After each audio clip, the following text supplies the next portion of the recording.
Kim's looking thin, green posters blasted, channel looking.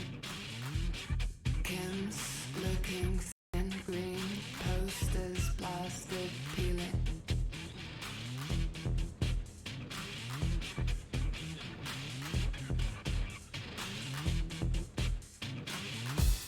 Once known, utterly oblivious, pear-shaped fever vision. You're a vision in that coat in my kitchen.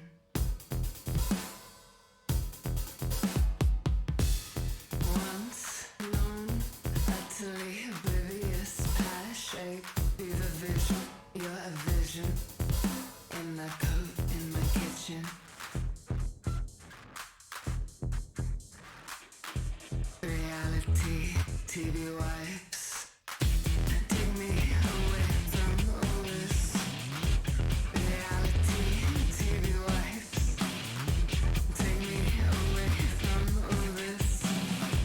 Reality, TV wipes. Take me away from all this. Take me away. When you love someone, it's joy to just watch them.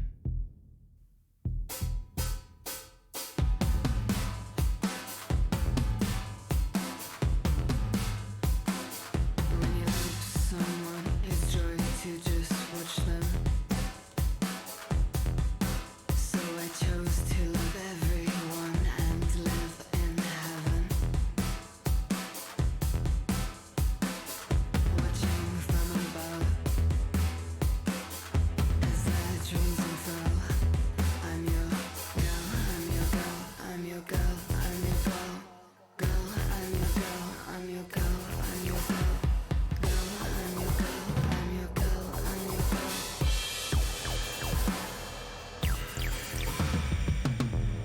Once known, utterly oblivious, pear-shaped fever vision. You're a vision in that code in my kitchen.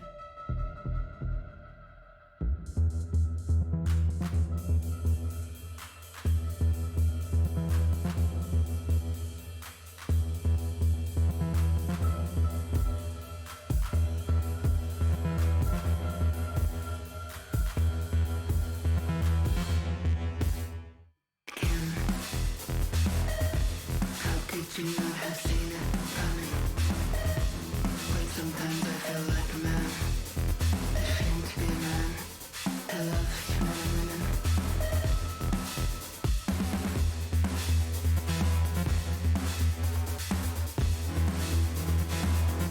And sometimes I feel like a man. I like a man. I like a man. I like a man. I like a man.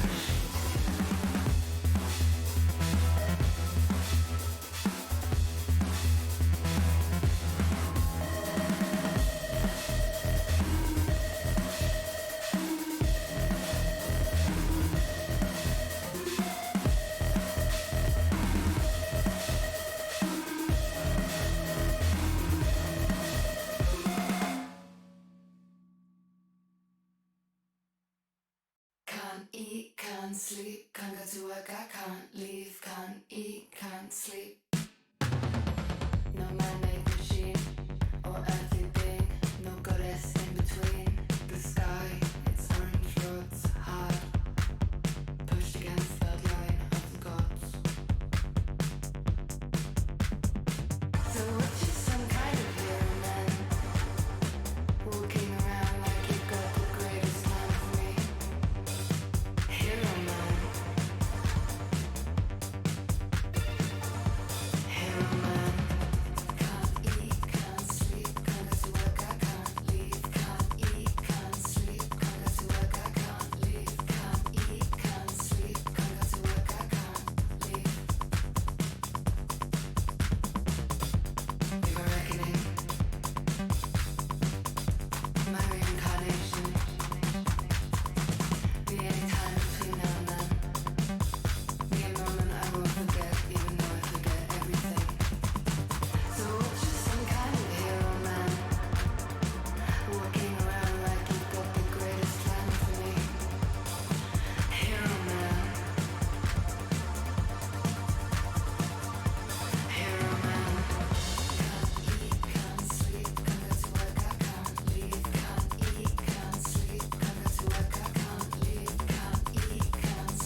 Hey, yo, what up? Happy Saturday. What's left of it, boys and girls? Hope your weekend's going good. Fucking getting down, man. I was raking leaves earlier to this song.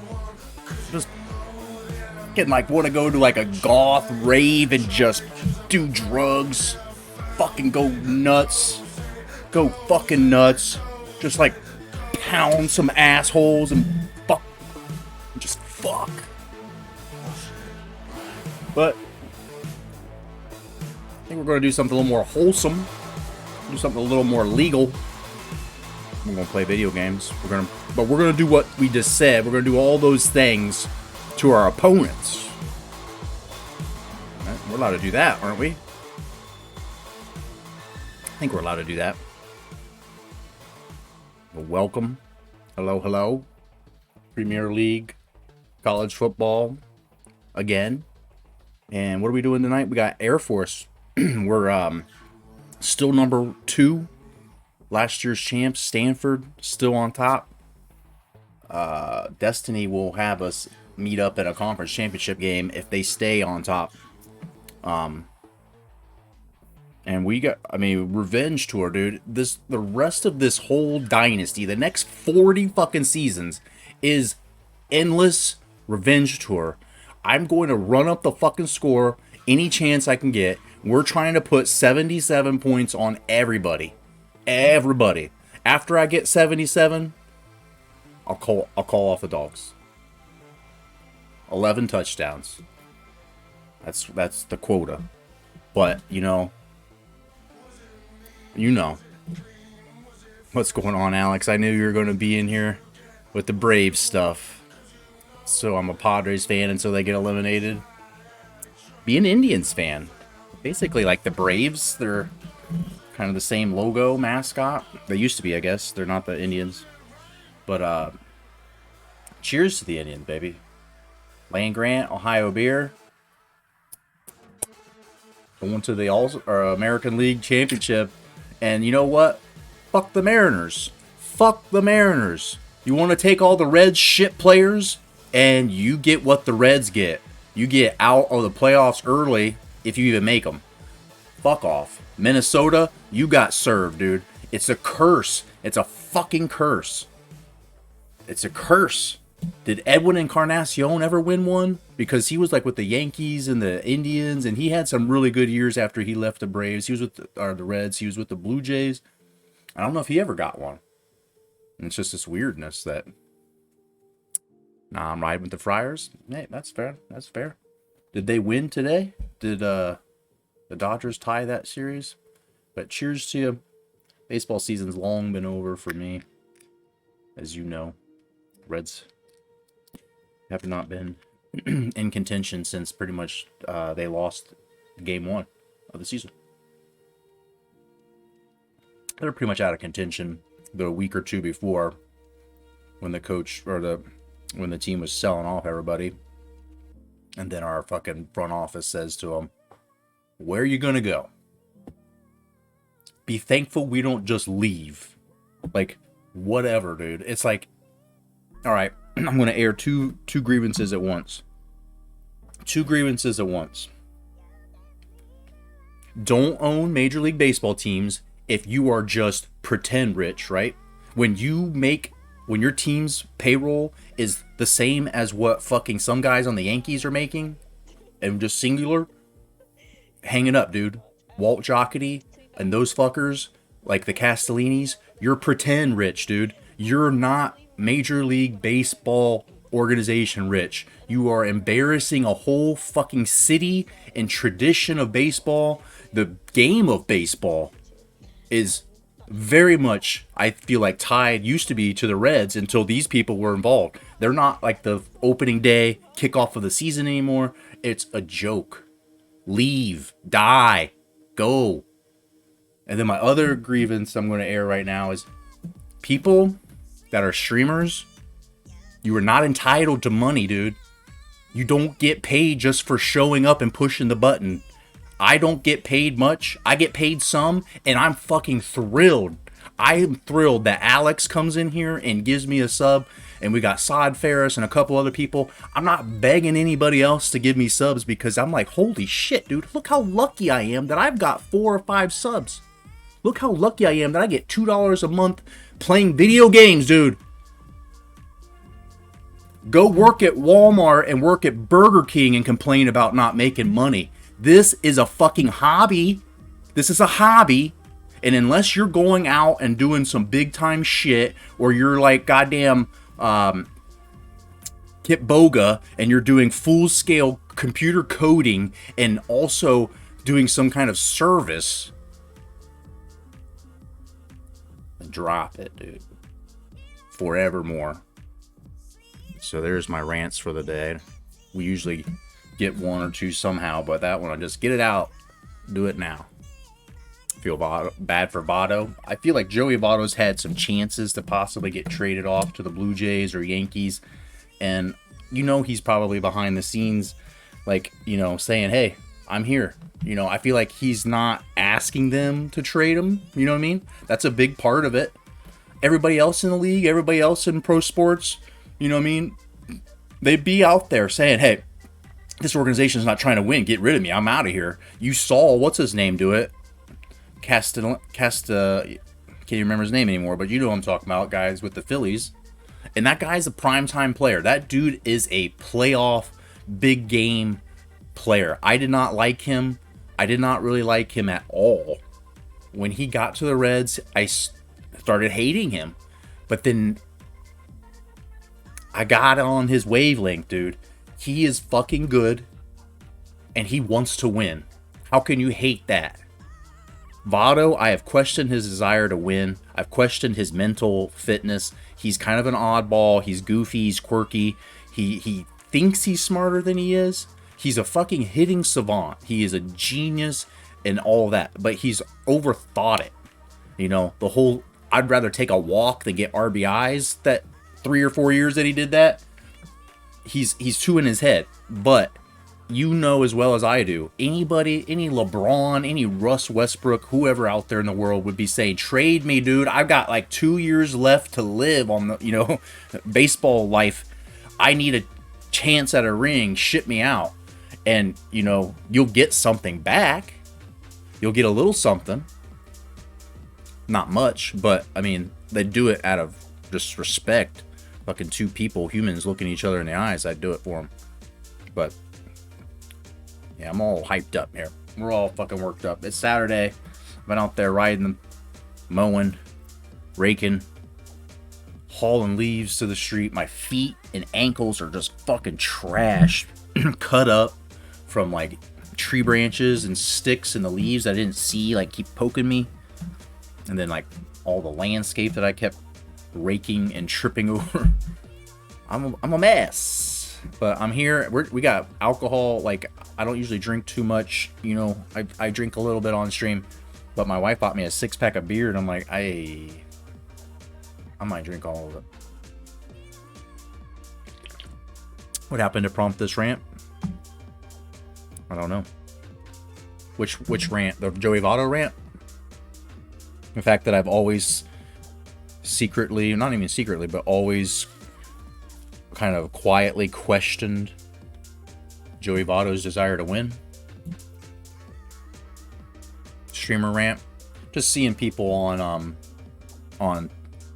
Twitter posting things about like incentive and man, I wish, you know, this and that or whatever.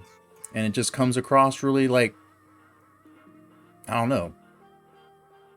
This right here is like waiting tables, right?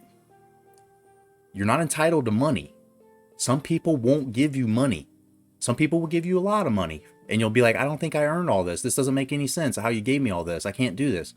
But you can't really budget and say, I'm going to go and make 100. I'm going to make 200 every night. You can't do that.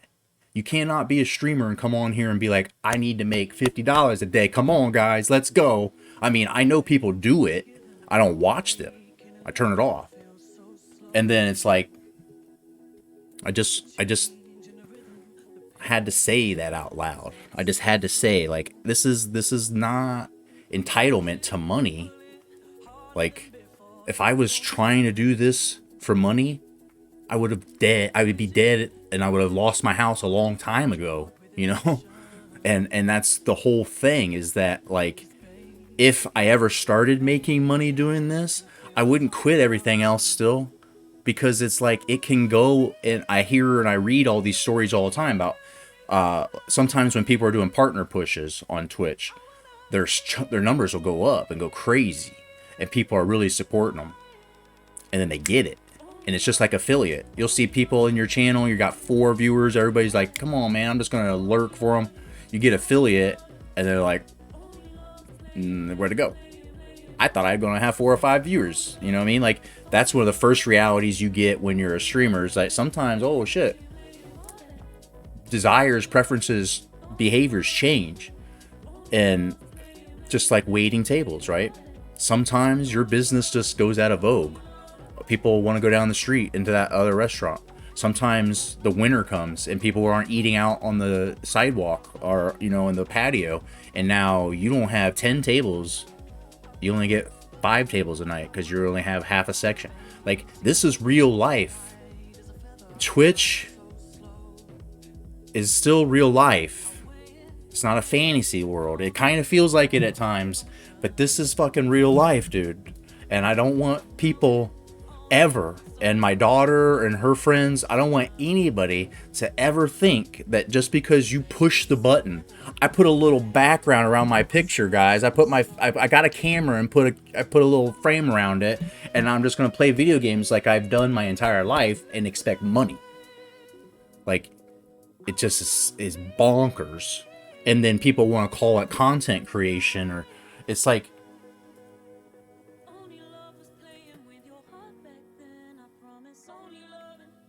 is this content creation?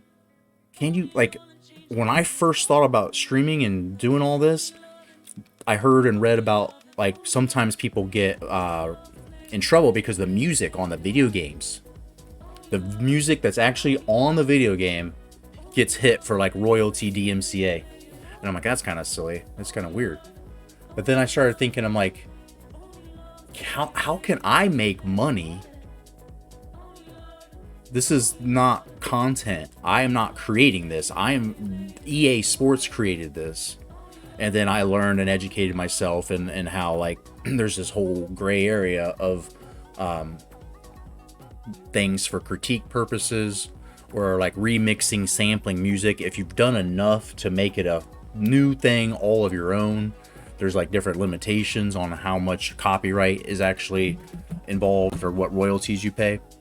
But it's like insane to me that, like, I have, over the course of the stream, granted I've been doing this since like 2014, but seriously with a capture card and whatnot since like 2018. I was doing like some marbles on stream and some karaoke and stuff. But like, I've made like probably $2,000 or something in 4 years. And I'm like, that's not very much. But at the same time, like, that's a lot. That's insane. I got $2,000 and I was able to use write-offs for a computer. I bought this computer that I get to use and live with, and like, it's part of my streamer business.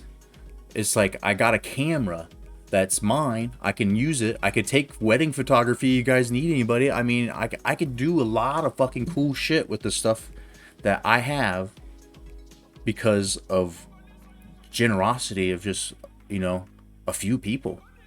And it's insane. And so, like, you know, I do try to donate and get like here and there, like, and, you know, pay it back. But I mean, it's like, the fact that you get that benefit is just another thing. Like, you know, I buy that PlayStation 5, that's a tax write-off. That's business. That's for my stream. These monitors that I was, and like Sod Ferris bought one of these. He came in here one night and fucking gave me like $75 or $100, and then he subbed for fucking 30 months or whatever, 27 months. I'm like, dude, you bought that monitor. Like, that's insane to me. Like, how nice and like that means a lot to me. For people to just say, I want more, or like to guilt trip people, like I'm doing this, like I often am sitting here looking at the streamer or the viewer and see only one, and know that it's probably not even a person, it's probably me. And I'm like, why am I still talking? Why am I still doing this? Why am I putting it on YouTube later? Why am I doing that? I'm like, because I want to. I want to do it, right? I want to fucking do it. And if you enjoy it too, fuck yes. You're crazy. I like you. We're boys, we're family, we're lovers, we're mothers, we're sisters and brothers, whatever. And it's like, reality, big streamers are lucky that people want to watch them. Exactly. Because when I watch the big streamers, like, anymore, like, they're not that good, right? Like Kit Boga and those people, how many times is he going to do that? Sometimes he gets cool and does some funny stuff again, but it's kind of played out. Like, TV shows, they come on the air for 3 or 4 years, like good ones. Arrested Development came on the air and then they were off. And they kind of bring it back, or there's like a cult following of people who still watch it. But like The Simpsons, is still around, but not as many people watch it. I don't know who watches it now. My daughter watches some of the old ones, like, because I'm like, shit, man, when I was 7 and 8, I was starting to watch that. Like, I'm an underachiever and proud of it. Eat my shorts. Like, that's the least worrisome thing I could hear from a kid at this time in my life. There was a fucking dude walking around the school with a gun Friday. I'm getting calls. They're saying, we're on lockdown. No worries. Police are here. And I'm like, everything you just fucking said is worries. But they literally said, don't come here. Don't worry. And then they called and left a message like a half hour later, and they said, everything is good. Situation is non-life-threatening. Everything's good. And I'm like, Bart Simpson wearing a pin that says, eat my shorts. I ain't worried about my kid getting sent home from school. Hell, getting sent home from school might save her life one day. Like, I mean, literally, like, just crazy shit compared, like, 1989 or 1990, whatever it was when The Simpsons came out. That was the big deal. Was him saying that to a teacher on TV. Dang, man, hope my kid's okay. Everything's good, but I mean, that's just scary shit, right? Get those phone calls and you're like, I'm not gonna be able to really focus on work right now. Like, I got, like, and then I know, here's the other part. The school is like right that way. And if somebody shoots guns, something, it probably could hit me. It could definitely, I mean, like, it's not that far away. And so it's just like, there's a guy walking around with a gun. Which way is he going? I wonder if he's on my street, because the school is literally like one street and one street over. So it's like, just crazy. I don't even know what happened. We just were told that it was a non-issue. And then, like, I read the news today that serial killer was basically walking around the street doing the same thing. They said he was hunting for his next victim down the street with a gun. I'm like, that sounds exactly the same as the fucking description of the situation I got. I'm like, this world is absolutely, like, too much for me. I think it's too much. I don't know. We have things in this world that help us, and your friendship, you all hanging out, drinking this beer, getting some good time in the fresh air today. Had a little fire going, keep warm while I was raking leaves. It's like, that's where I belong, man. Like, I just wish you all could hang out, go out there and see what I've been doing, getting all the leaves raked up and, like, keeping our landscape up. Just don't ever get a chance to really share it and enjoy it with people. But, you know, got a serial killer there. He was by our school, but there's a serial killer in Northern California, and that description of a guy just walking down the street with a gun is, they said, what led them to arrest this serial killer in California. And the description was he was hunting for his next victim.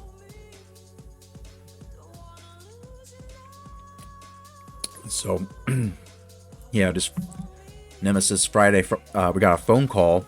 The school leaves this automated voicemail that says, "Hello. The school is currently under a lockdown. There were reports of a man with a gun in the neighborhood walking around the school. Please do not show up. The police are on site and they are investigating," or whatever. And I'm like, dude, doesn't give me much comfort. And you just don't know what, like, I didn't even ask my daughter, like, what's going on, because I didn't want to make her think something was going on. And I asked my wife, I'm like, did the kids even know? And they're like, no, they just quietly have the resource officer comes by, just kind of pushes their door shut. It's just a real subtle, they walk down the hallway and then kind of push the door shut. And the teacher kind of sees like, or they say something over the radio, like in the school intercom, that's like, everybody, please remember to bring your so-and-so to the teacher's meeting. Like, they have some kind of code and everybody knows. And like, the kids don't panic, the kids don't fucking start looking out the windows and shit, you know. But they pull the blinds and they have this logical system to try to make it harder to be a victim, be a target. And that's good. I like knowing that my kid's not told, because she's anxiety ridden like me. She's probably got worse anxiety because she's got someone from her mom, and her mom is anxious too. But after that whole thing in Texas, yeah, not trusting the police. And when I know it's in my backyard back there, it's like, no, dude, I want to go and try to get my kid home. Like, or, you know, I at least want to go and, like, if the dude's in the neighborhood, try to help, watch, see where he's at. Like, hey, I can look out my window and be like, he's coming down the street. What does he look like? Somebody tell me what he's wearing. Like, I don't have any details. Nobody's even helping me. Like, just kind of be a part of the solution. And it's just this world we're living in. It's true. I mean, it's wacky, man. I don't get what's going on, but, you know, the more I research, like, Cro-Magnons and, like, all this shit, you know, and you look at Iraq and the wars and the fighting and the shit that's been going on, and, like, the Gulf War and everything that we've caused, it's never stopped. These people, our mankind, has fucked each other up and over forever. And it's like kind of how the world was like populated. It was like ruthlessness. It's like, I'm going to kill all of you and then have a couple of your wives or daughters, but there will be no more of the fucking X chromosome coming down, or your Y chromosome or whatever men pass on is done. And it's like, when you see like the Russians and the shit that they're doing in the war, you're like, that's barbaric. I'm like, that's how you do war, man. You fucking kill and you annihilate and you wipe out the fucking entire family ancestry chain. Like, you don't go halfway. You don't just kill people and say, hey, like UFC style, let's hug afterwards. I'm like, you're killing, and you kind of got to go all the way with it, or it's just like the wars we have now. They're pointless. They're just destruction and killing, but there's no real, like, there's not even a real victor anymore. I don't know why I'm getting all into my civilization being just animal the whole way. Never stop being animal. Released the infrared video of the 3 teens stole and flipped a Maserati. Jesus, dude. Yeah, no respect for the next human being, man. And that's not new, though. I feel like people you know, the 50s and 60s, our parents, they were all like about respect. Our grandparents, you know, like, you just didn't act like that. No. Yeah, you guys went and didn't act like that, but then you came home and beat your wives, and you were racist, or you were anti-Semitic, and no, you didn't go out in public, and you didn't fucking do this, or you didn't dress like that. But yeah, you just came home and beat the fuck out of your wives, and you beat your kids, and you smoked cigarettes in the house, and you fucking had asbestos everywhere, and you've done all the environmental damage that's fucked us for the next, you know, rest of our lives. But don't be gay, kids. We just didn't do that back then. You know what I mean? Like, fuck it, dude. Like, all these generations have always, for like, there's been a ruthlessness, and people are fucking, they just, it's always been heartlessness, man. That's how civilization has flourished, really. Civilization has flourished where others were either slaughtered or repressed, and it's fucking disgusting. But it's just like, we have to kill something to eat, right? Every day something dies that we could eat. It's not really any different. And when you're thinking about primitive man, when they're out there killing everything every day already, when I grew up, a lot of people who slaughtered their own chickens and cows and shit, a little blood don't fuck it with, don't do nothing. Don't do nothing to the psyche at all. There's just, it doesn't matter. Animal's life and a human's life, why does one have more value, right? I mean, if you really get down to it, why does one have more value? I know that one does, or at least I view that, but I'm just saying, why? There's illogical reasons. It's nothing material, other than, you know, we don't think that animals have souls. Humans don't have souls, dude. Like, what came and mingled with us that started all of a sudden took our biology and made it non-animal? Like, you know, I think we underestimate the intelligence of other animals, like dolphins and elephants and shit. I don't think we have half an idea of how intelligent they are, and they are more evolved. Like, they have evolved further than us. You know, the Native Americans and some of the people that, like, maybe had more of the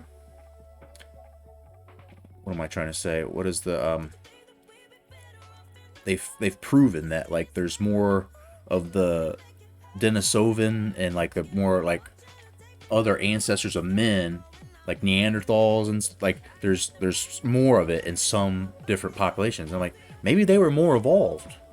They were living in complete harmony with the earth. Absolute. I mean, they were fucking stuff up, just like beavers and shit mess up their ecology sometimes. But it was all kind of like biodegradable, maybe. On the other, I mean, like, they were building stuff out of rocks and stones, but that's still here. They just weren't littering everything up. Other than, I guess, the Mayans were sprinkling mercury on everything. They weren't being super smart about that. I don't know. I'll get off all that. We got football to play. I got this music still, like, blaring in my ears, so I'm just, like, yelling. I don't even know. It's like, I'm not really this actually worked up about it. So this music up very loud. So, like, hey, I've got an opinion. I've got an opinion.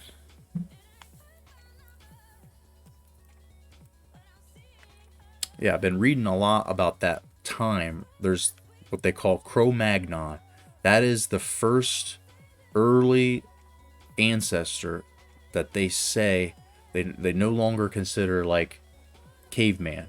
They no longer consider like the Neanderthal, like, they're some mixed in there. But this is like, Cro-Magnon is just all of a sudden, boom, human-like intelligence is here. And I'm like, I don't know, like, that's like 60, 70,000 years ago. I don't know what there was before them. They were ruthless and they killed it all off, whatever it was. We don't know if it was better. We just know that it physically was weaker. And like that's what I keep reading is they're saying like, these people, the people that like basically became the Yamnaya, which ended up taking over Europe and shit. They were just built like fucking gods because they were eating horse meat and drinking milk and horse milk and cheese, and they were fucking just monsters. They were the beginning of of what the Vikings eventually like became. I mean, just like it's insane. Like I read about this stuff and I'm like, you know who eats that now? The closest person, or this immediately comes to mind, the closest human beings to that diet that I know of now are sumo wrestlers. Sumo wrestlers are the only people I know that regularly eat horse meat and horse milk. But take some big old farm boys who are being raised on horse meat and horse milk, who've got cultures and they've got somewhat permanent settlements. Give them horses that they've also learned to domesticate, that they can ride, and then see how they do in war against a bunch of people who have been roaming around trying to survive, eating berries and killing a couple of fucking deer here and there. It's just not like the physical difference. Like when you read about stuff in the Bible about like the giants and shit, when you think about the people were like 4'8", and then you have these other that are like 6'8" and fucking 250, and they're riding horses, so they're all 10 feet high in the air, even more. They are looking like giants. Like there's usually, you can probably, if you read through the actual history and you know about things in the Bible or the other stories of mythology, there's usually something you're like, I bet that might have been what they're actually. There's a lot of shit that you can't. We've talked about it on here, like Göbekli Tepe and stuff. We've talked about some of these things that how do you explain that then? But the differences in sizes, that one doesn't surprise me at all. That one doesn't surprise me at all. When these people, like the Cro-Magnons, kind of came out of like the mountains around like Turkey, kind of like around Ukraine, like Russia, and I'm like, when you think about those people, I don't think people usually think of little tiny, not to be racist or not stereotype, but I mean, like, there's certain races where you might think, hey, that person's kind of smaller by nature, just typically. And it's like, okay, you got some big ass farm boys living on horse meat. I'm telling you, the only people I know in current era that have like diets based mostly on horse meat are sumo wrestlers. And what do they look like? You know what I mean? So imagine a bunch of fucking dudes that are on horses that are essentially world-class heavyweight champs, And yeah, I don't know. I'll leave it at that. Thing that pisses me off about the Texas shooting, other than that the shooting happened, is that it took the police so long. Yeah. I mean, just allowing more carnage and shit, like, absolutely, just, it just always, like, hindsight 2020 as well, but, I mean, they definitely, like, the video of that one police officer, the lady who comes back afterwards, she's like, I know if it was my kids in there, I wouldn't have been taking 30 minutes to go in. I'm like, back to my rant about streaming and shit, you know what I mean? If you do jobs like this, if you're a police officer or fireman or something like that, you can't half-ass that shit. That's not something you're doing for a paycheck. It might be your profession. It might be what pays the bills and put foods on the table, but you're not doing it for that motivation. But some people are. And some people are just like, I'm just trying to go home to my family at the end of the day. No, give me the police officers who are like 7 generations of family, and the mom, says a prayer and kisses the husband every day when he leaves because she knows he might not come home. Like, I'm not a fucking, blue liner or whatever, and I've fucking got a lot of problems with the justice and policing systems of our country. But there are families like that. And these people are fucking good, mostly. They sometimes get, involved in some crooked shit. Everybody, has temptations and whatnot. But, I mean, like, you hear about those families, man. When I watched the September 11th special about the FDNY, dude, I fucking cry because those people live and breathe like service to humans and society.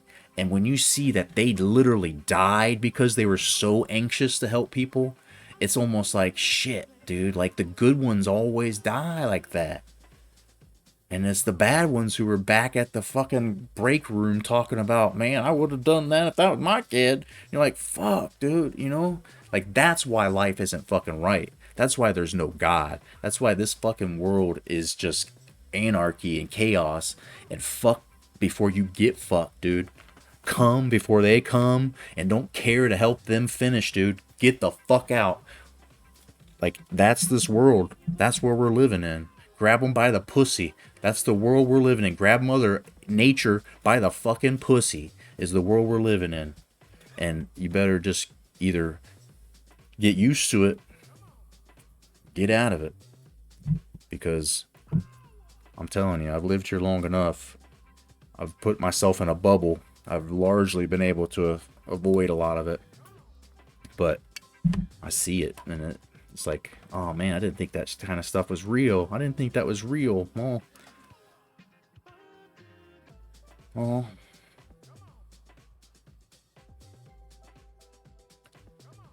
guy killed his grandmother too. It's fucked up, dude.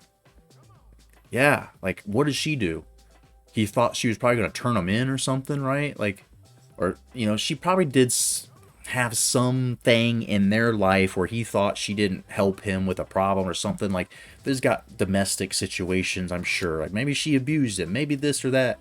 But it's like, still, dude, cut those people out of your life and move on. You don't kill them unless they're actively abusing somebody. I mean, there's stories that we need to still hear. Like, I'm not gonna pass judgment, man. There was a kid in my hometown. I went to school with this lady.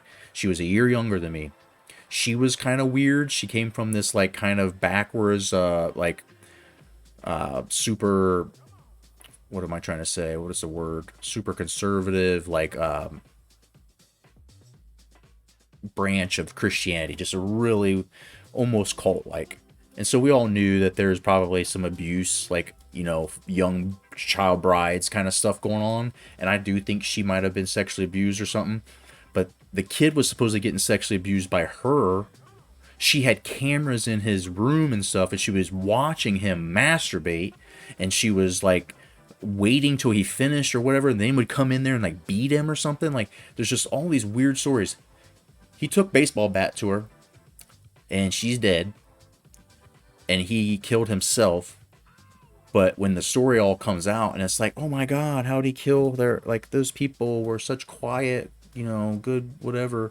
Yeah, somebody immediately came out and was like, there was all sorts of problems. The kid was actually living with me because he had gotten taken away from the mom, and there was weird stuff, and this and that, and it was like he had been abused for like 13 years. He was 16 years old, and he had been abused for 13 years, and it's like, kill your mom? Now that maybe unthinkable thing that no one could possibly do, seems, maybe, there's people out there that aren't good moms. There's some grandmas out there that aren't giving their babies Werther's Original and taking them to the Dollar Tree for some kind of little treat or toy. There's grandmas that,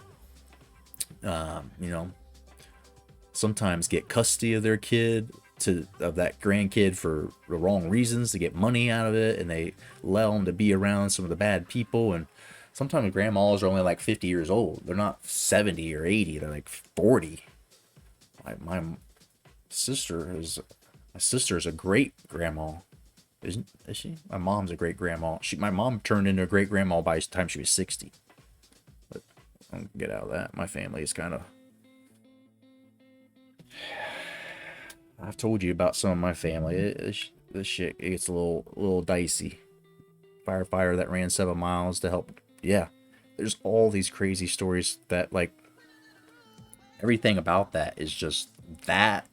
That's what it's supposed to be about. When you see like these police like, unnecessary like stopping people and then getting into confrontations because the person's like rolling up their window because they think they're getting taken to jail, and you usually don't leave your windows down when you just park it or get it towed, and then they end up getting fucking maced and shit for it. Like that's not, and those usually like it, not to make again like stereotypes or generalizations, but the people that there's usually like this younger cop or this people who should have went to the war instead.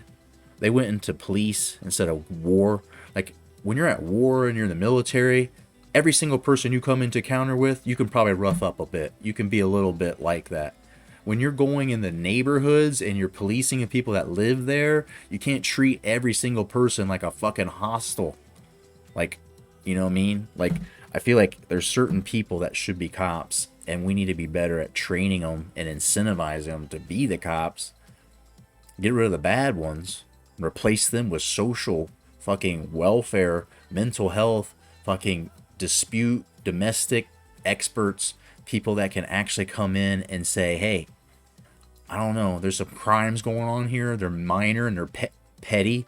I don't want to get the kid and the family broken up just because daddy's back there smoking a joint. Like, people that actually look at the fucking ramifications of what they're doing instead of just being like, boom, I'm going to get my quota this month for having another booking, going to have another guy on trial for criminal possession, and I'm going to be fucking getting that extra star on my shirt or whatever. Like, it's all like, it's just all like corporatized almost, you know what I mean? Like, it just, police fucking force becomes just like a Ponzi scheme like every other goddamn business and corporation. Just bullshit shit, like the corruptness of the structure of it. Last picture ever taken of him, he's running towards the towers. Yeah. 111 win Dodgers, 101 win Braves, got eliminated by a team that didn't even win 90. I like that. I'm hoping that the Indians can finish knocking a couple of more of those big boy teams out. I guess there's only one left for them, at least in the AL. Mom's a good mom to my brother and his kids because he can't take care of himself and the kids, so they all live together. And I feel like that's like, a family structure that makes sense too. I was just thinking earlier today about like this older lady lives across the street from me. I'm like, if my stepdad or anything ever happens, like that would be a perfect situation, like to have like a roommate, right? Like you have two widows and they live, like it basically turns into the Golden Girls, right? Everything's great. Get a whore around like Blanche. Get Estelle Getty just being silly all the time and sarcastic. Sounds like a fucking riot. Like, we need social services and systems that try and help, like, figure out those home situations like that. Instead of putting people in rest homes and things where they're just, I was also thinking about, like, lyrics or a song title or something. It's like, when you pack my bag for the rest home, just pack a pistol. I don't need no clothes. I don't need shit. Just pack a pistol because I'm going to go there and whatever I'm wearing is all I'm going to need. Like, we have like this whole system and generation of people who would be a better fucking kindergarten teacher than somebody's loving grandma whose grandmother, days are now like teenagers, like there's no little babies around. Like, people like at the NICU, when my daughter was in the NICU, there was professional cuddlers. There was these ladies, like mostly like semi-retired nurses, who would just hug and come and like give the babies like just a little bit of affection when like some of these NICU kids, their moms maybe died. Maybe that's why they're in NICU. Or sometimes the mom's a drug addict. That's why they're in NICU. Sometimes, you know what I mean? Like there's all these wild things. Like we these are not radical ideas. These are not expensive ideas. This is literally people just saying we can fix a problem, and we have people and we can try and align them together, and let's create some kind of, just a system, a matchmaking system. Let's just, introduce the idea and see if people volunteer. Like, I mean, none of that stuff has to be set in stone. If it doesn't work, you throw it away. We didn't spend any money on it. I mean, I just feel like our society and our world is like makes excuses, actively tries to find ways to not get everybody happy, healthy, living together, taking care of each other. And like, my mom did a lot, like my first year or two when I had my daughter, like she came and lived like basically a night or two a week. She would stay with us and stuff. And it's invaluable. And my daughter is going to love her for the rest of her life so much. And when I, growing up as a kid, never really had quality grandparent time. My grandma, I loved her, but she lived in West Virginia. I got to see her maybe once a year. And she had a stroke. And so, part of the time that I knew her, she wasn't really physically mobile. And, but another issue, obviously, young people don't want to get education, don't want to work, don't want to get a gun and act stupid. I feel like people even already are wanting to work. Like, we don't need education. Education's a means to an end. I went and got an education so I could get money, get a job. That's it.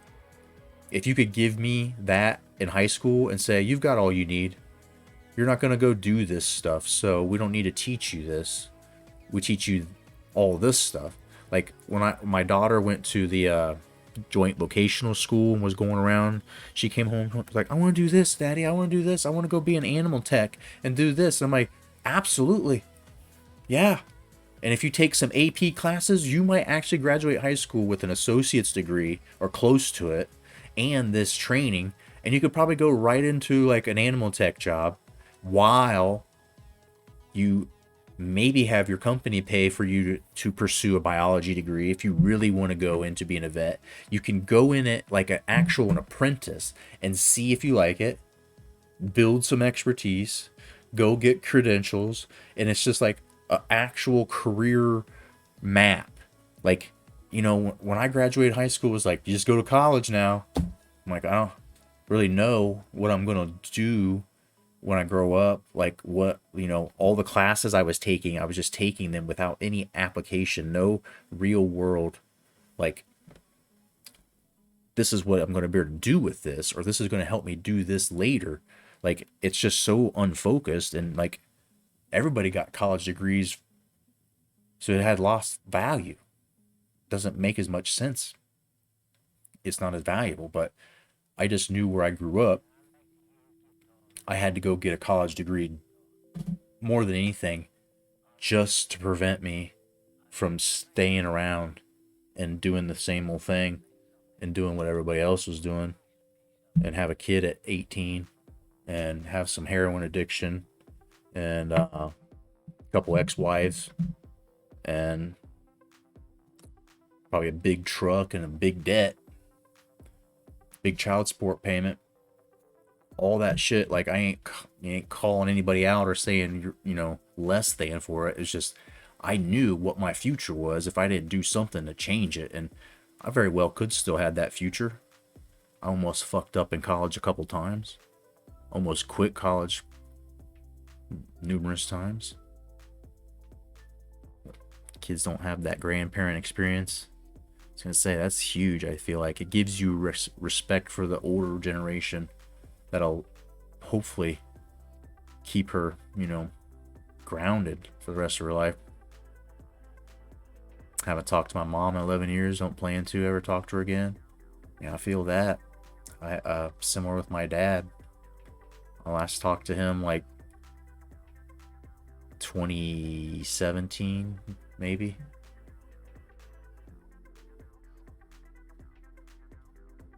Your brother made him. He needs to figure it out. He's had nothing but part-time jobs. Got kicked out. He's depressed. Yeah, I feel that. There's a good chance that I might quit my job because I was depressed. I don't want to do it. Teens making babies, not even educated. Yep. That's the problem, is that everything you do, you need to have a plan. Even if it's not the greatest plan. If it's a plan that might leave a couple bumps in the road still. You still having a plan. And so, like, you know, when I started to have sex and shit with a girl, I made sure it was a girl that if I get stuck with her, like, will she be a good mom? Like, you know what I mean? Like, some of those things I thought through, you know? Like, but at the same time, I'm like, I ain't trying to have a kid. I'm going to make steps and keep, like, everything I can in check to make sure I don't have one. That's the cool thing, is that you can prevent them. I know how.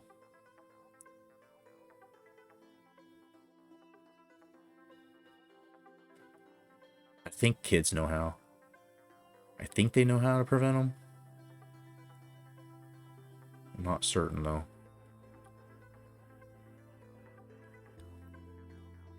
Less depressing stuff, dude. Yeah. Yeah. Hope Cleveland eliminate the Stanks. Didn't they? They did, I thought. Didn't tonight they win? And they beat them?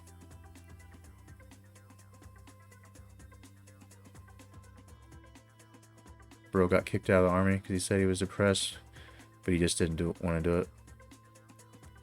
We're up 2-1. Gotcha. Alright. I did see we won today, though. You know, other teams that should win and could win today, I'm hoping. I'm just kind of scrolling through this slowly for you. I think we looked at this at the end of last stream anyway, so we will play some football. You know, I'll like to relate with you. And like back to my rant, this will be the last talking point about streamer money, entitlement, whatever. This is why I do this. It's Saturday night. I'm in my house. I could be at a bar. Bars are closing. I get to connect with people that I consider friends, family, and it's this is not me being so important and so fantastic and so exciting and interesting that you guys are here. I think that you're here because we're, you know, chatting and friends. Like, so that's always the thing, that when people are in chat saying stuff, that I end up, you know, just turn the whole fucking football game off and start chatting with you all. And, you know, if I ever had a chance to do the stream, like, and just do what I want, and somehow people actually participated and it was somehow successful enough that I could do it, you know, all the time, is I would just sit here and answer questions. Like, people just ask me questions. Just ask me questions. Any questions. Like, we have that one channel point redemption that's just the tip. And it was just like, somebody redeem it, and I'll give you some kind of life tip. Something I've learned. Something I work. Some kind of, you can even say, give me, like, you know, some kind of betting idea. You know, whatever. You want to tip on some kind of fucking dessert or salad or something you want to make or buy or go, you know, to a restaurant. Whatever. Like, I thought when I was going to school for journalism that I would eventually be like opinion column or radio late night George Norrie shit. We just have a call-in show. People tell me crazy ass stories. You want to tell me stories about fucking alien abductions? That's cool. Or you want to tell me about family dynamics and things where I might be able to give some unofficial, uncertified, unlicensed therapy.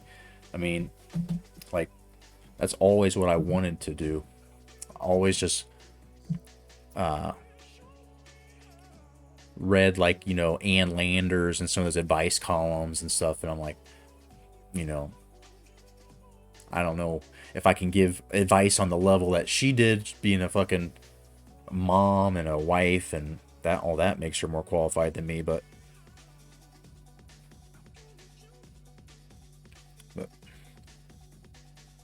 wish the Gamecocks didn't have a bye week right after they beat a top 15 team. Big ninth inning. Making sure I didn't miss anything in here. Getting all mixed up. Ranting and raving here.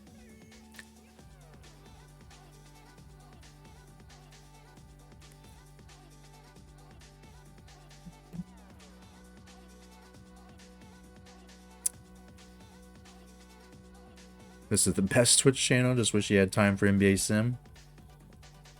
We'll I mean this NBA playoffs, since we'll have the PlayStation 5 and in theory NBA 2K and everything. I mean, we have the PlayStation 5. I kept telling my wife today I wanted to set it up, but I was out there raking leaves till like 10 o'clock, so we're still sitting downstairs. It's actually working as a doorstop right now. It's keeping my upstairs door open so the warm air and everything can keep circulating. Did do the March Sadness Sim. March Sadness Sim took a long time. I'm a little bit leery about an NBA playoff sim because there's, in theory, if every series goes the max, maybe more games than what we did. Are we dreaming Bama lose and Dodgers eliminated?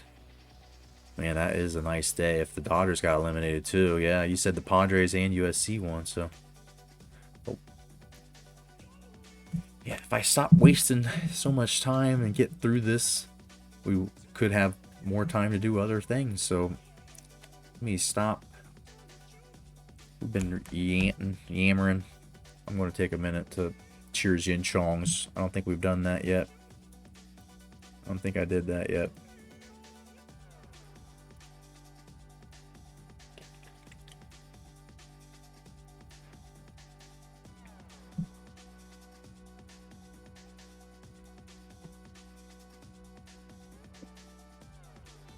Cleveland and San Diego both down big today.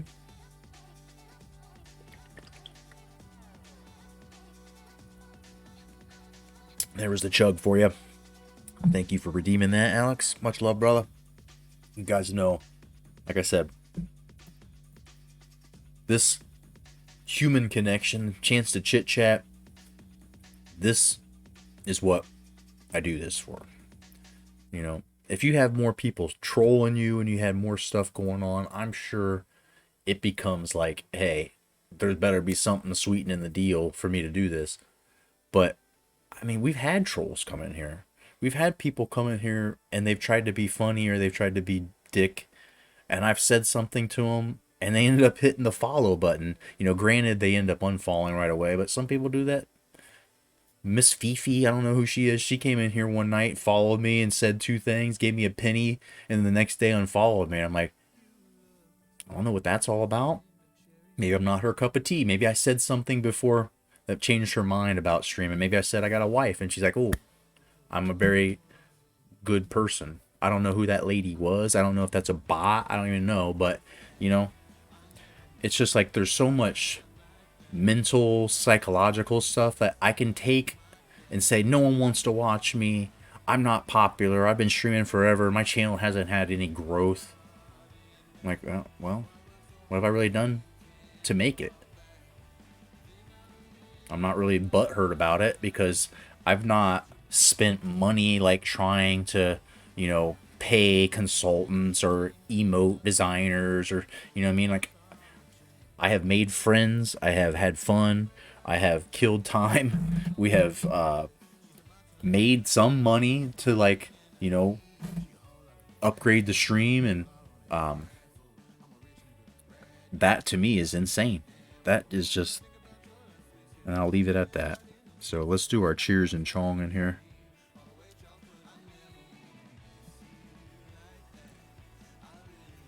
Doing game one of the ALCS versus Astros. I'm up 6-0. Hit a grand slam. Hell yeah, dude. I don't know. I found you by scrolling on Twitch. And I mean, yeah, this football, the NCAA gamer community, if that's what you were looking through, like that category, I mean, like I'm again super thankful because I've had some really good times and I've met some really cool people. I mean, we've you know had genuine friends. I feel like made, and then the other games and other things I've done, like I've got friends from the karaoke, Twitch Sings that I still see and talk to on stream or on Twitch in Discord somewhere. Marbles on stream. Yeah. Channels recommend for you. Man, they must. I don't wonder what you were Google searching that day. Crazy, crazy man with backwards hats. I don't know. Something. I appreciate it though. I figured you got rolled in on a raid or something. I do appreciate some of the bigger streamers like Problem throwing raids my way like Saint Breezes and like Stoner Gamer. You know, it's a community, right? And there's people that are about my size that stream, and I try to raid them when I can late at night to give them some views, and because it does add up. Those little views here and there. You run an ad or two, you get $1 or so now and then. I mean, it's like when Problem comes in with 30, or like USN I think rated me once, and like those people are super helpful for trying to grow. But with growth comes different issues. Like we have been very good about keeping some of the younger kind of more childish people, some of the younger viewers that want to come in here and kind of be more immature. I mean, we're all pretty immature at times. There's nothing against it, but I'm like not out there trying to actively invite more people to come in here because it's good and bad. So the people I've got in here is like all you could ask for, right? So we're gonna play some football. Let's do this cheers and chonging. But yeah, I mean, being like in my position, seeing names that just come on a screen and not really knowing the humans behind it, I just assume everybody in chat is like somebody I know in real life. I often joke with Jerron and say like Jerron's my dad. I don't know if he's my dad. I'm pretty sure he's not. But he'll say stuff sometimes. I'm like, are you maybe like sometimes Nemesis? I'm like, are you my dad? Are you in here? Did my dad get on Twitch and talk to me in incognito? Or I'll think that maybe everybody's like somebody from my like high school or college years that found out through my Twitter that I'm on here. And it's just hard to believe that other people might want to hang out and talk and bullshit as I just sit here and ramble about things. And I'm sure you're sitting there thinking, well, I don't know how anybody can fucking ramble about things for an hour and 15 fucking minutes. And so I'm just kind of sitting here seeing how long you'll go.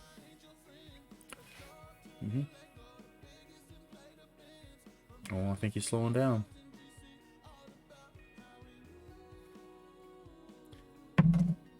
Slow down.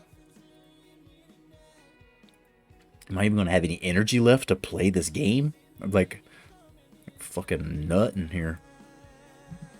But the heartbroken Braves fan from South Carolina. Hey, I feel that, man. I was in the National League. The Braves were who I was pulling for, and then Indians on the other side. I'm thankful the Mariners lost, and so now I would just love to see the Dodgers and the Astros knocked out. Anybody but them. Hoping Padres get past Phillies. I feel like that's going to be a pretty good series, though. I mean, sucks that nobody's, no Reds, or Braves teams are in it. But from a baseball perspective, I might actually turn on some playoff games and watch that because, I mean, the Padres have invested all this money. They've got that fucking team that is like amazing. But the Phillies kind of have too. You know, they got Harper and they've got fucking Castellana, whatever his name is, Castellanos. Fuck the Phillies. Yeah, I'm not a huge Philly fan. There's definitely no love lost there. You know, Castellanos. I talked highly of him earlier as a professional. Like he's a dude who wants to get paid, wants to play on a team that wins, and then he's going to hit you big hits. He's going to play clutch. He expects to be paid. Pretty straightforward. I mean, there's no guessing, and I appreciate guys like that. I appreciate people who there's just no mind games. I work with people who just don't like to be mean. But then behind the scenes, they'll be fucking vicious. And it's like, if you just talk to me with a little bit of sternness, I'll take your cues as a human that I need to do something different. Like, you're not happy. I need to, like, fix that. Like, they're just people who are weird like that. I'm like, you're just wasting time, man. And so I'll play their game. I just play dumb. That's my new thing. I'm just play dumb as fuck. What? I must have lost that email. I don't know what you're talking about. What? What happened? When was that? Was I sick? I think I was sick that day. I know I'm sick a lot. My stomach, yeah, it's like always, yeah, you know? Like, and then just get the fuck out of there. Wait till the next day. Remind them that I have some mental disabilities. So please, bear with me. Kind of a fucking mess. And then no one cares because at the end of the day, nothing fucking matters. You are here now, which means you've always been here. And you always will be. And it doesn't matter because you have created all of this. And there's only the infinite now. The things that happened in the past,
Hey, Andy's here. We still got we got some addiction issues to work through. I'm not ready for stardom. I'm not ready for it. I could see me becoming famous and it working out for like about 3 minutes. And then I'd be fucked on every drug. And they're like, we got to get this guy out of here, dude. He's on every fucking drug. I saw him in the bathroom just fucking stuff. Just get him out of here. Not again. Not ready for another Epstein. But thank you. Devin Haney fought in Australia. Yeah, and I was saying, Deontay Wilder fought. I'm pretty sure. Let me Google it. Boxing. 10, 15, 28, 22. Wilder versus Helenius.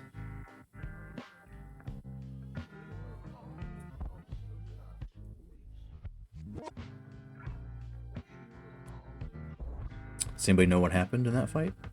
Why is this so hard to find the results? I think Deontay wins. Yeah, Deontay Wilder returns to form. Devin Haney ready to move on. Pardon for the infinity. Where we at? Don't worry about those tabs at the top. Don't worry about those tabs at the top. Wilder is still a bad man. Bronze Bomber returned on Saturday night to remind everyone of what his destructive right hand is capable of. Wilder finished rugged veteran and former training partner Robert Helenius in less than a round, while landing just 3 punches. Jesus. Wilder called for possible matchups with either unified heavyweight champion Alexander Usyk. That would be nice. That's what we want. That's what we want. Or former unified champ Andy Ruiz. No one wants to see Fat Boy Ruiz. No offense to Fat Boy or Ruiz, but I've seen what he does. He's a power puncher. Wilder versus him, that could be fun. I mean, I just don't want to see Andy Ruiz getting a title shot again. Despite his 2 losses and 3 meetings with Tyson Fury, Wilder is still arguably the most dangerous puncher the heavyweight division has ever seen and could make a meeting with either opponent intriguing, even if just for the possibility of that one punch landing clean. It's true. It's true. In the last fight, when he fought, what's his name? Last time he fought fucking the champion, the big tall guy, Tyson Fury, he was getting worked, and it was like the 8th or 9th round. They were even saying, like, you know, because he's a puncher's fighter, like, I mean, he just always has a fighter's chance with the one big punch, and makes those fights exciting, even when you know the scorecard is tilted heavy. It's like, you can still follow it, like, you know, because I feel like Fury is so big and so talented, like, he's probably never going to get outpointed. You're going to have to knock that fucker out. But yeah, the Gypsy King, man. That boy Ruiz, aka Butterbean. I mean, he's not bad, but I've seen him I've seen him get blasted, and then I've seen him in a couple of fights where it's like he's just winded, dude. Like he like takes 2 or 3 rounds off. He just kind of lays on the guy, and then he'll try to catch him. Like, he's not bad. I just don't want to see him in a title fight. And I'd probably watch him, but I just don't think he's on that level for sure. Gypsy King would destroy him. Wilder versus him, that might be all right. Just 2 dudes like throwing punches. Don't pay much attention to boxing these days. I'll say that boxing last year or 2 has been more exciting to me than you know, all the years since Tyson has been, you know, out of it. But like like Gervonta Davis, pretty good chances watching him. Like Canelo's fighting all the time. It seems like he fights like 2-3 times a year. He's been in some good ones. Deontay Wilder, Tyson Fury, Usyk's good to watch. Who's the other guy I've been seeing? There's one other guy who's like a recurring champion that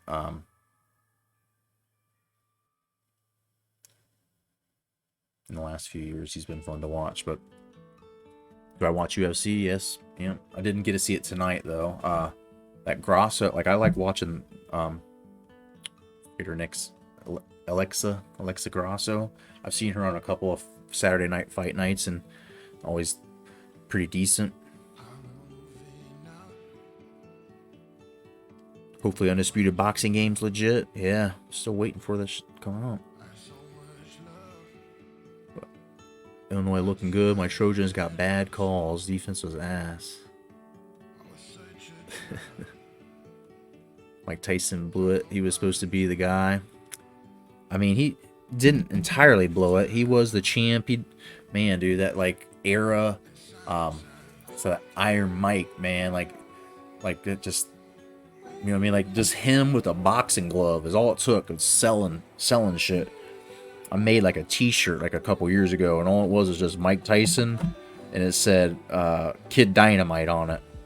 And people walked up to me constantly. It's like, hey, where did you get that? Where'd you get that? I'm like, I literally took a picture off the internet, wrote Kid Dynamite on it, and printed it, ironed it on.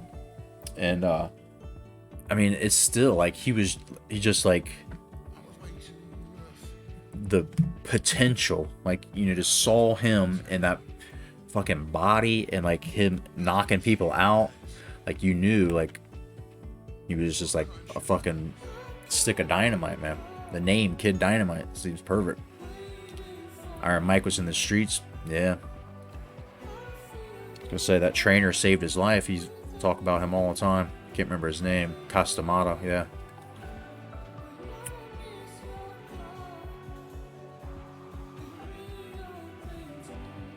But cheers and chongs, man. Chongs to people like Castamata that, you know, go out of their way. I mean, he probably got something out of it. There was some benefit to his life out of it, but not until Mike made it. He had to get Mike off the streets. I think at one point he had him living with him. He got this guy into a sport, trained him, invested in his time, you know, and that, like, people like that in this world make a difference. Make the champions. As people make the champions. Let's be those people. Let's do that more often. I'm going to be coaching some girls fucking basketball here in the next couple months.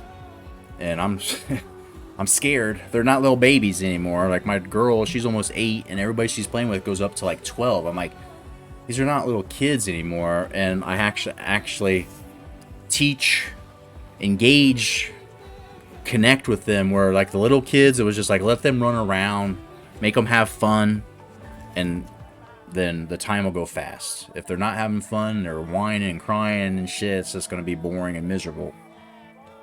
But these people, like, I gotta take time and help them understand that when I yell and try to tell you something, it's not being mean. Just because we're in a gym and I'm telling you, hey, don't do that. Oh, like coaching you, not trying to, you know, make you feel bad about yourself. Like, that's the dynamic I don't think I'm ready for, dealing with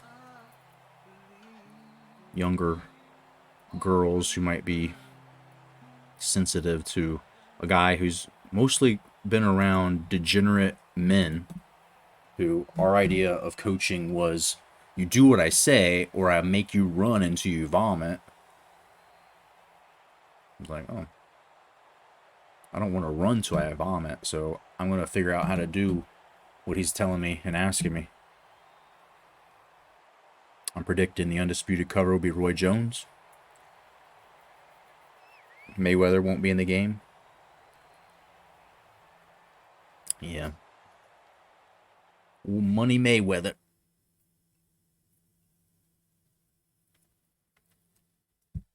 Ooh, Money Monroe here. Top 25 battle. How Air Force is ranked, I don't know. Do you like how I dressed him up, though? That entire time I kept asking, ooh, do you like this? Ooh, oh, and I kept saying I really didn't like those jerseys.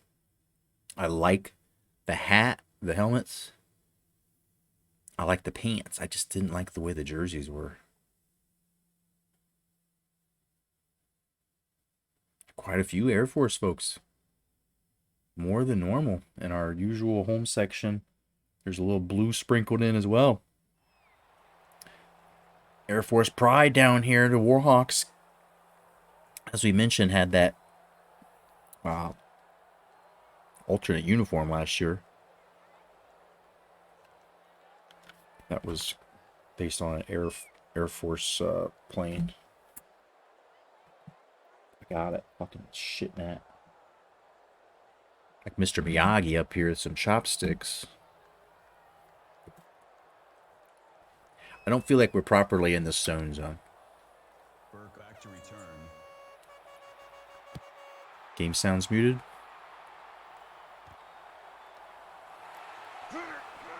Oh, what is that? What is that?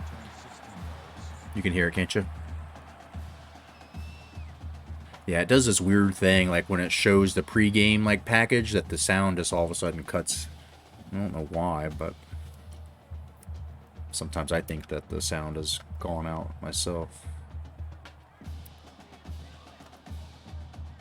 I think they're going to run the option. This team, I feel safe saying, will run the option. Get a start on O first here.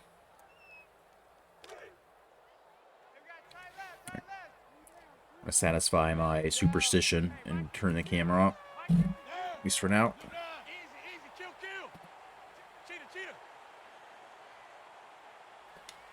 Oh, are you kidding? First play of the game and a delay. God damn it, dude. I knew I was cutting it close, but I clicked the button. I was trying. Smashed the button. I turned the camera off so I could just chain smoke the fuck out of this weed and lie once more. Worst day in sports history. What's going on? Dodger fan? Braves fan? Bama fan? I'm trying to guess. One or more of those. Kansas fan? Oh, look at Ouellette power through there. He gets those yards back. Trojans and Dodgers. Kurt Busch fan? Horrible fashion.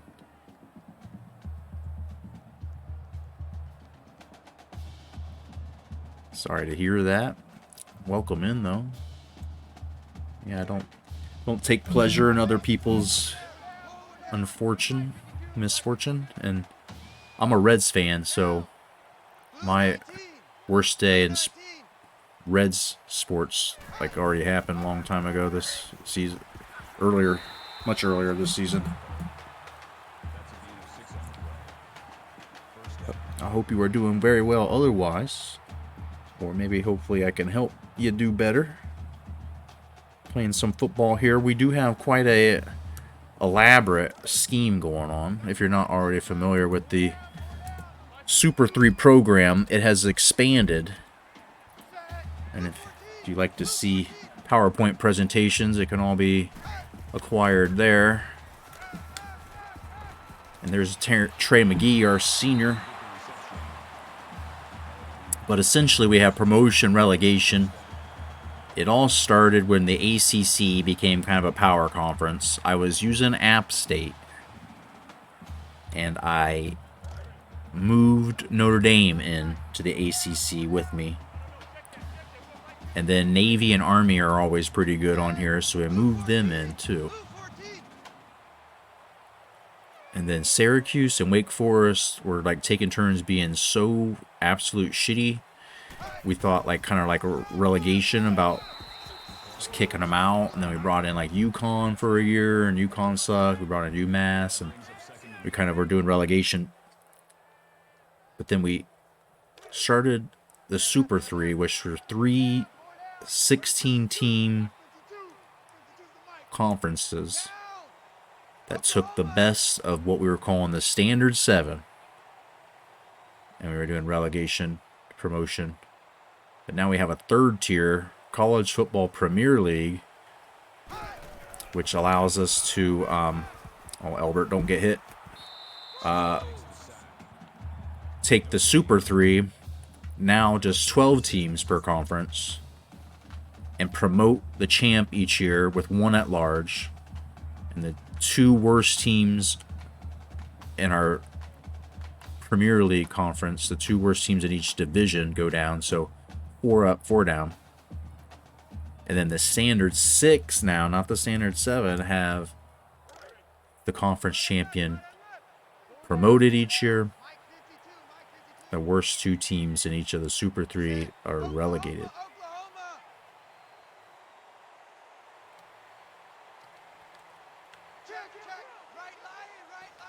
There is no homework. There's no tests.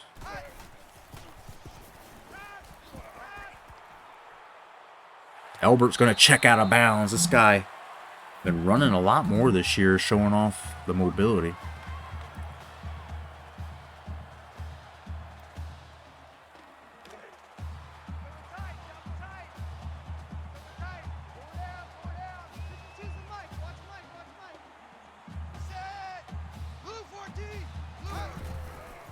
Oh, baby. Oh, baby.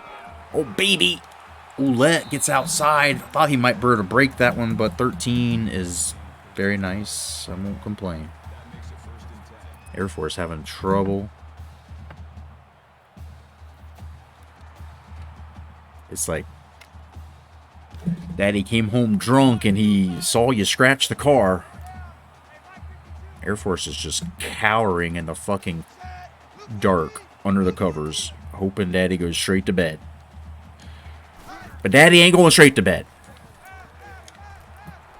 And after he makes loud, passionate love to your mother, he's going to be in to have a talk. And that talk is mostly going to sound like your ass getting whipped. And that's about like this football game.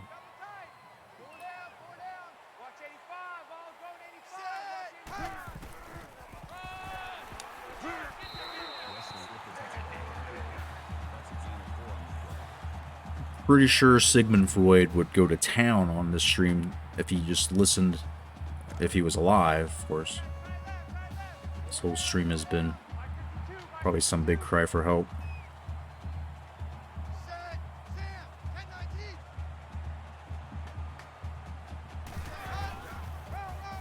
Get in there, boy!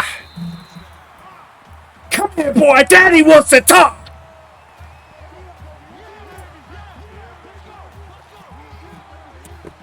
Somewhere, be thankful there's not a Hot Rod Jr.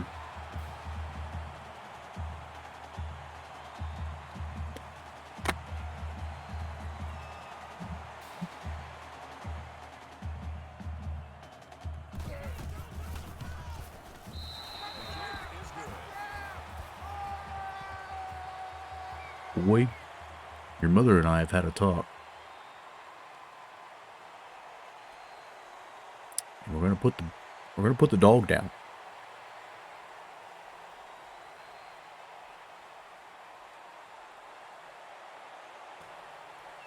The Warhawks are lined up for the kickoff.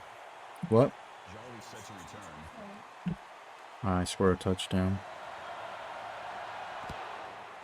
Sorry, I had music and or this noise in my headphones is so loud. I was yelling. I didn't realize it. Sorry.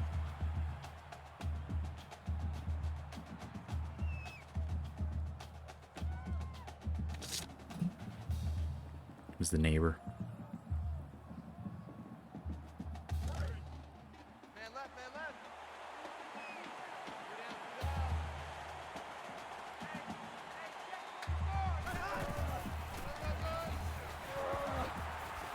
Oh, fuck you.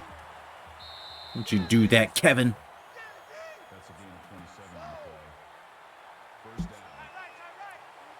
Don't you say that, King. She might be in chat, man. Have they been running option on me yet? Who are these guys?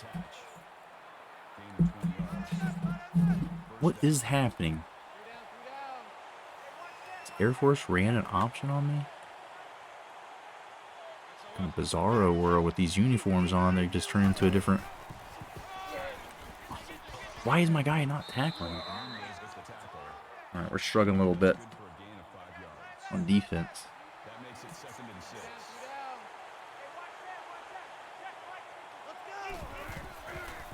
Oh, fuck. Dude, what is this defense weekly, on a weekly basis, is just getting gashed. Getting just broke open.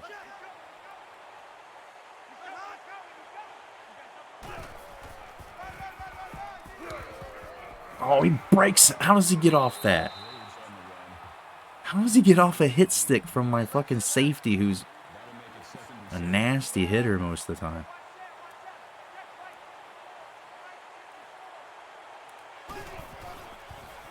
It's onslaught here. Gotta stop. The no-huddle onslaught. Somebody's gotta be tired. Not just our guys, right? Continue playing the boiler. You're all good. No sorries needed. All rowdy tonight here. I don't usually drink beer. Beer versus White Claw. Just different. I'll drink White Claw. I'm super mellow. I'm just like, drink 2 of them, 3 of them. I'm like, I'm going to bed. Drinking beer and I'm like, fuck this. I'm ready to fight, dude. Fucking Air Force fighting me now. How is that? You just trashed me. We'll come back. We'll be a little more focused. Get my shit focused. I told you I didn't think I was in the stone zone. That whole drive, I just felt like I knew I wasn't ready. But then I made myself not ready by thinking, you know what I mean? I thought it into reality. The extra point attempt is good.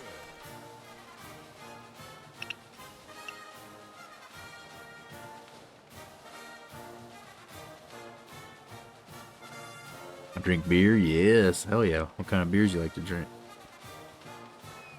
Always be ready, stay ready. That's right, man. Right.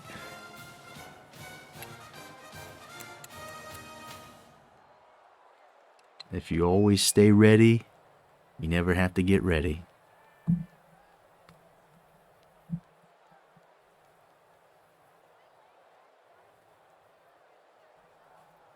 Off the next 2 days, and I'm drunk. All my friends went to bed. Oh man, that's what this stream's designed for. Is fucking basically equivalent of fucking crashing the car in the garage door, getting out of it, being alive, going in, getting something to eat, and going to bed. Minus the drunk driving and fucking damage and dangerous shit.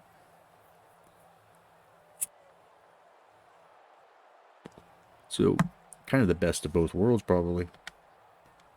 Burke deep to return.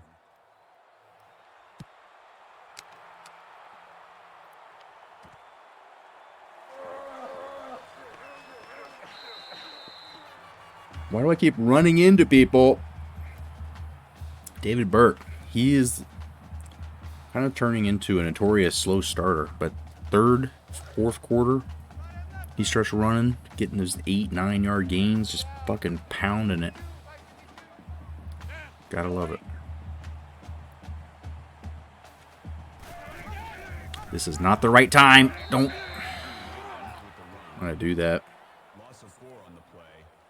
Got lots of cuts to make. 7 QBs, 7 halfbacks. Jesus. 7 QBs, damn. Yeah, don't drink and drive. You don't need that advice already. That's good. That is good. I needed that advice. I still did it. And then I luckily never hurt anybody. Never hurt myself. Banged up a car. A couple cars got banged up. But learned my lesson. I don't really drive at all now. At all. That was all like 11, how many years ago? Yeah, 11 years ago. Happened October 6th, October 7th, 2011. me a DUI. And I don't think I was even that drunk because it was like 5:30 in the morning the next day. Like I stopped drinking around midnight or 1, and I got something to eat. I slept a little bit. I think I was falling asleep on the road, but you know, I was so drunk and I was at a wedding, so I had shit spilled all over me the night before. So I was gonna smell like booze no matter what. And I refused to take a breathalyzer. And everything got real uncomfortable from that point on. Once you tell them you're not gonna cooperate, and you're like, I'm gonna talk to a lawyer. They're like, okay. Oops, sorry, I banged your head. Oops, sorry, the fucking handcuffs are too tight. Oops, sorry that you are getting put into the jail cell where somebody just threw up. Like, everything goes shit. And you're like, dude, I just fucking was, wrong place, wrong time. Should have slept another hour or two. Didn't mean to hurt anybody. Wasn't trying to, be a danger. And learned my lesson, though, is that, if there's any doubt, like, don't. That's it. If there's any doubt, don't. And I obviously had doubt because I'm like, I gotta sleep, and I got something to eat for breakfast, and I was doing all these things, trying to, had the windows down, the music turned up, like, just don't. It cost me a lot of fucking money, dude. Like, probably getting a lawyer and everything ended up being like total paying everything, all the shit, at least 10 grand. Look at Ouellette bitching people that time. 8 tackles and 8 guards, dude. What are you doing there? Do you have anybody left on defense? Drink at home, yeah. The power of Twitch, the fucking bar can be on your computer, right? Pitt versus Auburn going on here today. Pretty good one. Hey, yo, what's going on, Drum?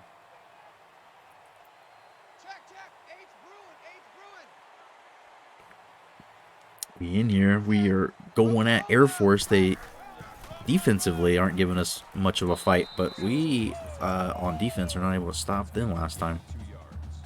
Even VR, shit, dude. There really is no real need to go out at that point.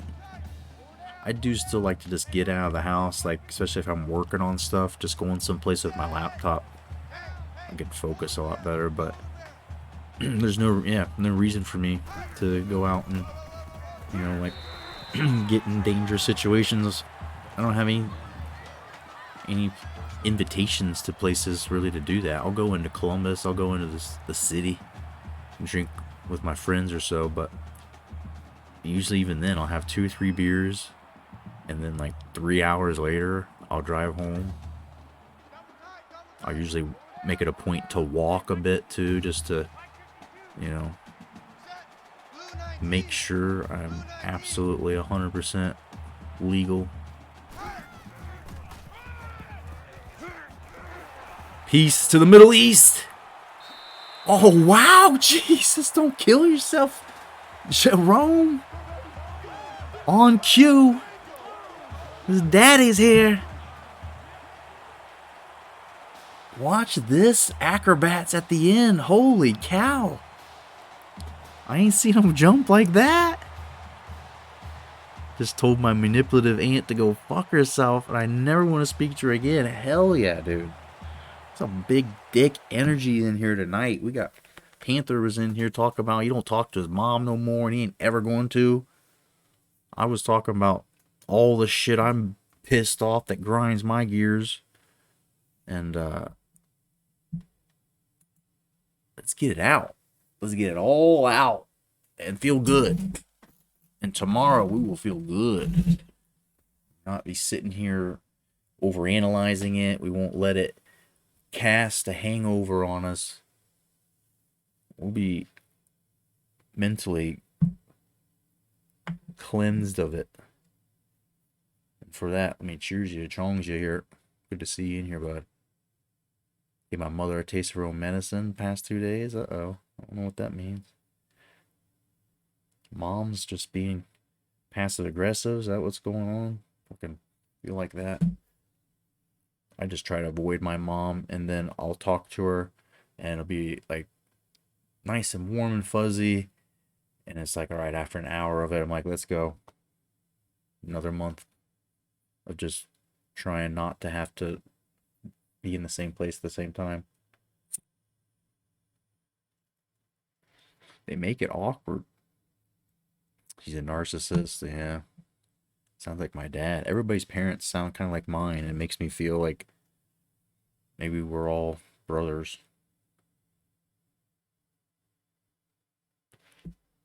But it might be just like how most parents are, you know? It seems like my wife gets in an argument with her mom or dad every once in a while, with her sisters, it seems. And then my buddy, who growing up, his parents always seemed to be like the perfect mom and dad. You know, they had issues that I never knew about. They were just good at working through them behind the scenes. Where my mom, my dad, was like, "Hey, we're fighting, and I don't fucking care. You kids, you can hear this, you can listen to this. I fucking hate your mom. Your mom's a whore. Blah blah." Like my dad would make it very public. Like, ooh, I want to hear that about my mom, dude. I don't like that. I don't like to hear that. That was my childhood growing up, was like just listening to people fight and sitting there thinking like, your argument sucks, dude. That's not a very good argument. You guys have been fighting about this. Like, you brought this shit up. And I remember being like a 6, 7-year-old kid. I'm like, if you're just going to keep bringing the same shit up, why don't you guys just get a divorce? Like, if you literally won't ever stop talking about the same thing. And I don't think I knew it was an affair, or I knew what an affair was. But I knew, like, dude, if you guys just keep talking about it over and over, it never gets resolved. And I know that ain't gonna ever, like, you know, as a kid even, I knew. Like, you keep fighting about the same shit. Like, you fight about it and get the fight over. And if the fight's not over, you either fix it or you forget it. Is like that fucking infomercial. Was it set it and forget it? Fix it and forget it. My dad is fun as fuck. He streams too. Hell yeah. My dad is a narcissist. My dad's a fucking narcissist. I don't even know what he's up to nowadays. Sending my sister letters and text messages because he saw somebody that drove a car like hers come into his driveway and turn around. I'm like, sometimes people miss where they were going and then they turn around to go back because like there's a other house, like, you know, down the road, like, you know what I mean? Like, could have been an Amazon driver or something. Like, who knows? And he's just like, I thought maybe you were trying to get back in touch. I'm like, dude has the weirdest ways of trying to like get back in touch with people when it's like, I'm going to accuse you of trespassing falsely and then open the door for a little reunion, daughter. That's, I mean, like, that's basically what he's doing to my sister. And she's like, I don't want to get back in touch. I'm like, well, at least he's still alive. That's kind of like all I needed to know or care to know. I think my mom's suffering from PTSD or narcissist, possibly, but, you know, maybe both. But my dad is definitely PTSD. Tried to talk to my brother about it, but he keeps minimizing it. Sounds like my brother a little bit. He just doesn't want to deal with those things. I don't want to deal with it either. It's like too heavy. It's hard. All the loves, Buckeyes, Beagles, delivering mail. Hell yeah. My mom was in the mail, postal service, and I had Beagles, and I went to Ohio State. So your dad sounds like family.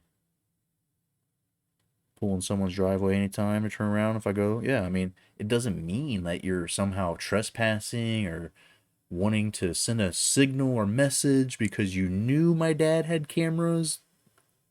Like, it just doesn't make sense. And I'm like, dude, if you sit and you think all these crazy thoughts and you're like, what's the most logical thing?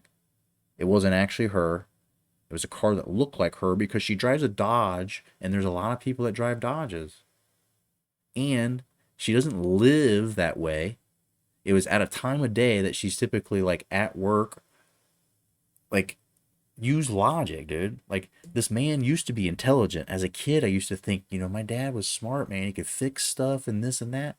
And I immediately, like, as soon as I got outside of my little bubble, I realized, like, why the fuck did my family live around there? Why are my family still there in that town? Why did they never get out? My dad is also super cheap. So he's never even like went to explore and seen like other places to just get perspective, to just understand that, dude, here you may be the majority and everything you think is kind of the group thing, but go somewhere else and learn and see, and maybe the stuff and the things that you're doing aren't necessarily 100% like airtight and foolproof. Like, I immediately learned it, but like my dad literally has like been secluded, living a mile off the road in a country town, off the town, outside of it, his entire life. That's not where he grew up, but it's not far from where he grew up. 10 minutes. And he has never lived anywhere else, ever, except for a little time during Vietnam, where all of his fucking problems, I'm sure, started to cook, boil. And he'll tell you that if you ever see him. Ask him about it. Don't. Jesus Christ, guys. What are we doing? This is turning into Dr. Phil. How does that make you feel?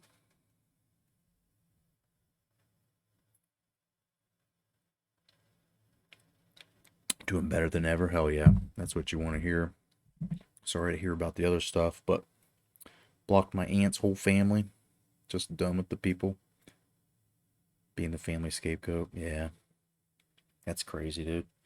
And it's just craziness. Like, you just get to a point where you realize, shit, man, I cannot do anything about this. I can't do anything about this except keep having complications because of it. And that's like my dad. I love the dude. I want to be there and help him. I want to get my inheritance. I want to live and have a fucking, like, piece of my childhood. Like, be able to maintain, some of the place that I lived as a kid. But I know I'm not going to, and I'm okay with that because it's, number one, I'm not entitled to it. I don't care. I've earned my own place and part. But it's just like, he's crazy, and crazy shit will always continue to happen. And even if I am perfect, this is the thing my mom told me, She's like, even if I was perfect, I'd walk on eggshells and do everything on the holidays and stuff to not have fights for you kids and for myself. So we just didn't have fights. And it still wasn't enough because he'll find a way. He'll piss you off. If you don't piss him off, he'll do something to piss you off. And that's what it was with me the last few times. And I'm like, I'm done, dude. You are a fucking bad father. Point blank. And I'm like, it's been too much. I've been asked and forced to do too much that kids at my age shouldn't have done. And then now as an adult, I'm trying to be a father of my own. And like, I just had to say, it's done, dude. And, it was weird. All I said was just, leave me alone. And it was kind of weird. It was just like, I said all that, and I was like, all I want is you to leave me alone. And I never heard from him again. And I don't know. Like, if I will. Was he in the war? Yeah. My dad got fucked up bad by, like, seeing friends, people getting killed, and he'll have nightmares in his sleep. Like, where he was mostly was in Korea, and there were snipers more than like actual live fire or anything. But yeah, like mentally, it fucked him up for the rest of his life. He's PTSD to the fucking T. He sits at home, basically insulates himself. He watches out the windows. He's got like cameras and stuff, like trail cams set up, and he's got surveillance in the house, and it's still not enough. He's constantly thinking somebody's coming in the house, stealing shit. He's constantly accusing people like my sister of going back to his house when she wasn't there. He has a camera that showed the person pull in and go right back out. And then it's his family. Like, that was the last conversation I had with him, was like, of all the people in this world that you should give the benefit of the doubt, of all the people in this world that you should accuse last, is probably us, who are here in your flesh and blood and who are trying to help, support, be with you. Like, that's where craziness is too much. Like, when you can't get through to that, whatever, anybody who's had something like that, take it from Jerron, man. Just cut it. Get that shit out of your life and toxic, and don't let your kids see it. Don't let anybody you know or love think that that's how you're supposed to act. That's the thing.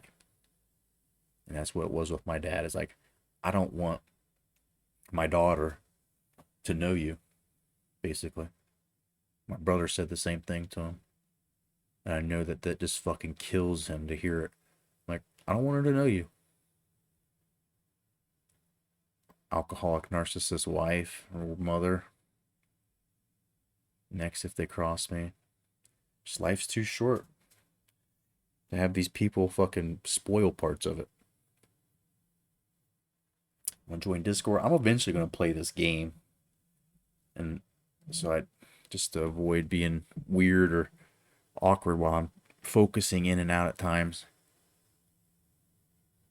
From DP, Suck It, David Specta. What the hell? You see that username? Is that a troll? Is that a bad person we need to block? What is going on? If it's not funny, if not in good humor and good nature, we don't want people in here bullying each other or fucking name calling each other. So if it's all in good love, and get a little chuckle out of it. From DP, Suck It, David Specta. I don't know who DP.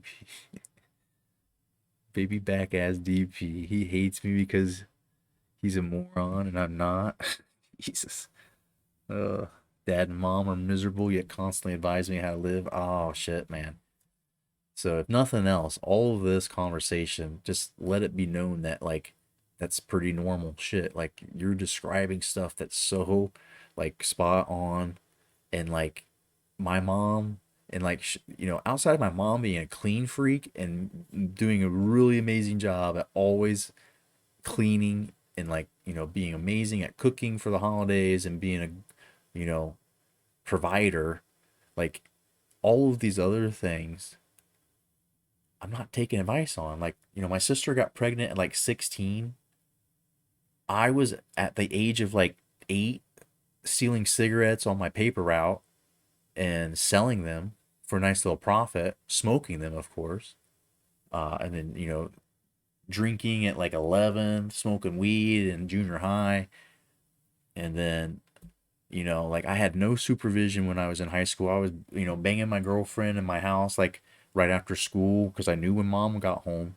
She would tell me if her car was there, and I'm like, okay, we'll just park at the gas station, get in my car. And then she'd have people who like, I saw her walk into the house, so like, I'll park in the back. I'll drive around to the back. Like, like all these little things, like, I'm like, she maybe was just too trusting. Maybe she was a perfect mom. I do love her. And and not looking forward as she continues to get older, as I, watch her start to, that is probably the one thing in my life I've dreaded the most is, knowing that she ain't going to be here forever. I'm probably going to be very much like, connected as she, she's aging, trying to take care of her. So it's like, maybe we should all just go on a trip and die. Airplane crash, something. Play the game. You've been live for 2 hours. How many games? We got like a quarter, bro. We got a quarter of a game, so we got 0.25 games. 0.25. I'm saying that because I know you want to get games. Yeah, I appreciate you, but I appreciate it. I mean, this is how I live my life. I need guardrails, and I need like some reins on me. Just a big boss horse running wild, man. Fucking just point me in the right direction, right? All right. We're supposed to chongs at something happened. We got a raid like an hour ago or something. I think I was chongsing for. Jerron came in here. We got a new follow. Oh, there's been a bunch of good stuff. Maybe that's I was just chongsing for all of it. Chongs into us getting toxicity out of our house, out of our lives. DP, you didn't even follow, bro. You know who DP is. You got people making usernames just for you, Specta, and then coming into a stream they never usually come into just to harass you, man. That's fucking hot. That's like the kind of like emotional like stranglehold on somebody that I like. I like that. They're passionate. Hate viewers count as the same viewers too. If you hate me or hate anybody in our chat, your view counts just as much. So just hang on, hang out. Don't use any bad language or bully people though, but get that hate out your blood. Yes. Get that hate out. Has anybody in MAGA land in your life finally admitted they were wrong? No, absolutely not. Hell no. There's more people joining MAGA around here, dude. And they're doubling down hard. It is the politicians tagging and saying he's my guy, he endorses me. It's all in. And all of the January 6th stuff is just a hoax. It's all just a hoax. It's just made up. And it's just to take the guns from you. It's just taking the gun. Like, this is what's happening. I should just sell out so hard to the right and start getting, elected.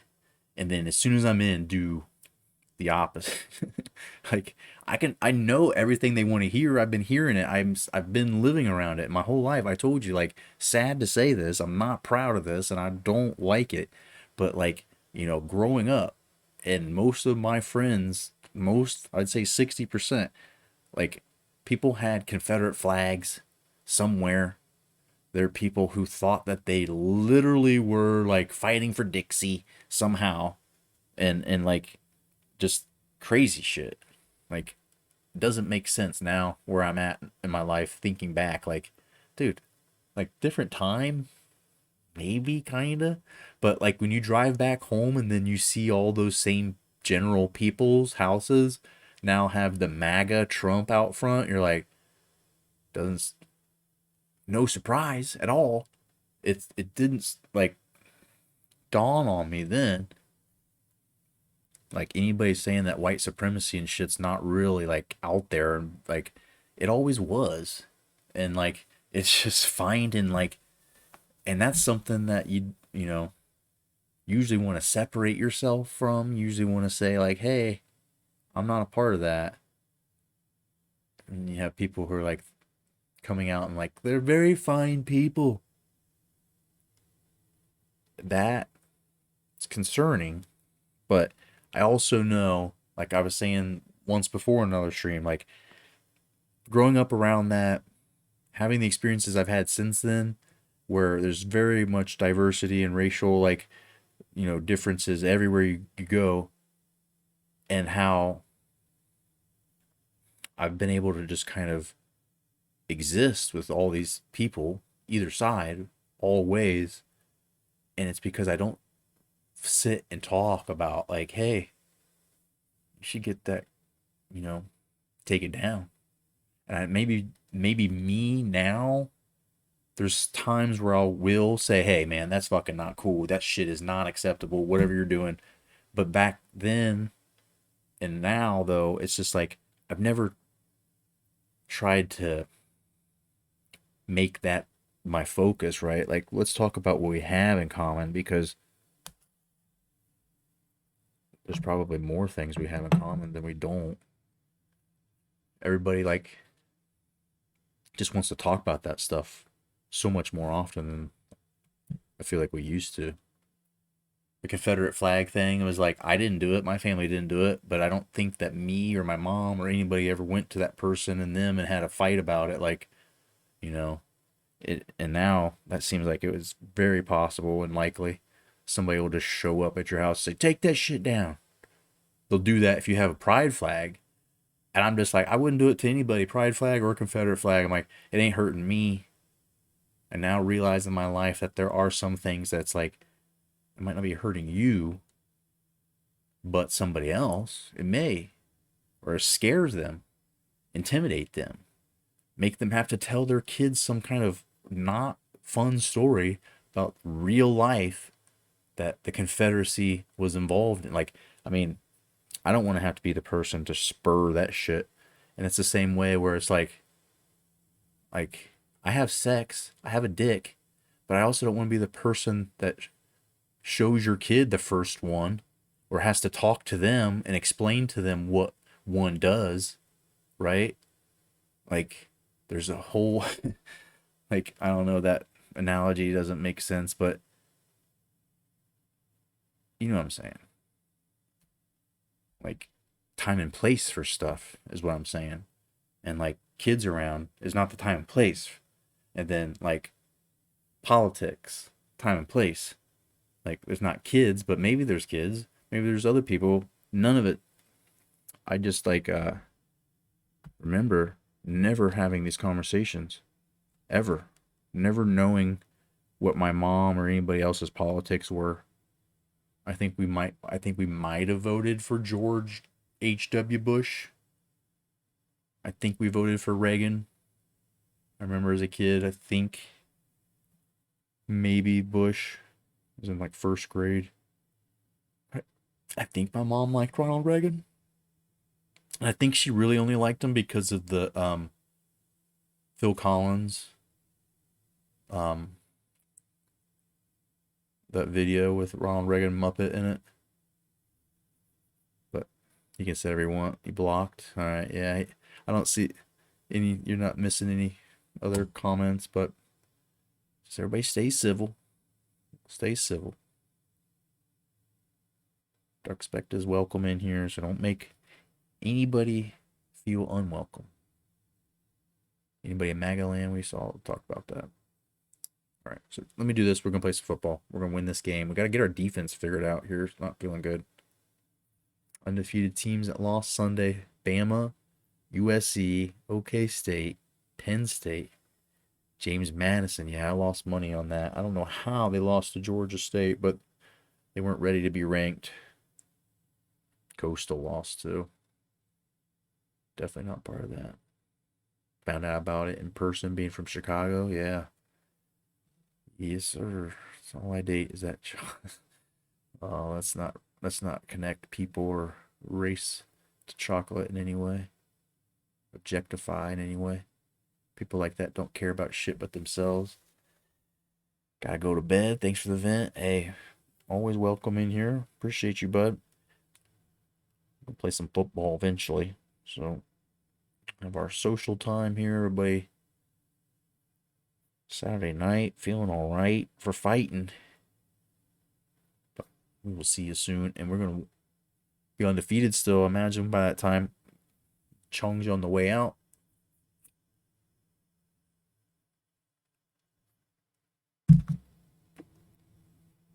Let's go. All right, we'll play football now.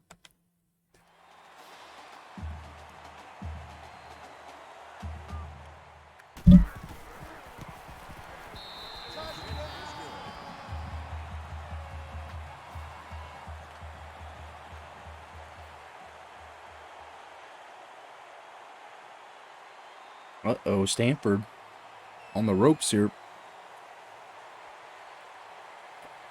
Michigan ain't no joke.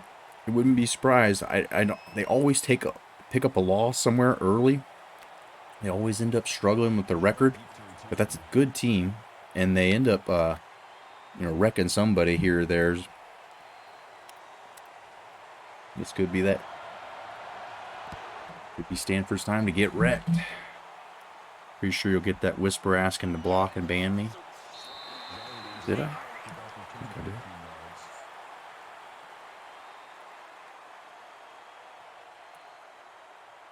No, I didn't.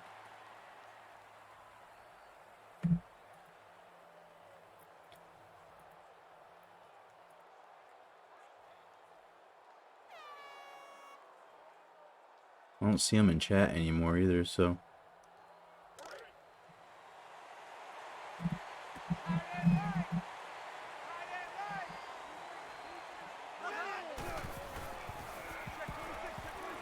There you go. Walk right into Tommy Young, Patrick. Get wrecked. Get wrecked. We might have some people visiting here today. Or is it the Army game? We know that the option teams and the running quarterbacks, we end up getting a chance at more sacks, it seems.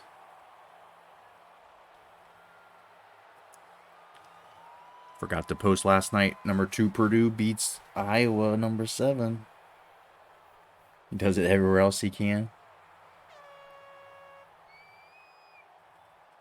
Sorry, Purdue 36-7 over Iowa. Nice.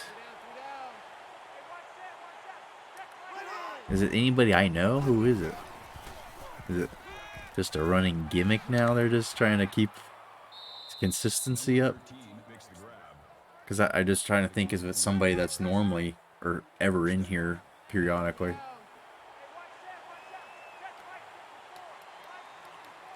It's not, what was the one guy? He's changed his username, but I remember Striving Skate. You guys had a little beef for a minute. He's like giving you call out videos and shit. He's never been a problem in here. I'm alright with him. He's always fun. Just a young kid, little goofy at times, like we all were.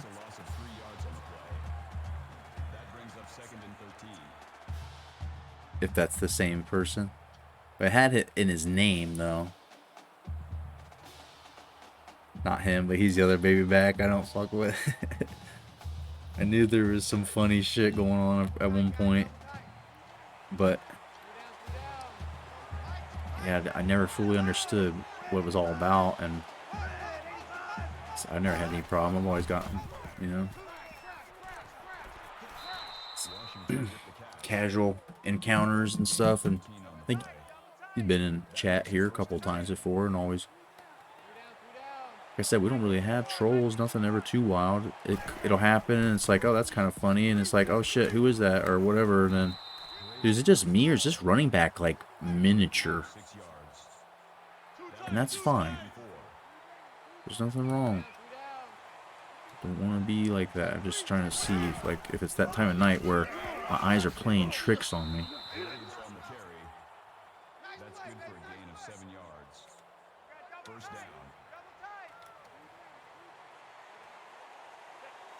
down. Oh my god, they actually completed one of those. It would have been a fumble, I think, if he did. I have told them both in stream, so fuck them. Nice, they both shitheads. So let's just keep it civil.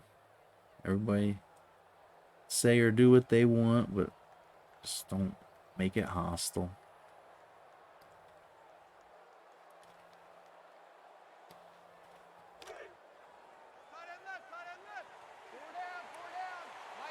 There's like people, like, I didn't realize this, but there's like a whole like subgroup of wannabe like Access Hollywood or streamer drama.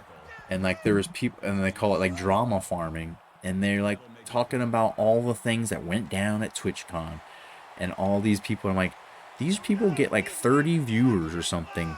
Like they may be just on the fringe of surviving as a full-time streamer, but they're not like Amaranth, right? They're not like people who are known outside of, Twitch.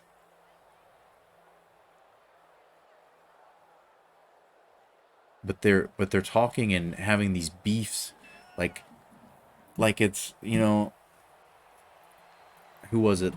Like Ryan Reynolds and TJ Miller or whatever. Like, I know those names when somebody says they're beefing. When someone says Neon Sniper Panda, or like, who is that? What does he do? And evidently the stuff he does is not cool. I don't know. I don't know any of these stories, but I just like heard. And I'm like, what is this? I can't deal with this. I don't care about like actual celebrity gossip. Like, I'm gonna deal with like D- celebrity gossip. Can you even consider them D-? Like, I would consider like a local weather person at a small radio station that no one knows outside of that. Like, that's a D. That's a D celebrity. D- even. Like a C celebrity, somebody's like, they were on TV once and they haven't seen them in like a long time now.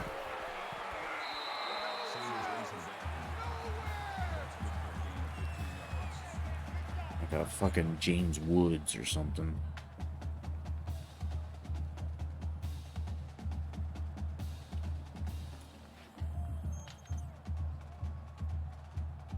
I would even say he's probably like B.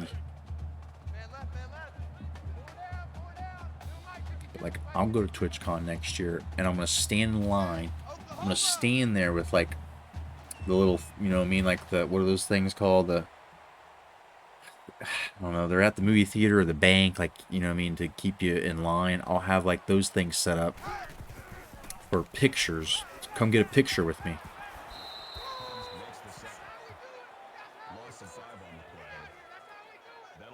And just like be upset when no one comes to get a picture with me. Like, how dare you? I have like 600 plus followers.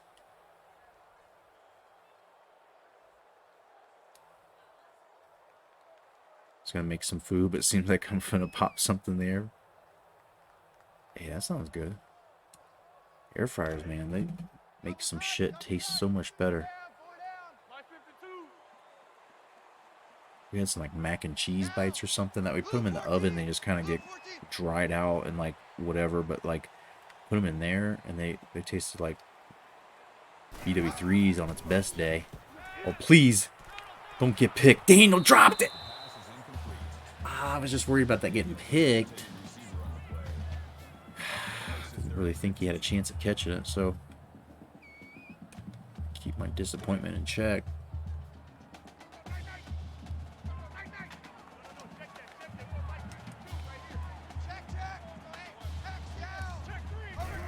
Want something done right, you gotta bring in Albert.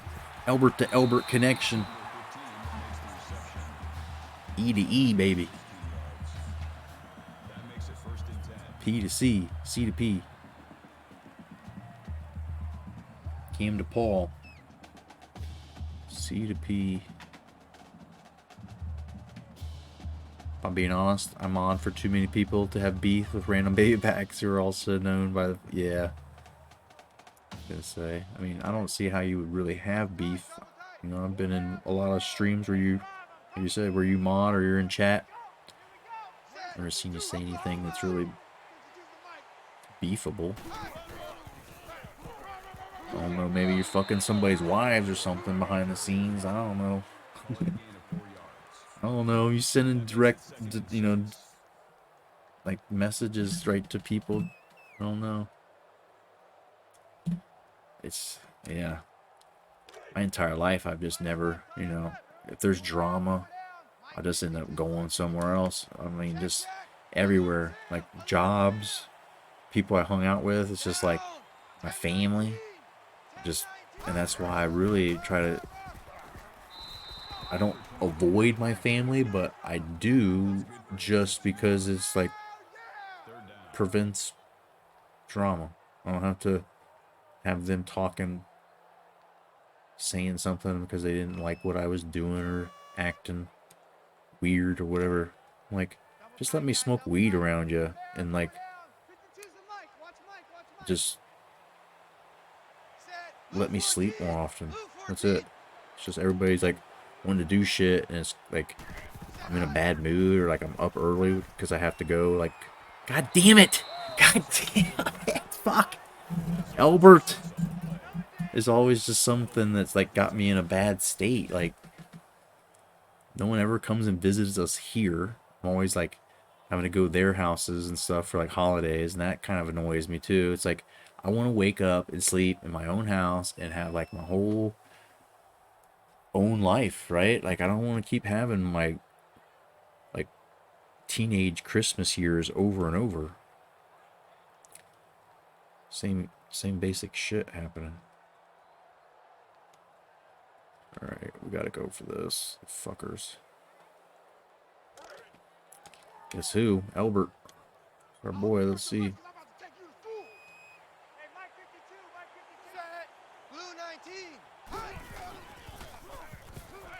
Oh, he can't get rid of it in time. He was open. Just waited to see if that guy cleared. God damn it. Hobbs has become a mess here. He has wrecked us. Well, they'll get it at the 50. Yo, tight spots here. What's going on, bud? Shoestring tackles. They're getting me, aren't they? How are we doing? Good, sir. Dropping that lurk. Appreciate that. We're trying to win this game. It's a little more dramatic than we thought. Sidetracked. Taking 9 right across the middle here. We gotta deal with Hobbs. Actively be fucking game planning for him the rest of this game.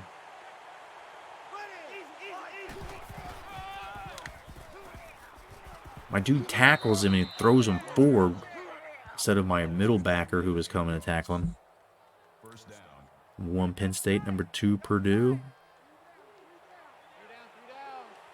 Louisville, number 3 is strange. Louisville is very bad in our dynasty. Hey, we're struggling on D here. I'm not really getting my brain all the way into it.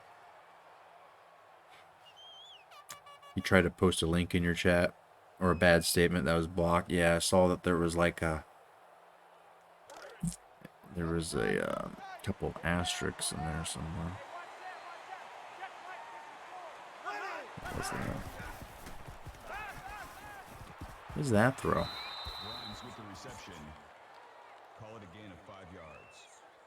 Yeah, there's like that 3. Can I see that word? How comes I can't see it? I don't think it was blocked because it usually comes through and I can get a chance to see it. Hey, defense gets the sack while I'm one-handing it here. What am I doing? Put the messages here. Here's another true fact statement. 3 asterisks. Smart guy right there.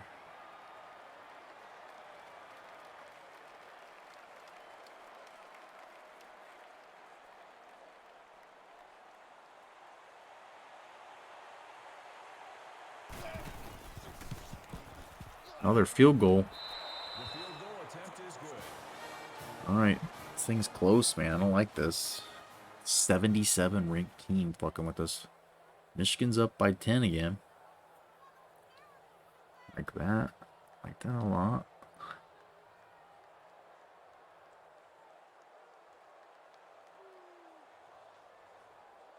You seen SmackDown, right? I was like, OMG, Braves.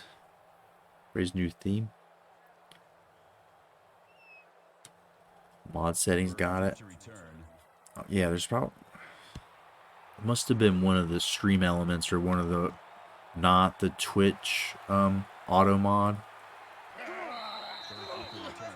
It must have been one of the other ones. Because I don't have anything that says like a blocked word or a message that I could like... It'll usually have a button that says show original message or something I can click. So that must have mean he said said a naughty word. Might have been a Trump word. We got Trump and we've got, you know, most of the racial slurs. Anything that would get me in some serious trouble. If I said, we tried to block on here as well. Like, dude, the heat. Hobbs, 68 again. Somebody hurt this dude. Fucking Jeff Galooly. You got anybody we can call? How is Air Force with one good defensive player wrecking me? Let's run away from him. Let's go a different direction. Let's just not deal with that dude. That dude is a fucking animal. He'll probably he's still coming. I see him. I see Hobbs coming. And I'm only getting this touchdown because we're afraid of him and we're running away from him. There he was. He almost got me. Are you fucking kidding me? 68 was the last dude. Watch this shit. Hobbs again. Hobbs, you motherfucker. Haunting me. Watch, here he comes. 68! Motherfucker! He came back from the dead and oh my... Holy shit! Wow, wow, wow. We needed that bad. Whew. Just wild stuff. Hobbs chasing us down. Like, this man... I mean, it's just a video game, but like, did I see that lady's vagina? My brain, my eyes are... That's why we're probably not doing so good on defense. Yeah, they're dirty. They're real good and dirty. Dirty. Just like we like it.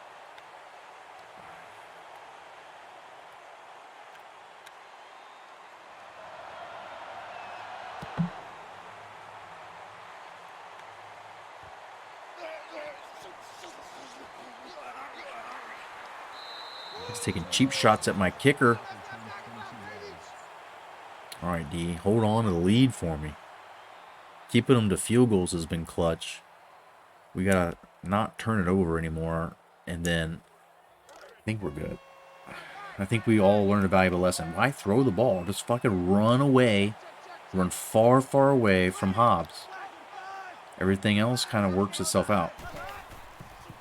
We were running the ball good on that first drive, too, except when we started running his direction that one time, and I'm like, oh, it's 2nd and 10 now, or I lost 14 yards, or 4 yards. I got to pass it, and then he sacked me.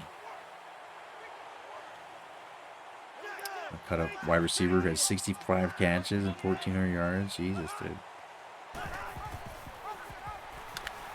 Oh, Nunez! Senior often will get shook off on one of those tackles. He comes with the fucking heat. Meat heat. Put him on a seat. Let's go. I don't know. 3rd and 3. Will they run it? What do I do here? I'm leery about committing too hard to any one thing. Don't run up the middle on me.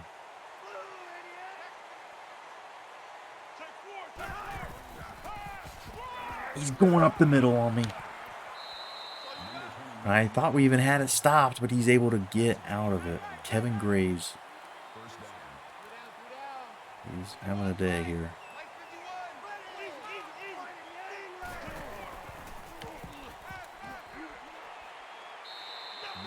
Can't stop him. Fight of the Purdue Cannon. Wabash Cannon. In the Wabash River somewhere near Purdue.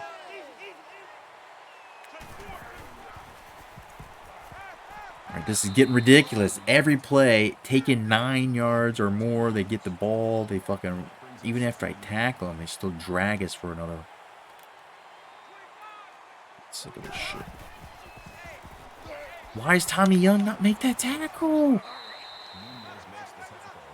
The game's just out of control right now. It literally, I think, gets fucking out of control. It does these no huddles, and it only seems to happen when they do no huddle. That everything is like a fucking slippery hill, just sliding down. I can't get them to stop. Like they're sliding down this hill to the end zone, and I can't. The only thing I can do is just be a little less muddy at the bottom, but it's going to slide. Can't do shit. I have guys in the middle. I have fucking set the coverage, the hook zone and shit right there. I'm running a one high safety.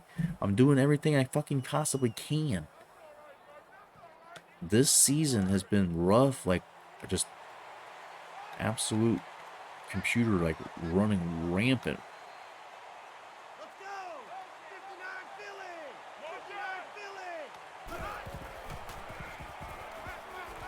Sack coming, he's got able to get rid of it. Damn it. I was using the other DN. I thought about turning into him. Like, nah, he's got it. I kind of thought I was being a decoy, or at least keeping away somehow, but Coach Stradamus tipping us off to the inside run. Let's fucking wreck this. And they still... This is when you know you're fucked. Are you serious? With the Coach Stradamus, with the run commit, with the blitz, with the everybody pinching, he still gets 9 fucking yards, and then he dog crawls for some more at the end of that fucking play. How in the fuck is this happening? God damn, dude. Like, I'll lose a game. It's going to happen. I don't care, but when I get done like this, I'm not accepting a loss. It doesn't, like, we're going to try harder. We're going to do what we can to make sure we don't lose just because. Just because. Because it's fucking me. That's my only motivation. And it's the best motivation.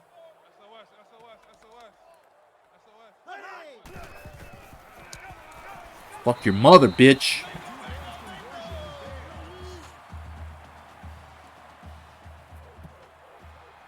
Stanford's winning, though. Damn it. Stanford's not an issue. We'll get them in the conference championship. Better than last year, where the conference championship had no meaning. We knew it wasn't going to spring us. We didn't fully know, but we had our... As soon as the game started, we had the ticker across the bottom tell us that Mississippi State didn't lose. And so we knew we were kind of fucked.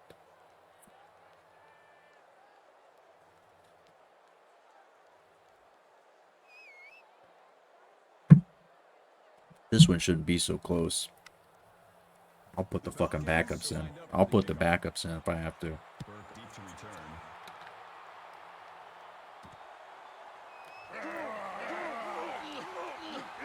Oh, McGee, I thought he was going to get that corner.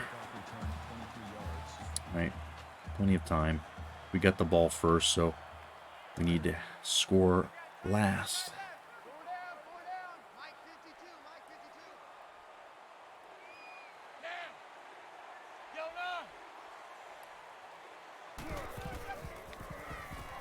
Take a little gimme to Sod. Hurry up for now. That'll make it 2nd and 7. Remember, there's a guy named Hobbs over there. There he is, coming off his block and making the tackle. Got 5, though. That's good for a gain of 5 yards. Take that. That'll bring up 3rd and 2. Did I just see Ouellette had 177 yards already? I'm fucking going blind, aren't I? I'm going crazy at the same time.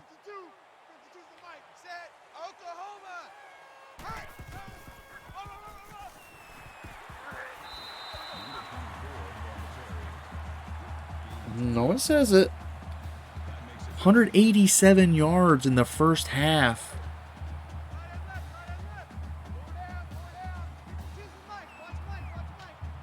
He's probably going to set our record. I think our season, our game best is like not that high.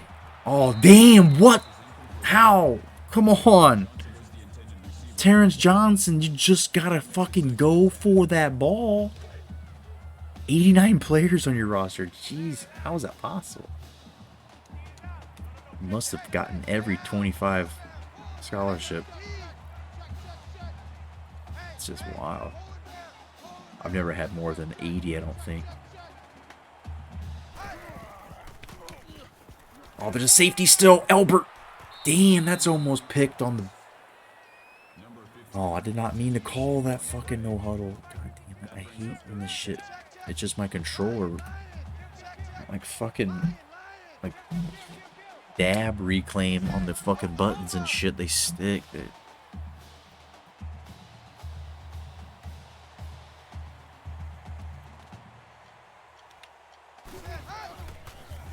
Albert, this kid is so good already.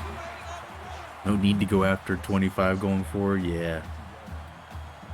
Go after 25 if you've got a bunch of garbage dudes you plan on cutting, but you got like 86s and shit, man.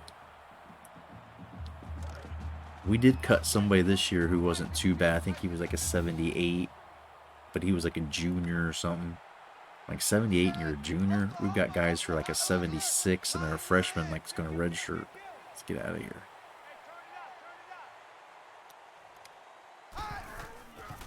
Albert again. Oh my, how does he hold on? How is he still alive? That's, yeah, you don't want to do that to your receivers if you like them, if you care about them, you know? Care about them. Cherish them. Irreversibly injured.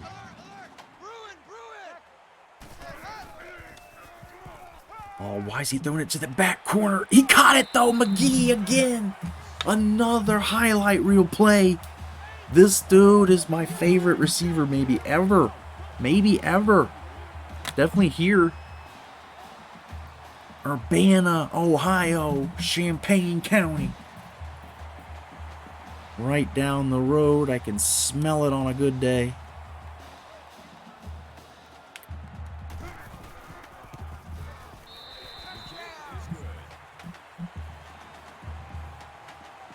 Maybe we'll still get a sim a little bit of this game. Second half could be quick. Get a big enough lead. Convince all of you thoroughly that yes, we can beat 77 overall Air Force. Then maybe we move on. Next game should be a good one. I think maybe it's Navy. Might be wrong. Might be Army. Mississippi State. Army, I think. Dude, I forgot. Ouellette had the big run. He had 2 of them. After this last class of 6 5-stars, 11 4-stars, 7 3-stars. Pick and choose. I mean, it's always like, even if you cut them, does it hurt anything? You know, if a guy signs, it's still, I let guys, you know, come, even though I know I might immediately cut them, just to have the option to look and consider it. And he's flushed out, sacked, coverage sack. Patrick Morris, 3 sacks already today. Nick Perry fights his man and then keeps contained.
We're back.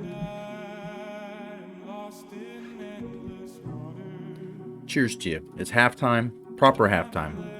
It's a gentleman's game. We take care, we actually care, have consideration for the mind and body, and let people recharge. And it's halftime.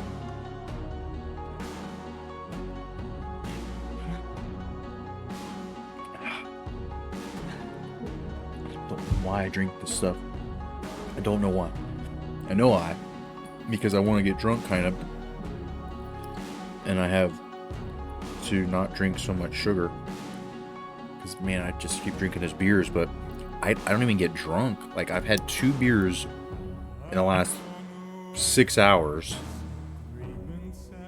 And it's just the sugar in it and the alcohol combined with it being late and the weed and everything. I get super sleepy, but I don't really get drunk. Like, I don't have...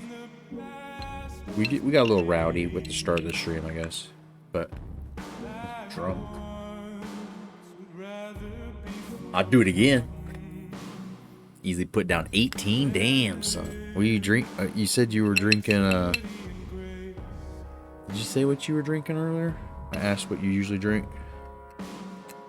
18 beers. Damn. If it was Natural Light or something, or Miller Lite, over the course of a hot day when I'm drinking it, because I'm also just thirsty too, eating a lot of salty, tailgate food, got, a handful of pretzels a lot. Absolutely. But like Budweiser or something that's heavy, like definitely not IPAs with higher alcohol, but the carbs and the fact that there's gluten in it, I can deal with a little bit of gluten, but if I do too much and I drink a bunch of beer, eat pizza or something on top, like, shit, man, my body hurts, my stomach hurts. I just, I don't really get too drunk because I just get miserable when I stop drinking. 18 England, hell yeah, dude. I don't think I could do that, not anymore. Sound like my old roommate in college. He lived in Maryland, so he would get Yingling, and we would pound them. And that's just one of those beers. It feels heavier, like, than a normal beer.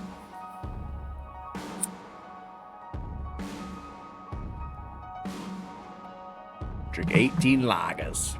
Single man, no kids. Your tolerance is fucking peak, bro.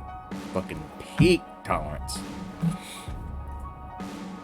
About 15 years ago, that was about where I was at.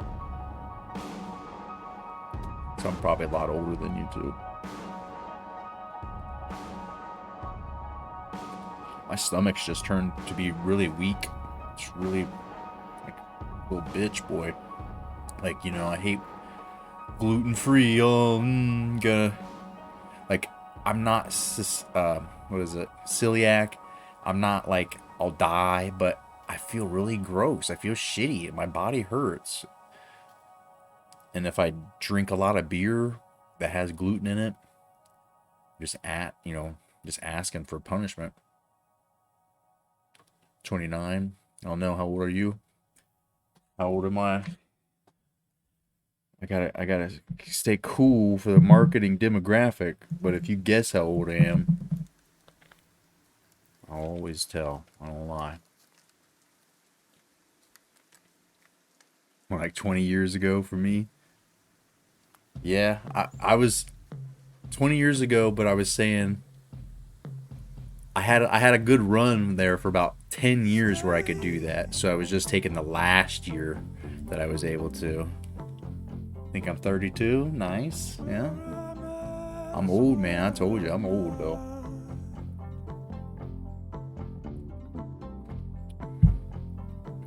We're just timeless. We've been around for so long. We're timeless. We've seen it all. We've read the books about what we didn't see. 45? Shit, damn. No, I'm not 45. I'm not quite halfway in between there, but I am 40. Yeah, I'm in my 40s. Turned 40 this year.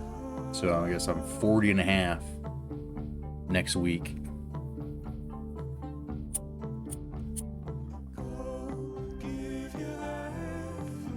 I'll cheers you to that. It's almost 420. The slowest NCAA football player on the internet.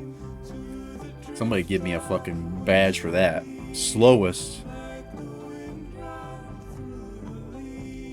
More old guys like me. Hey, with the Xbox and stuff, like this game, that was the beauty of it for the, like, I had a very, like, hard time when Revamp came out for a while, because it took this little world of ours that was reserved to the older guys, to the people who had Xboxes. So you had to have been at least gaming in 2008 or 9. It already made you kind of guaranteed to be not like a Madden kid, right? But then Revamp came, and there was like 12 of us streamers, and then there was like 120. It just completely like spread. And I'm like, these are people that don't have Xboxes, they don't have the original game, they can't probably go on eBay and get it. And it took what I felt like, I've thought at times about suing Revamp. I thought about it, like, there's gotta be a way for me to sue. There's gotta be some way, because of losses, because of an NCAA streamer that has now, but I'm like, that's free market capitalism. I think I'm pretty much going to lose that. I think they'd say it's not our fault that people didn't want to watch you and that other people started doing it, so you were just trying to keep a monopoly on it. That doesn't sound like a pretty good, honest practice either, so fuck you, guy. But I was upset. I won't lie. Like, when Revamp came out, I really did not like all of the other people that started being able to stream it. It took something that was mine, ours, special, and just, I don't know. It's like once you think that girl that's hot that you've been in love with, like, has had sex with a bunch of dudes, you're kind of not thinking she's as hot sometimes. That's basically what it was like with this game. And I'm like, but it also very much hit me in the chance for channel growth.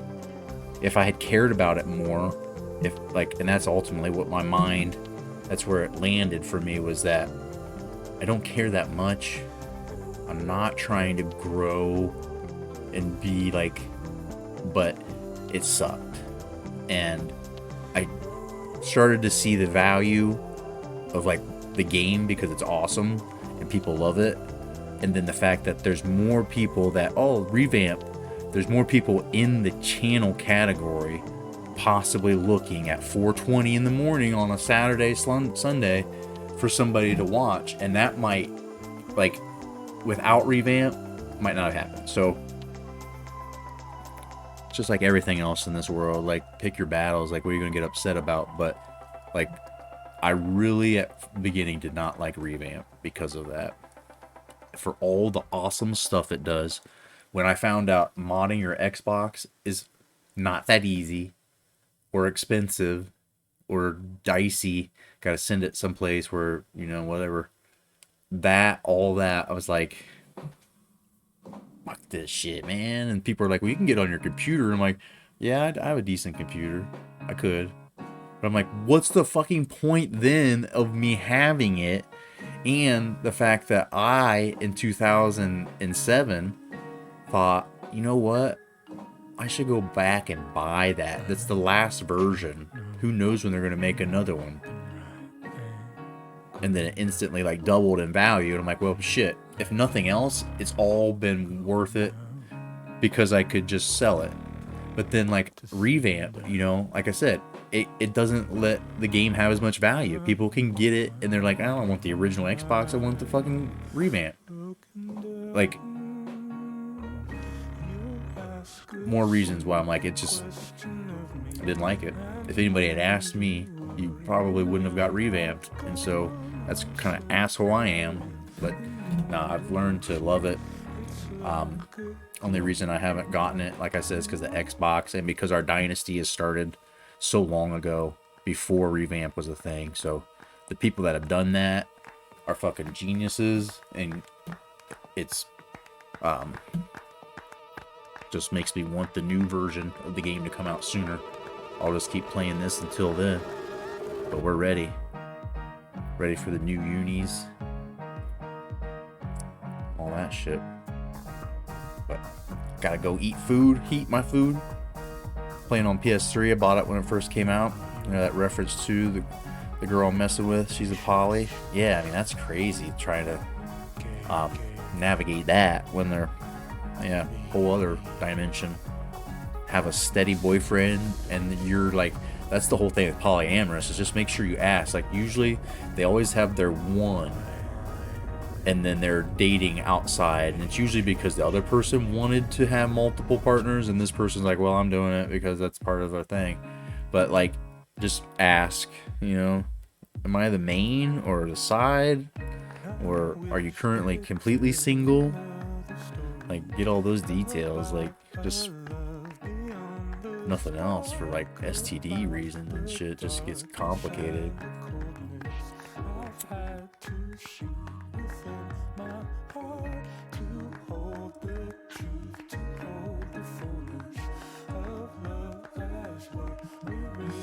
All right, we're getting closer. We're getting closer. I promise you. Longest game ever.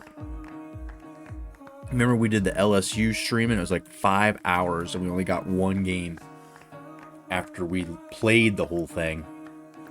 And then it got lost because it jammed with 1 second and they wouldn't kick the extra point.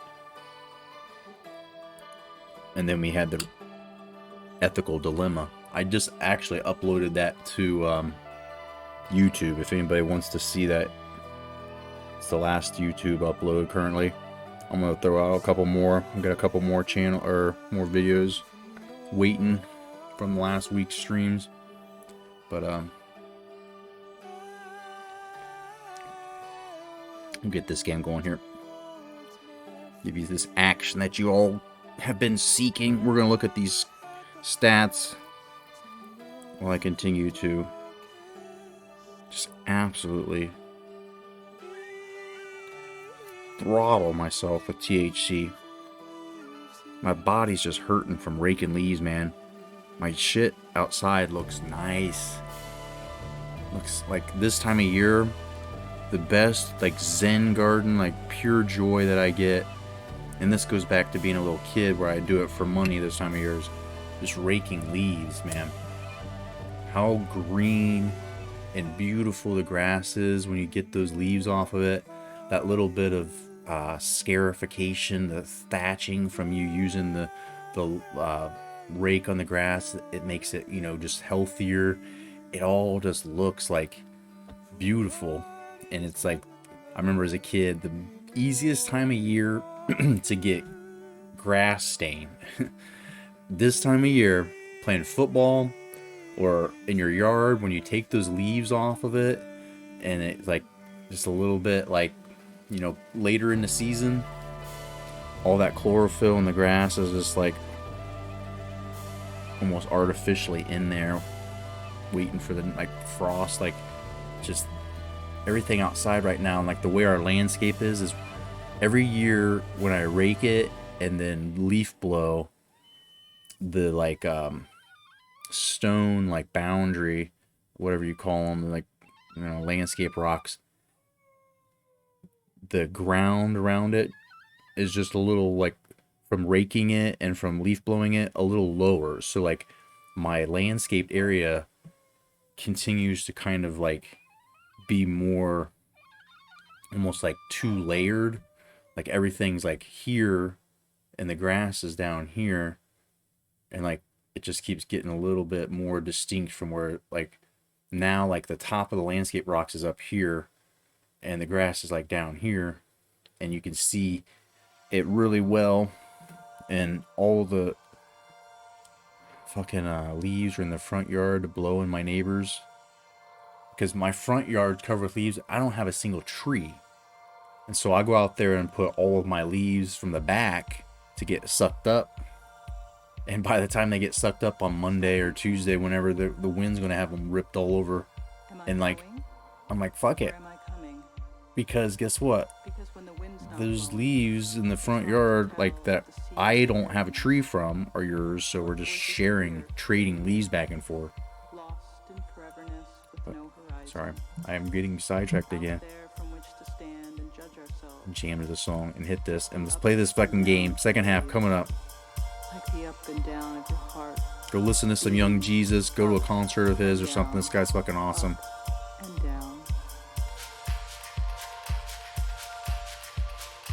It keeps us undead.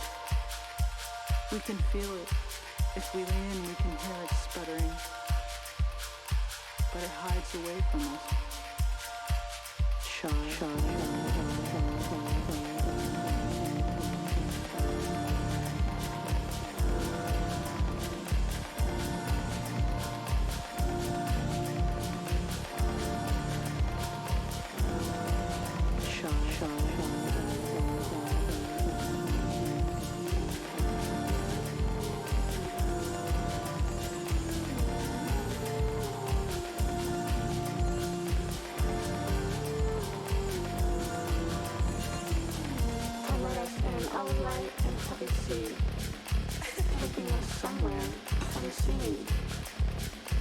We ride silent, shivering in cerulean fear, and gold blind eye.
Damn, Reed was coming. And then a group of Warhawks take him down. He gets 5 though. Turn this music down here. Come on.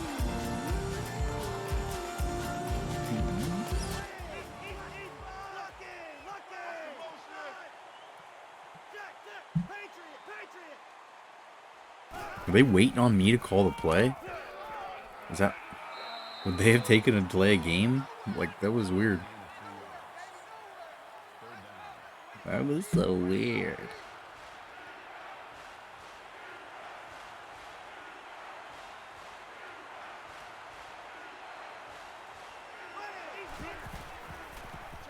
Again, right up the gut, dude. Why? How am I just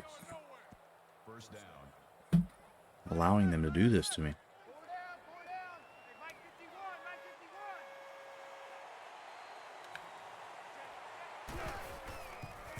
Pick City, let's go! Let's go! Let's go! To the jump! Do the jump! Ah! They're all breaking their spines here. Adriana Chechik style. Jesus, dude. Johnson. I like playing with this Johnson.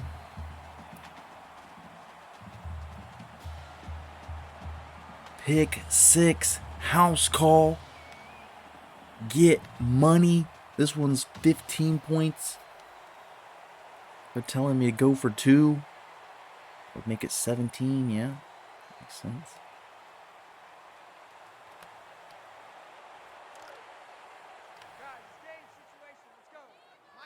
It always makes sense to try to get more points than you would be getting, but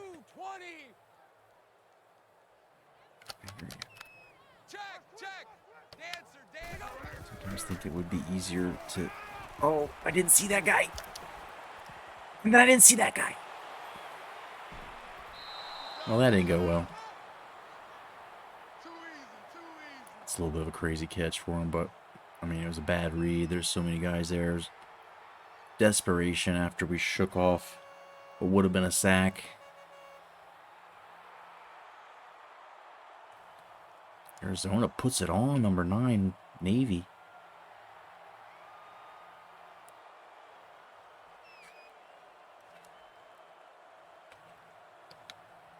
Damn, if I had gotten that 2-point, that's 3 possessions. 3 possessions is my rule that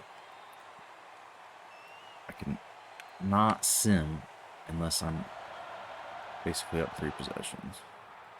At least in this situation. Valley returns the kick. Kickoff return 17 yards.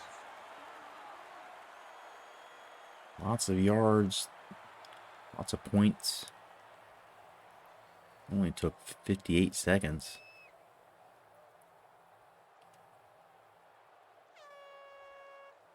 Concerning.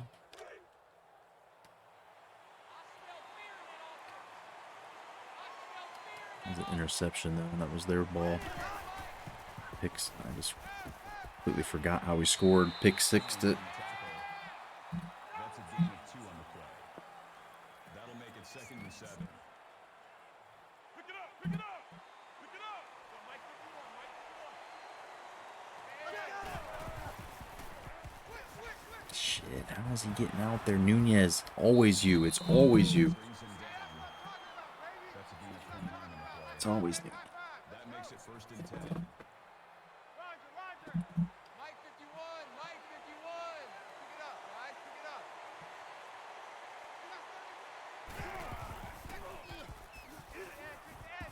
And the sack comes. Neil, the outside backer coming. That'll make it 2nd and long. One block there, and then he ran into a block. Came off the block. Cuts him down.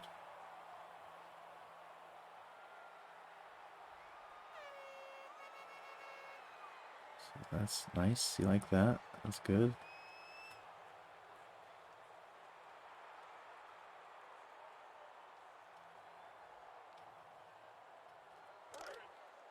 We got tight left, tight left. Four down, four down. Mike 51, Mike 51.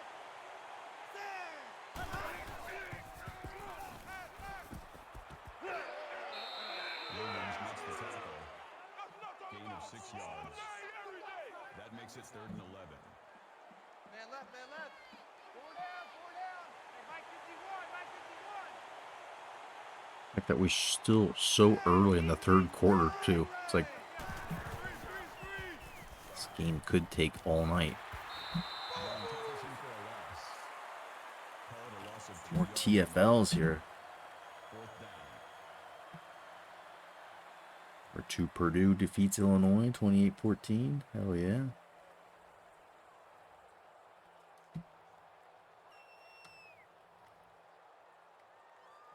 Oh man, back is fucking up.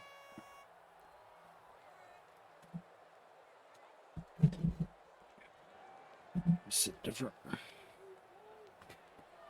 Raking them leaves, man. Leaf blowing, raking. Carrying them around, bending over, picking up sticks. Just all simple shit. But I think about how much of it I did, and it's like, yeah, just a lot more than I normally do. A work day, weekday. 3 down, 3 down. Mike 52. Let's go. Green 95. Green 95. Throw it. Why do I keep running to Hobbs? It's always Hobbs, dude. 3 sacks. That'll make it 2nd and long. I run outside of the pocket, and he won't allow it. He just, like, as soon as I start to get out of the pocket, like Hulk smashes. 4 down. Where's 52? Watch 52. 52's the Mike. Down.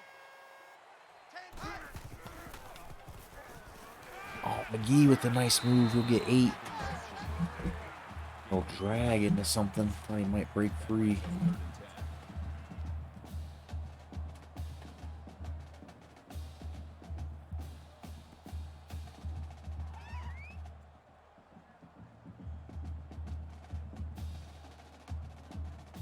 Stanford still leading Michigan.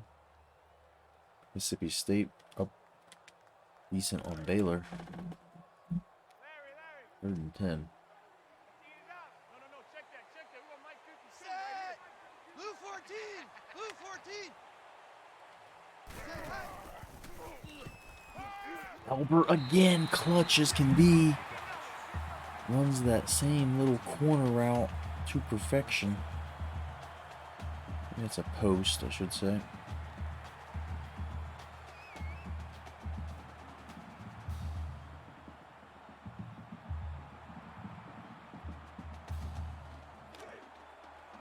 But you know who had almost 200 yards in the first half? This man.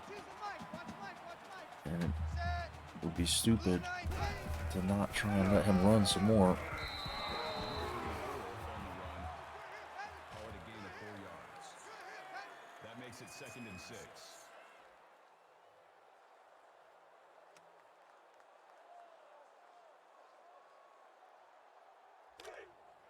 Double tight, double tight. 4 down, 4 down. Hey, Mike 52, Mike 52. Set. Hey, alert, alert. Bruin, Bruin. Set. Oklahoma. What's I'm doing there? Get 3 somehow. That's good for a gain of 3 yards. That'll bring up 3rd and 4.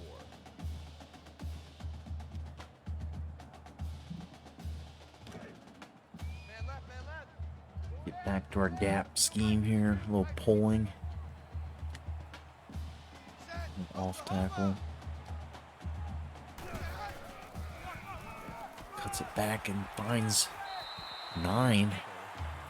Nice run across the middle. He's over 200 now.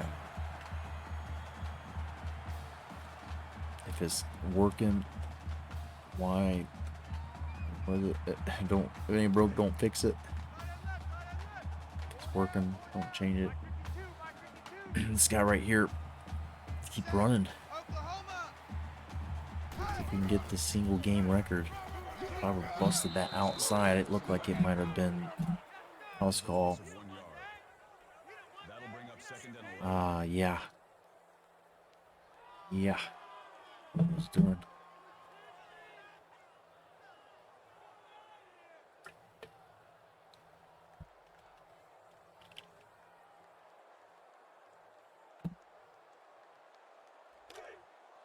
Double tight, guys, double tight. Yo, King of Threes, you're raiding? What's going on, bud? Mike 52. Thank you, thank you.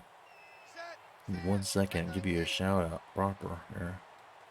Welcome in, Raiders. Anybody coming in, appreciate you very much. Thank you. We're playing year 21 here. About to go up 3 possessions and probably sim maybe the rest of this game, but we got 1 more in us. Appreciate you all hanging out. Much love on a Saturday. Thank you again for hanging out and for raiding. King of Threes. Anybody that's in here, give them a follow. Not already. Playing that NCAA football with Purdue. Defeats Illinois 28-14. Hell yeah. I don't know how you're in here chatting and streaming. I don't know how you do that. Talented as hell. I can't do anything. I can barely stream, let alone do it and something. That was not great. It's like, maybe you're a bad streamer, but you're good at the game. And it's like, well, I'm not even, most of the time, winning the games.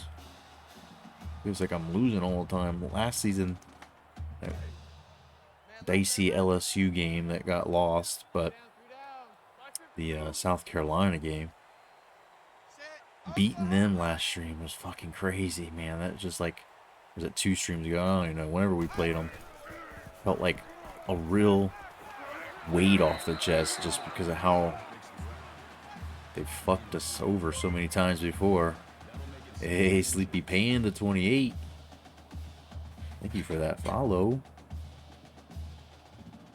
Sleepy Panda, the marbles on stream. Am I thinking of the same person?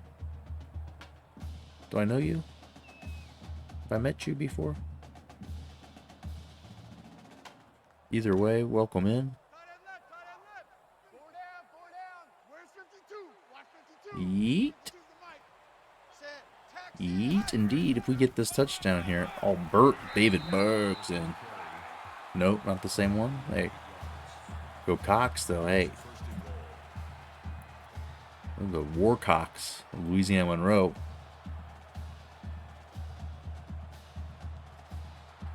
But South Carolina fan, you'll get along with our bud Alex that's in here a lot of times. South Carolina fan. We've been with ULM for 11 years now. 21 seasons in this dynasty. If you're interested in learning anything about it, Super 3. This actually brings up, if you're interested in our conference realignment and all that good stuff, but we've got commands like exclamation dynasty and exclamation natty. If you want to see season by season who's won it, season by season how we've done it.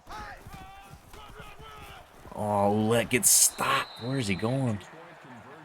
It's definitely sad my CCU team got lost. Our team lost. Shit, yeah, Coastal.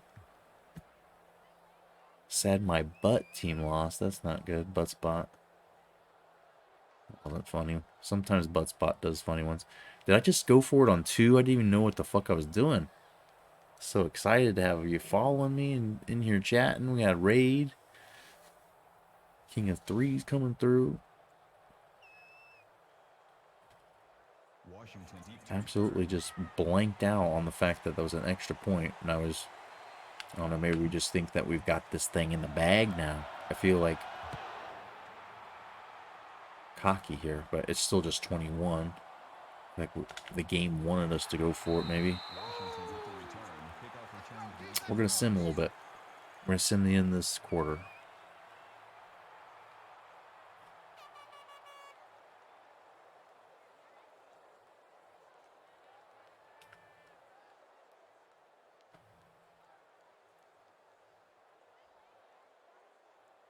Intercepted, I saw. Alright. They got a field goal somewhere, it looked like.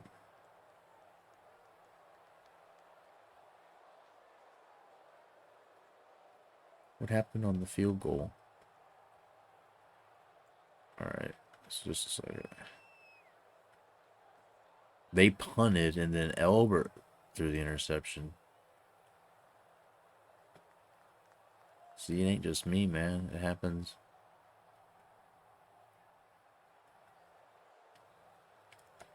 Happens even when we're not playing with them, but 18. I'd like to score a touchdown and then maybe we can send the rest. We'll play another game after this.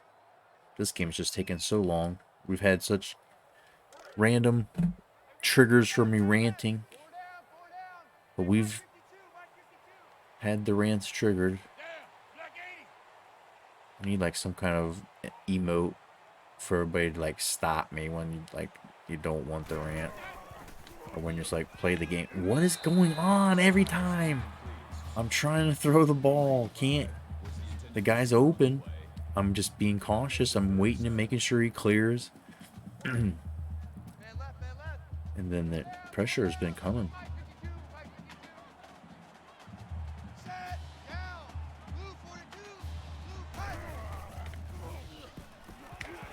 Sodzinski's not trying to sidestep, not trying to juke. He's just running at him. Love this man. I'm going to miss him. We've got some good tight ends here waiting, but unless we sign this guy on our recruit right now, none of them are going to be like Sodzinski is from the offensive threat. They're blockers more than they are any kind of receiving weapons.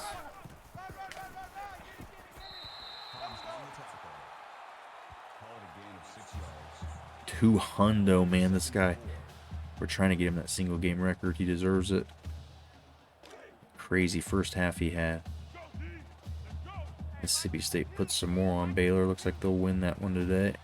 Set, Oklahoma. Stanford, Michigan still closed in the fourth. 1 touchdown.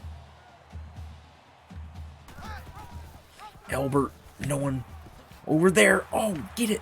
Get it, Daddy. Oh, why is he runs right into his blocker? Couple of nasty juke moves. Hell, we scored another touchdown. It's time to bring in the subs.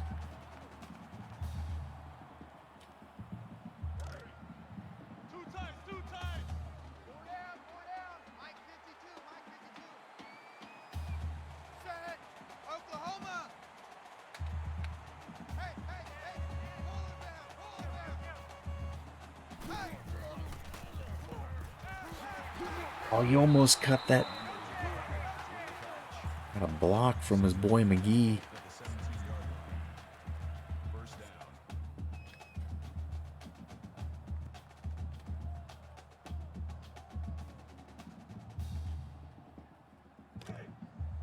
Alert.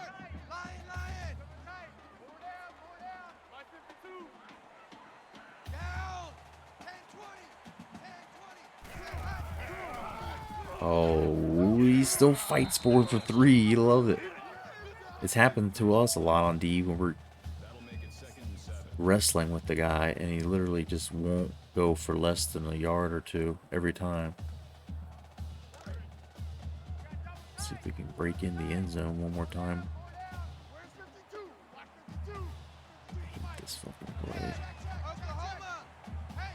X go. Set, Oklahoma.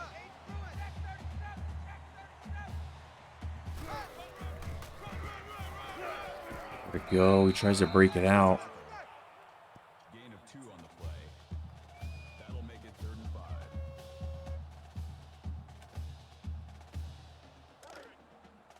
8 of 9 on 3rd down today. Set, Oklahoma. Hey. Pull it back. McGee, another amazing catch. He just kept going up in the air. A hot air balloon. Just kept going higher. Let's see it. Wow. He had to throw it somewhere where it would have been hard for anybody else to get. He's not that tall either, so he's getting some vert.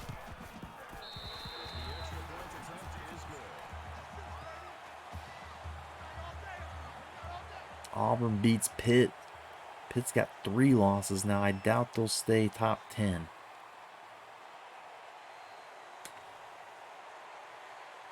Army's beaten LSU by 8. Michigan, Stanford's a 10-point game now. Mississippi State looks like they're going to hold on. The other games look a little early. East Carolina wins in some standard 6 action.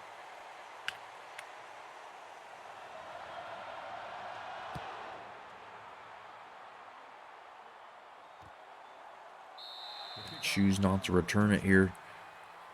It's a 25-point game. I'm gonna put in a backup defense, but I'm waiting till Ouellette. I'm gonna try to break that single game record. The single game record is not anybody that's been in our dynasty.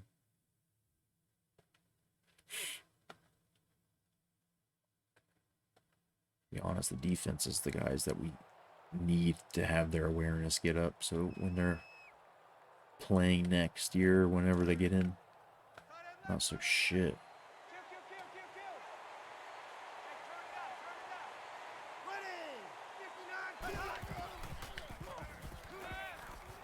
Sneaks that in there.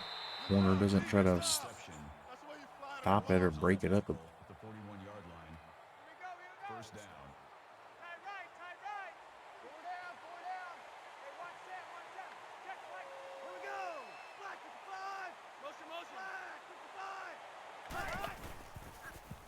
Oh, how did he get me? I was coming right around. Williams makes the tackle. Those plays where I'm not sure how he blocked me. Like, the animation didn't really First and 10. make sense based on where I was at.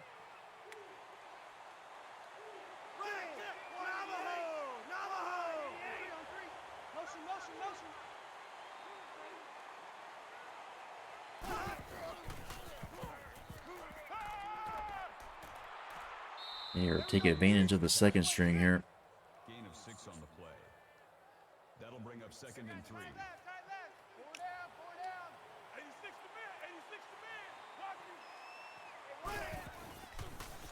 On. It. Does he just rustle us down like that? Colt Muhammad. Come on. Colt Muhammad. My backer misses the tackle. Shrugs that dude off. Runs right through him. Another guy starts to hang on, and it's just not enough.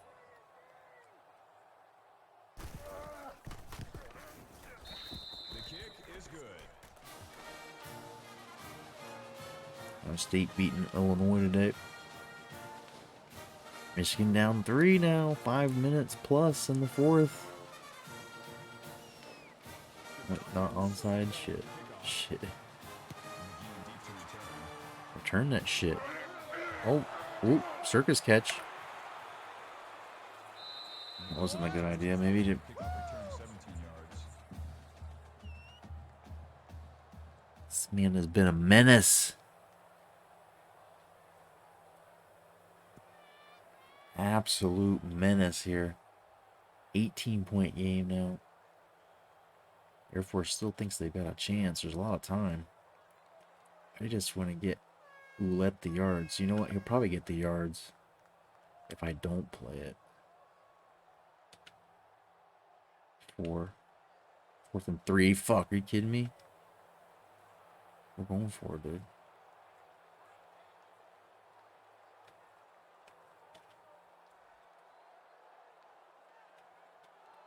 Which side of the field? All right. 0 for 1 on 4th downs today. Yeah, feeling about this.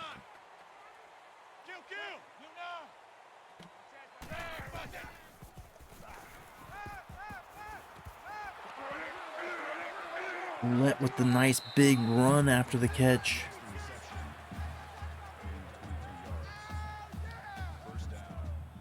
Cam Albert near 300 on the day.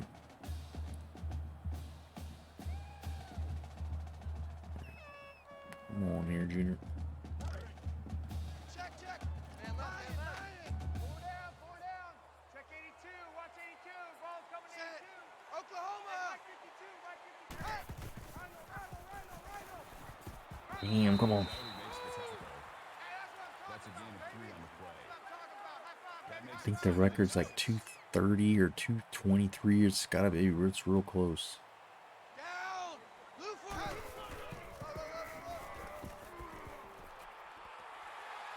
And he probably just got it.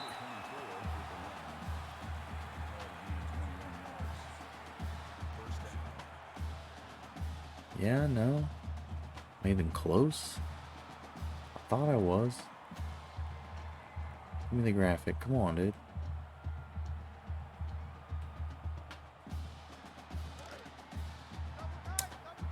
Not yet. Alert, alert. Bruin. Set. Blue flag. David Buck. That's good for a gain of 7 yards. That'll make it 2nd and 4. Two times. Four down. I'm coming for you, 27. I'm coming for you. Set. Blue 14. What is that? Why did they make me go? No gain. The game just like made me lurch to the right.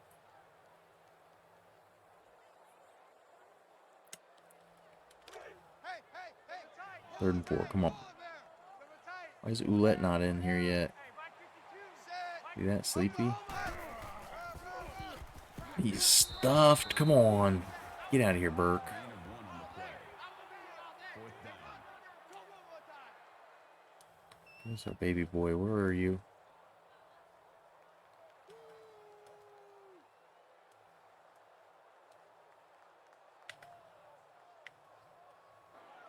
I don't see him. Is he hurt? There he is.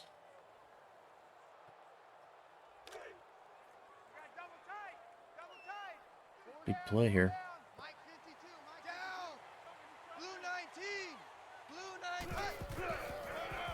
Oh, he's stuffed. Fuck me.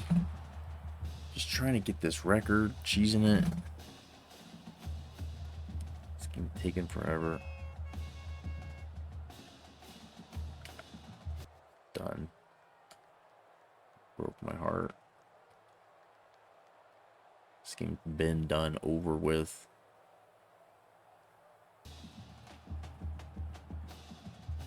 What happened there at the end? It got ugly.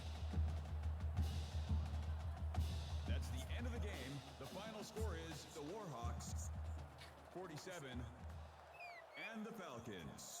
Ends with 251. Is that not the record? For attending today's game and for your continued support.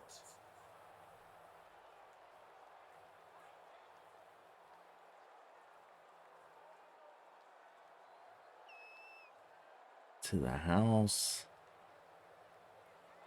Nice. That's a good picture. Another one of them. Oh, there's that pick six. That is. All right. We did it.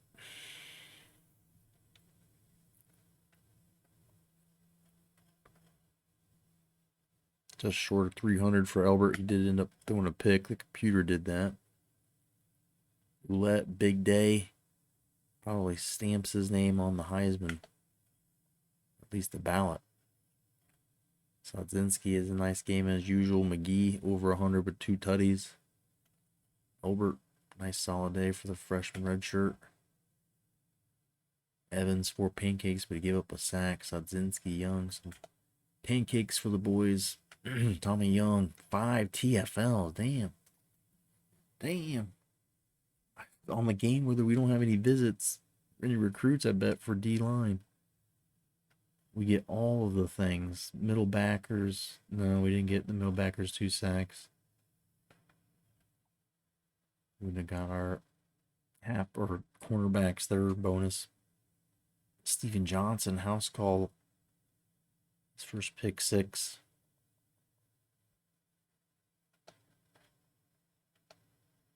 One punt for 48 yards. And that's it. This one's over. So what will game 6 bring us? Claw through this and call it a night here. Sleeping all day. Try to not sleep all day. Texas State barely, just barely loses to Texas. Oklahoma State beats Memphis.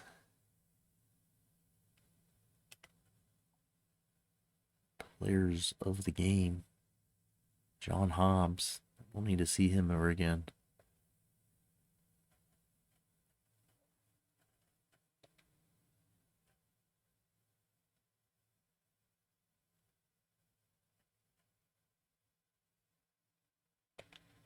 Do you think we got Mississippi State next?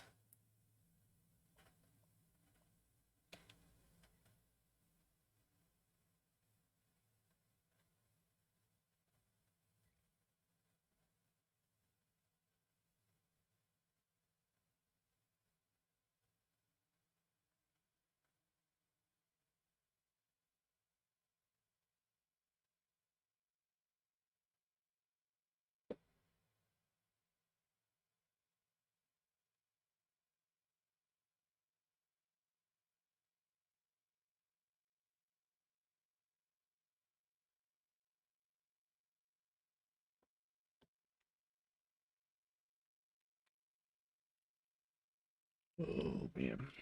Sleepy. Getting sleepy. So this White Claw get turned up here.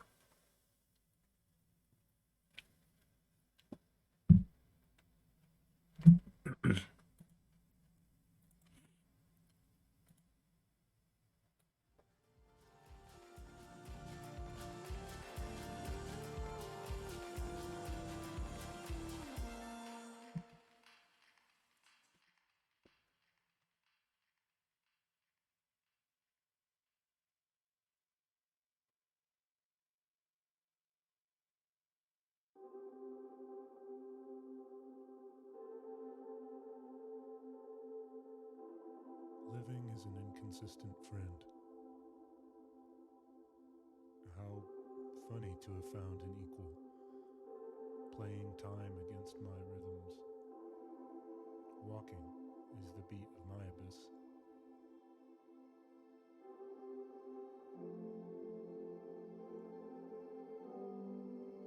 Death has met you. What it says, can you hold it till I join? Your eyes are seeing. Open to a beauty you could carry.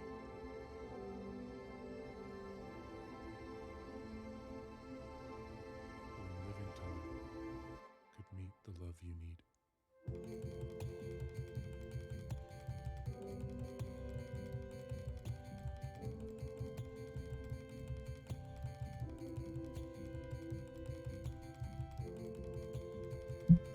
I gotta do some recruiting here. Take a look at this real quick. See how fast we can do this. Nobody is committing. So we got a lot of guys who probably need scholarship offers.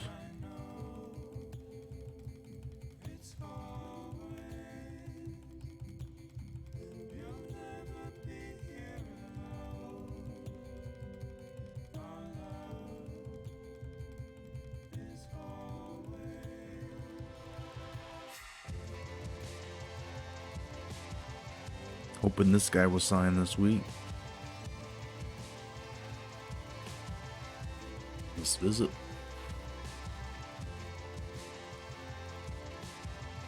Should be able to reliably get 470. Yeah, be 1,070. That should lock them both out. Definitely. Minus 65 as well. Just gonna take a couple off here. I don't think he's gonna need them.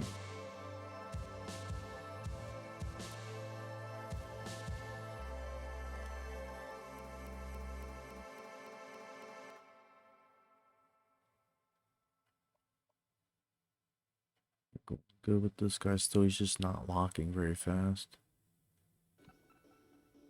Wait, we need to take off here. Keep on here. We scouted everybody on here. We added this guy. We hadn't. Shit, you're trash, dude.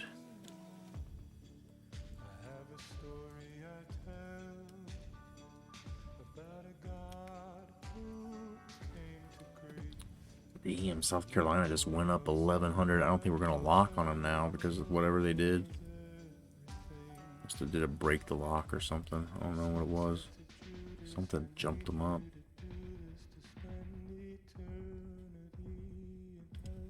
Ishmael Thompson is not terrible. I mean, maybe throw an offer to him later, but just complimentary visits here. This guy, we're gonna complimentary visit him and then cut him loose. Hoping this guy signs this week, but I mean, doubt it. Love if this guy signs this week, but everybody just jumped up 980, 1330, 1580. Well, that works. Illinois jumping up makes some sense. I guess they just had a visit, but this guy's jumped up. Mississippi State now.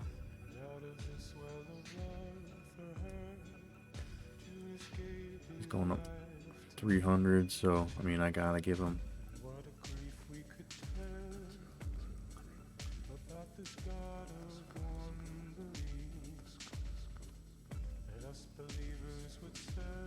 This guy's still going up. I don't think a visit will make him lock.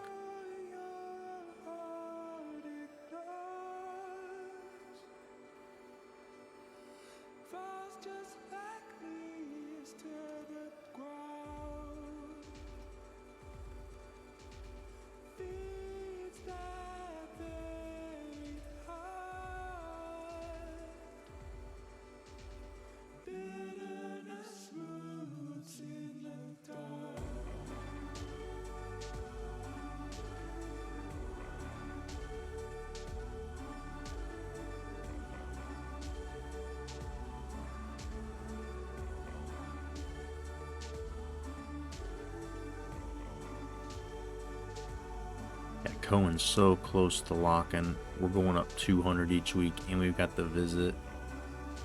I'm gonna take like 100 or so off of him. I don't think he even needs 100. Like, if you assume like maybe 60 or 70 per point to go up, the visit, it just solidifies it.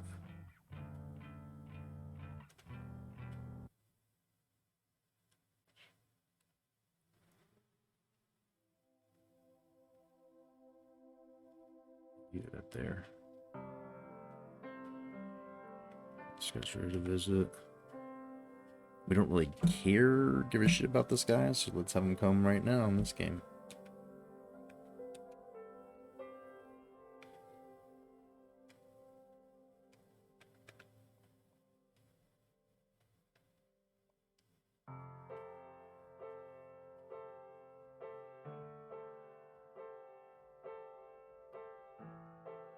The lake lives through so many of us. We could all ache together. Find clarity, rest. Today I am closer. It'd be nice to get Dukes that complimentary visit. Like the dog boiling water somewhere in the deep. These guys matter more. Cohen and Montgomery. The breathing. I don't know who Gilmore is. Let's go ahead and book him there. Just to help out, right? The breathing. Like the dog boiling water somewhere in the deep. He's already scheduled this week. See Justin Hayes hopefully land. I don't think we're gonna lock him out from just this visit. We might be screwed on that. I think we're screwed on both these dudes by scheduling them early. I don't know if it's gonna help out. The lake lives through so many of us. We could all ache together.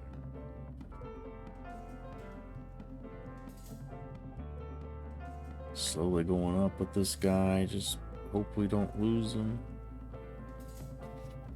Slowly going up each week.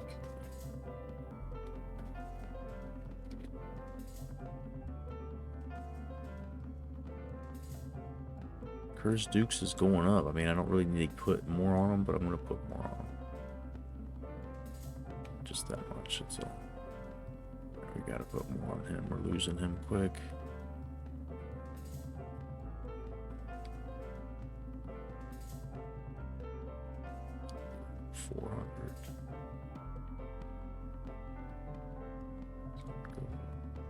$300. Keep up $275. The lake lives through so many of us. We could all ache together. The lake lives through so many of us. We could all ache together.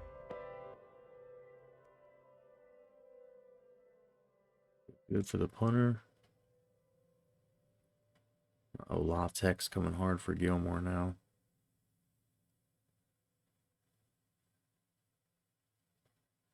Trying to see if anybody needs a scholarship or still this guy.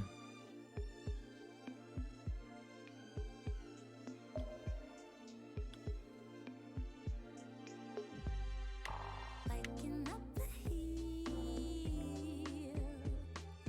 looking at the view.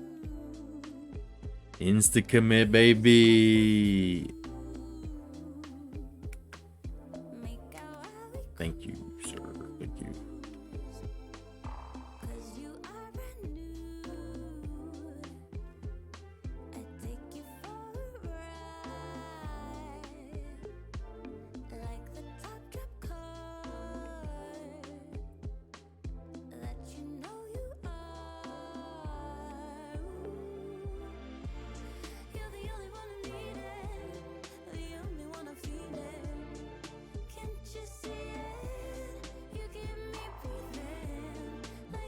We think this guy's gonna lock. We think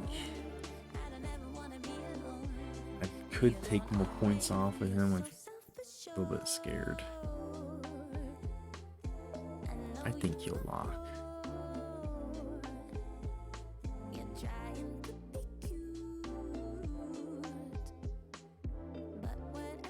Just will he push them? Will he beat?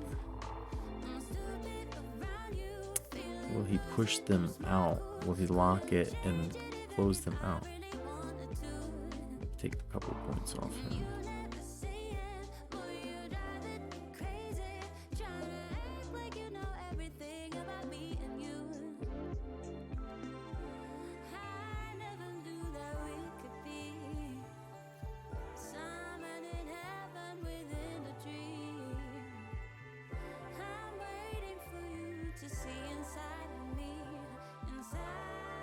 Real confident that we can take a little bit more off him.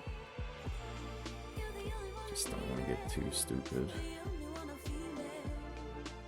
So I pretty much need it all.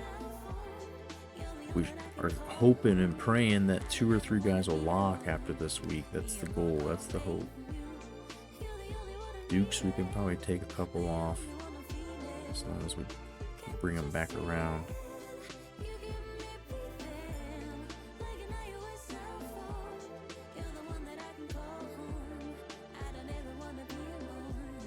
We didn't even scout this dude, but pretty good receiver.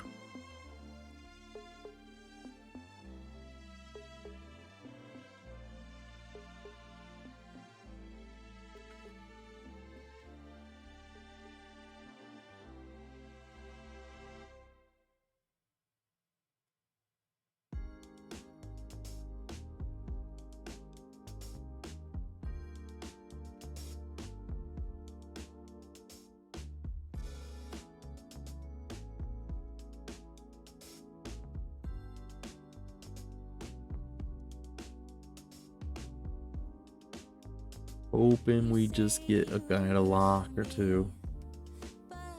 That's the goal here. I still think we could take more off him. I think it's almost guaranteed. It's just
or not 425, and some of those packages 326.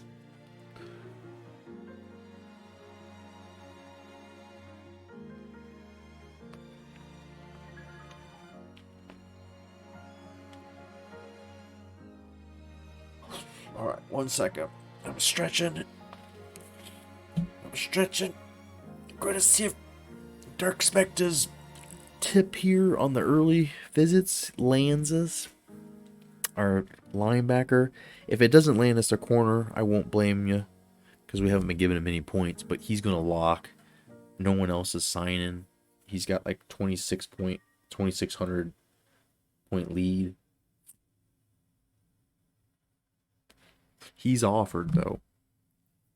It's just we haven't been given enough points to lock. Like, if we had been maxing him out, he probably would have already locked without the visit. But, you know, last season, I had so many guys who went to signing day, but I had like a 1,500 point lead on like 3 of them. And I kept saying, there's no way I can land them. There's no way I could sign that many. And I ended up signing everybody I tried to. I probably could have signed 1 or 2 more. Actually, we did the math on it. I could have signed like 3 or 4 more if I had a way of knowing. And so it's like, I think my technique's a little more stressful, but it's not ultimately like maybe worse, because even though taking them all to signing day like that sucks, and there's a definite risk of losing them all, they were there in a spot where by my technique, which is not close them out fast, but just stay ahead, stay in the lead, just like I'll always tinker and take points off if I have a big lead, so that somebody else that I'm losing and may get locked or something I can keep up with. And like I just kind of prioritize the points based on stuff. Like our corners and stuff are fairly deep right now too, so it's like, which guys can I afford to do it? Usually done recruiting around week 8, man. You power recruiting. I'm doing something wrong.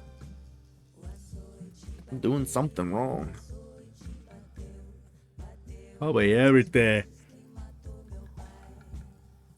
Oh, damn. My life choices. But we're going to play this game anyway, because I love you. And it's Saturday/Monday, whatever day it is.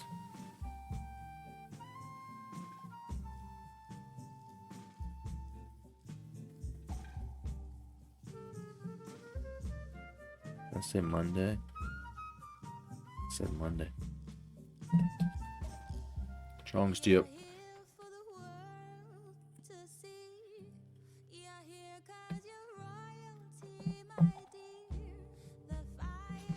Much love. We're going to win this game here, and we're going to see all these guys sign. You got to stay here to see how many guys sign. The longer you wait, the more time EA gets to fuck you. That's very true. Yeah, I can't. Amazing point. Amazing point there. As you just saw, I think, though, I'm on to some of its fucking.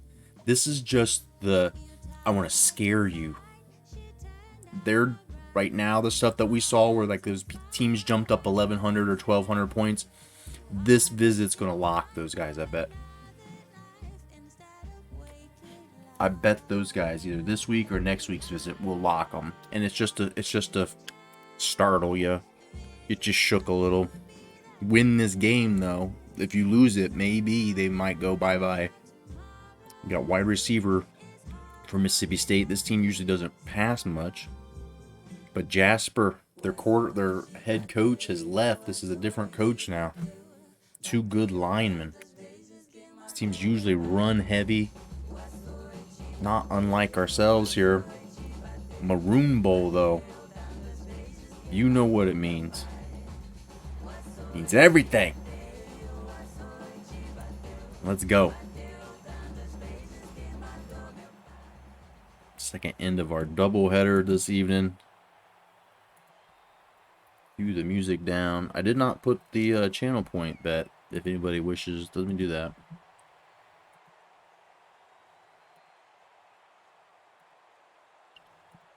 1 second.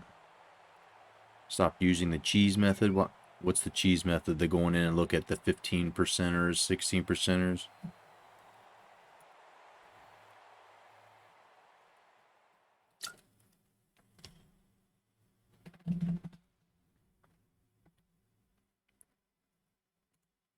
Let me get this here.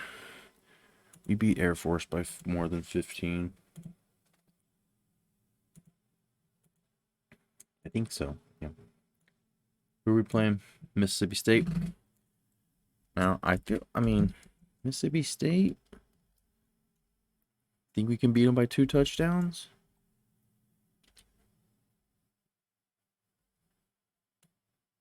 We should, right? First year for them in the non-super 3 here up in the big boy leagues. Stop using the cheese method. I'm insta commit cheese, save and offer, and if they don't, I never even heard about that until just recently, and then the guy was doing it in our dynasty. And I've never done that. I've never done that. 1 year. It was weird. In that game on the online dynasty, that was the first year, like after he did that, when everybody might be suspecting you for cheating, it was the first year I actually got like 6 or 7 where it was like, shit, people might actively think I'm cheating. But like on this season, we've gotten 2 insta commits. Wouldn't do it, yeah. And that's because you're a good person. This person was like, I didn't know I couldn't do that. We're like, why would you think that you could do that? Is the game made that way? Like, he's like, I just thought, like, any advantage you have, any advantage you can get, you should take. You can take. And he's like, I'm just used to playing against my brother, and it's ruthless like that. And I'm like, yeah, I guess. But it's like, still, you know the game's not meant to be played that way. And you're like, I just assume maybe everybody else was doing it. And it's like, no, I never even knew about it. And I Googled it. And I'm like, shit. This is right there. Easy as can be. Everybody seems to know about it. Oh, he bounces off Poole, but not Nunez. Nunez has been hitting. Just going nuts here. Last couple games. Now I just use all my points I have to try to sign them. And if I run out of points, it's tough for me until next week. I do the math. I crunch the math. I did find something online that talked about how many points equates to going up a % of lock. And you can tell when you first put them on the board based on their interest. Like if they start off at like 14% interest, it's like 55 or so points to get them. If they start at 19 or 20%, like 30 or 35 points per 1% of lock. If they don't sign and all the 700 I had on them, no points for the week. Yeah. What in the fuck? Gillette, get it. What the fuck is happening there on that one? All right. I don't like how this is starting. That makes it 1st and 10.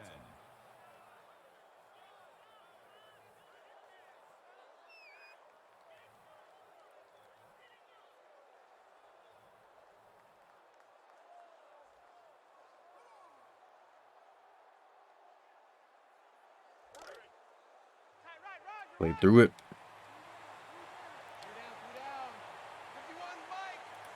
Just classic Mississippi State.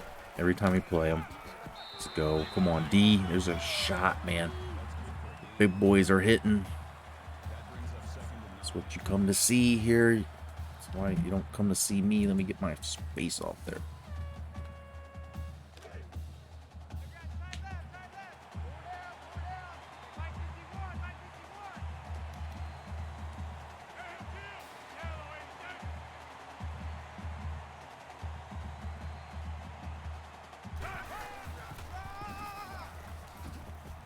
Stone.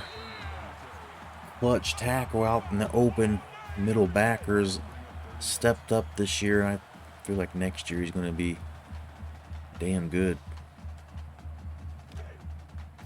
3rd and 8. They got to pass it.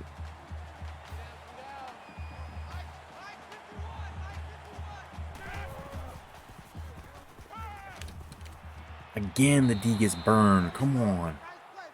Every game this year. 9-yard line. That makes it first and goal. Spin it. These maroon unis have been cursing us a little.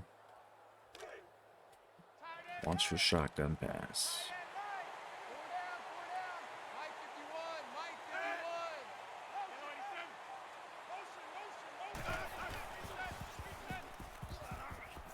Right across the middle. Thomas with the reception. Stone with the tackle at the 2-yard line. Down to 74 players. Our part starts now. Yeah. Gonna say some of those ones up till now might have been easy choices. Not anymore.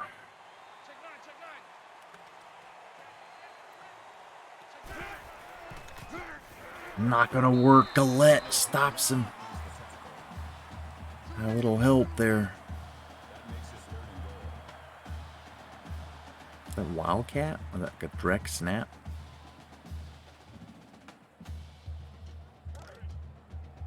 It's for pitch run.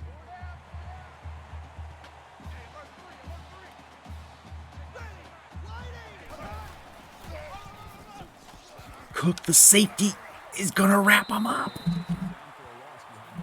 In the D goal line stand, there's a host of Warhawks helping. Ryan Hale comes. You got the D lineman coming. I have to cut my 92 overall court, number 2 QB. Shit, dude. Got to stop here. At least hold on to a field goal. Can't believe Indiana's still number 4. That one looked like it had a little chance of getting blocked, actually. Sometimes they all do, but they never really get blocked.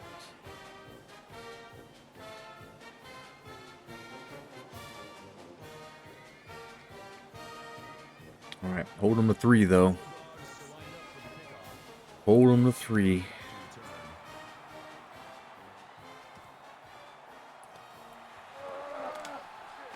Fuck. Every time it feels like he's gonna break it, and then not quite. Not quite. Not quite.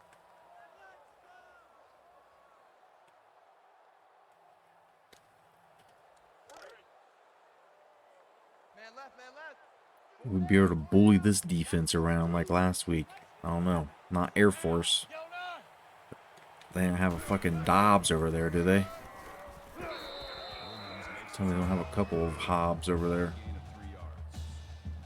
That'll make it 2nd and 7. That one linebacker looked like his name might be Hobbs, actually. Fuck. Do that. Do that shit to me.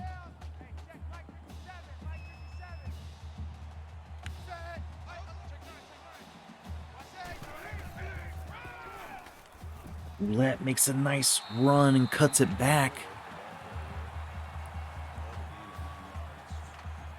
Just don't outthink yourself, outcoach yourself. Just don't. Keep it on the ground. Grind it. Go left. We've got the team that can do this. We've got 2 fucking stud running backs. Oh, he just runs right into people. But he still gets 3. Gain of 3 yards. That'll make it 2nd It's time and to see 7. what David Buck is up to. David Buck. Are you ready?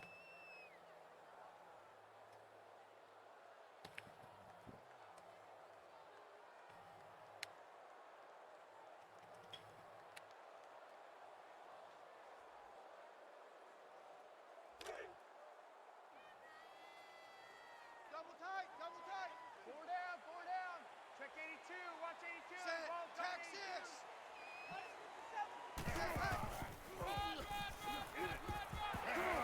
Like one of them's not getting it done, the other one always does. It's crazy. How do you stop it? How do you stop both of them?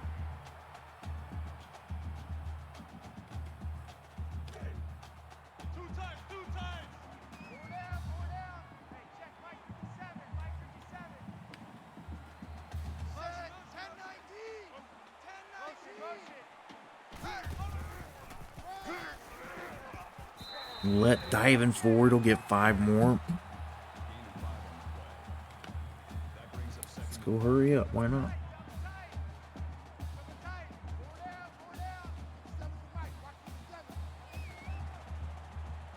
Down.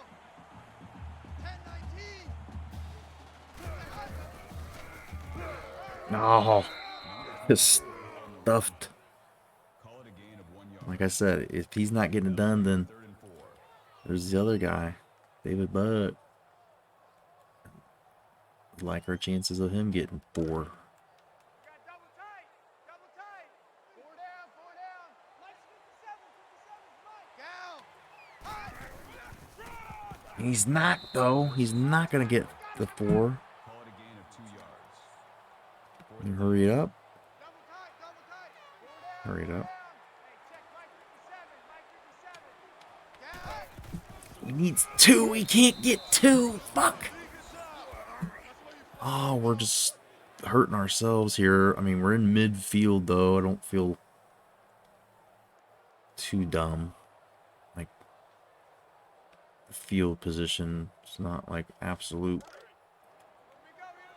Too many in the box. I know I should have done something different. Tried to break outside run. Something. Not that. Gain of 2 yards. That makes it 2nd and 8. Yeah, spread them out. Good thinking. See if the defense can stop them. Get it back. Try it again. Offense, the running game was working pretty good. I just got a little too cocky there. Just running the same old shit at him. He's pitching that. He doesn't like what he saw. All right, 3rd and 8. Pass defense. Let's do this. Let's do this. Tight right. Tight right. 4 down. 4 down. 51 Mike. Mike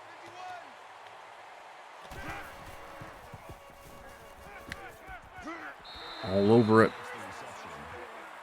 That's good for a gain of 4 yards.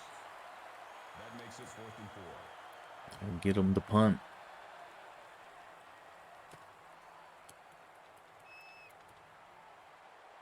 A bit of a defensive struggle here. Early, at least. He's going to pass on that grass. Does not want that.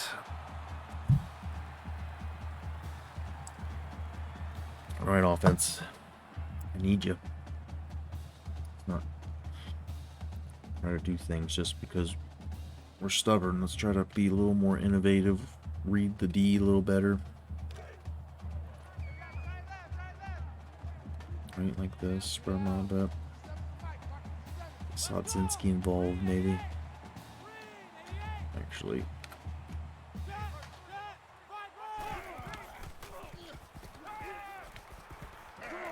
Terrence Johnson breaking tackles. He's gone. Can he? Almost. What a play to get away from the 2 and then almost sends it all the way. Breaks one, breaks another. His guy doesn't even expect it. He doesn't know what to do to block or what. Daniel just standing at it. Yeah, staring at it. Double tight, guys. Double tight. 4 down. 4 down. Check 24. Check 24. Mike's 57. 57. Set. Oklahoma. Set. Oh, man. Number 24 with the carry. People running right into it. Gain. That makes it 2nd and 10.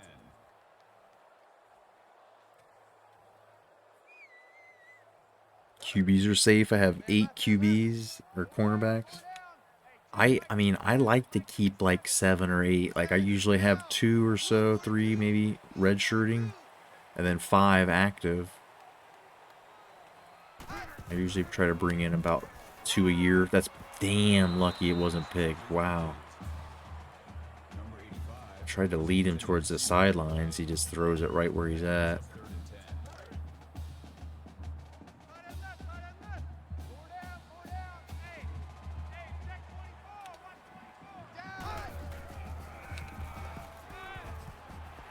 Oh, that's dangerous too. Why is Elbert just not getting it where it needs to be? Can't go for the field goal.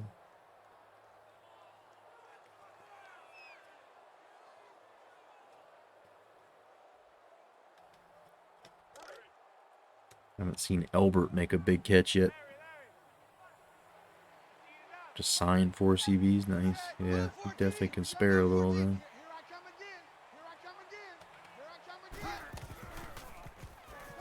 Daniel holds on and he's just past the line to gain. That was dangerously close. I didn't realize that dude was almost able to pick it and almost tackle him short of the line, but let's not have him look at it.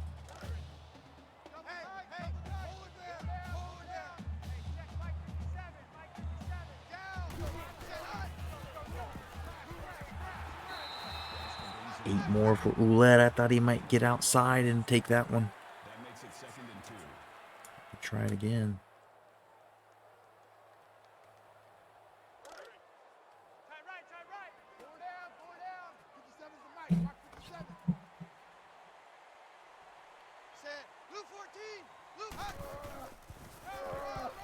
Oh, get it. Get it.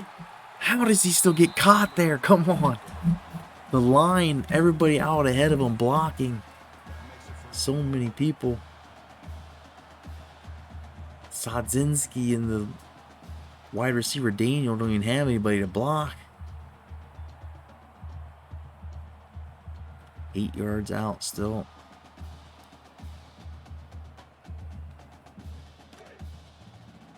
Now I get to redshirt my QBs. We have 2 QBs redshirting right now too. There's 2 quarterbacks we weren't actively pursuing, but we're at that point in our dynasty where it's like, even when you don't chase a quarterback, every year there's one guy. Like there was the 5-star guy, remember? He just signed. We didn't put any points on him at signing day, and he still came.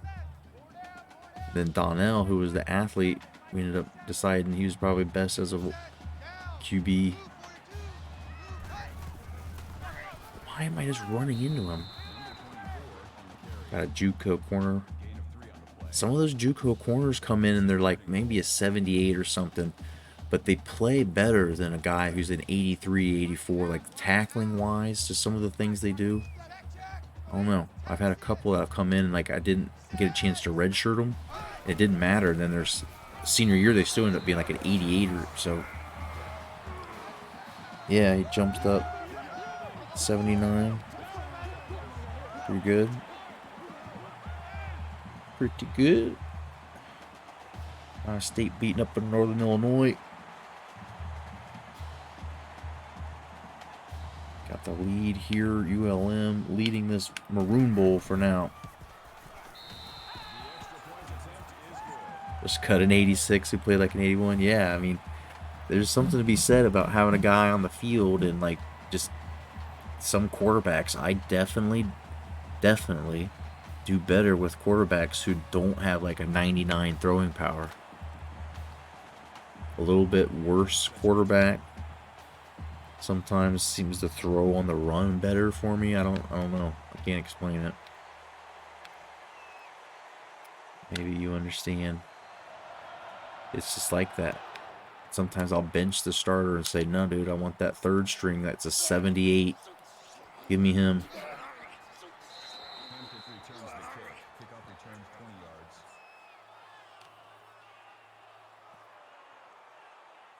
Got fast QBs, yeah. Makes a difference. I'll go back and forth. Sometimes if I see a recruit and he's like, you know, C speed, if they're 65 and above, I'm all right. 70 really, but anything like that's not in the 50s, I can still run an option and get 5 or 6.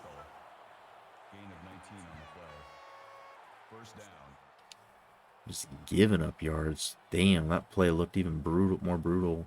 Seeing it again.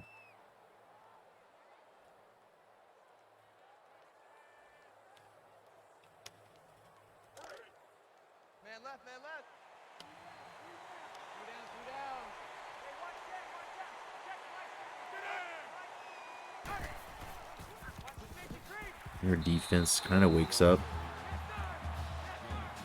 We've seen some good running backs come through these Mississippi State doors. That's one Heisman, I think, at one point.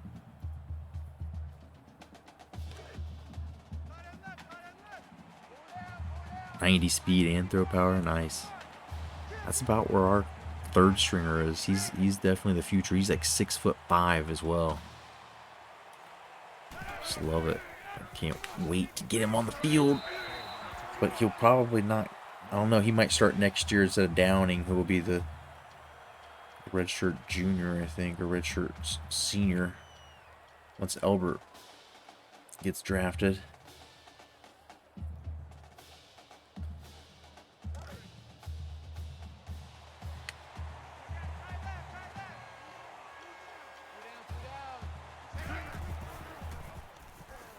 I knew exactly where it was going. Did you see me put my guy there?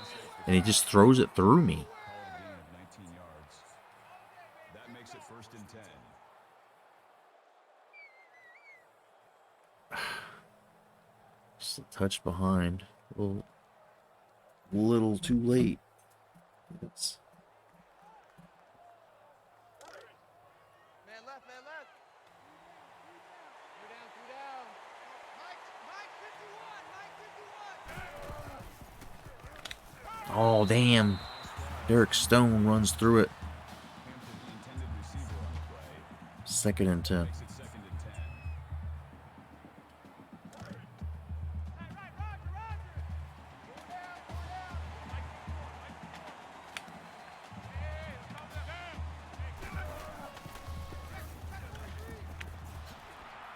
Wow, they're just gutting us right through the middle. Tackle. That's good for a gain of 13 yards. 1st down.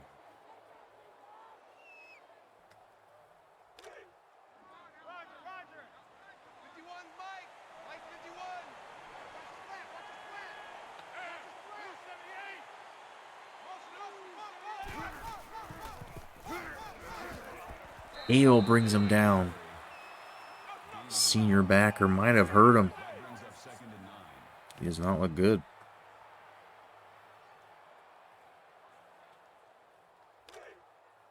Tight right. Check 26. Check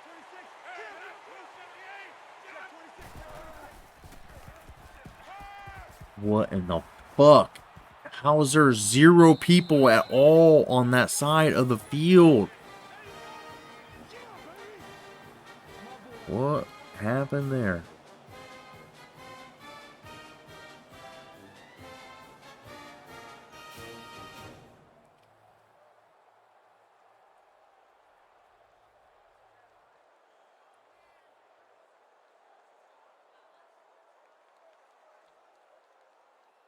Yikes.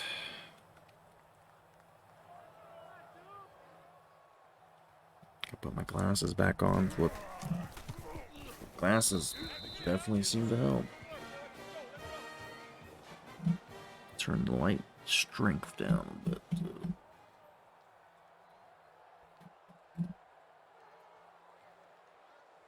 These teams beating each other up. They all got multiple losses already. Auburn's still 8th in the country. It's like, just take your losses early. Seems to be the The Mississippi State big Bulldogs key. is lined up for the kickoff. Burke deep to return. We just trucks him. Damn it. Couldn't get him to stay up. I was using the down stick like it showed me the stumble control or whatever.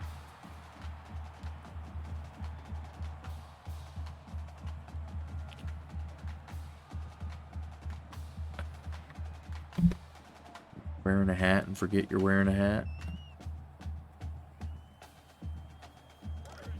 And then remember you're wearing a hat. Four down. Mike's 57. Now, blue 9. Yeah, get that. Run. 3 yards there and nothing. There's no hole. He just waited for the line and people to slowly shuffle forward.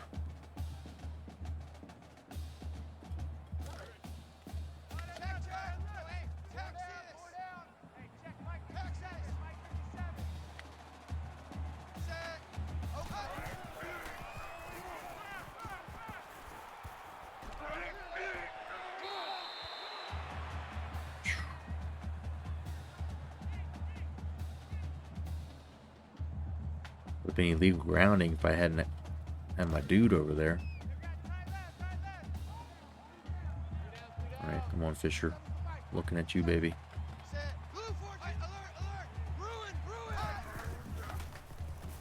Or McGee. Oh, he takes a shot for it. 12 yards and a first. Maybe a life-altering head wound.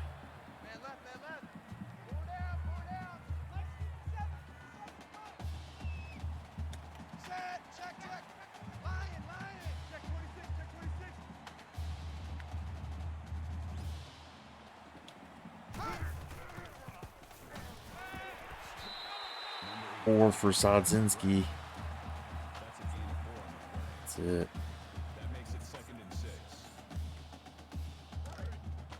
Double tight, double tight. Four down. Hey, check Mike 57, Mike 57.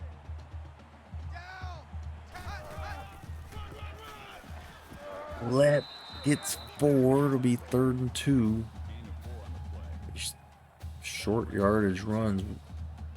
More dramatic than we imagined. A normal Coach Dickey team is used to. So bring in the fullback. Hard to stop that. Oklahoma.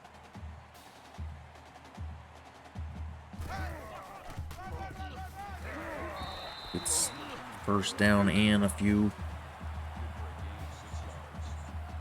That makes it 1st and 10.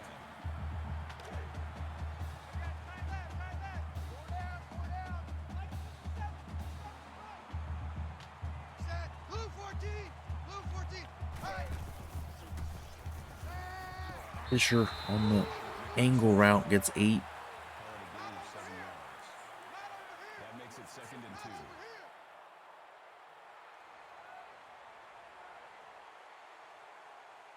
Set. Oklahoma. Hey.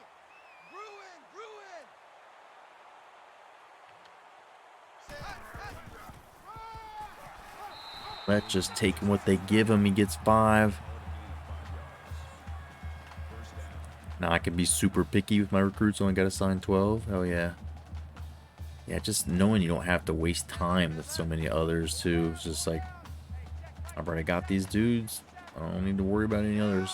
I mean, you have some backups just in case something falls through. I'd still, if I needed 12, probably still be going hard after 15. Trying to get 15. Loss of 4 yards on the play. That makes it 2nd and 14.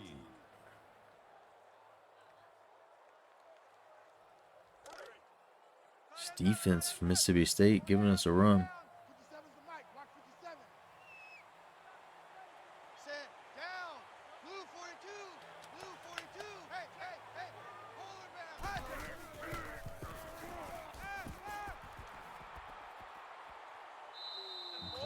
We're going to get 4 on that run. A gain of 4 yards. That brings us Only going to get 4. Jesus. Come on, boys.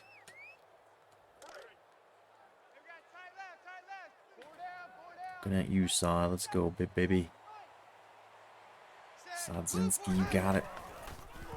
No, it's going to be McGee.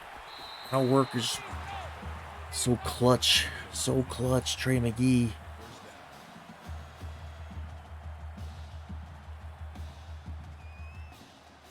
Last year's Bolitnikoff winner, maybe repeating. We'll see. Double tight, guys. Double tight. Four down. Hey, check Mike 57. Check. Right line. Only 2 on the dive run. That's a gain of 2 on the play. That makes it 2nd and 8.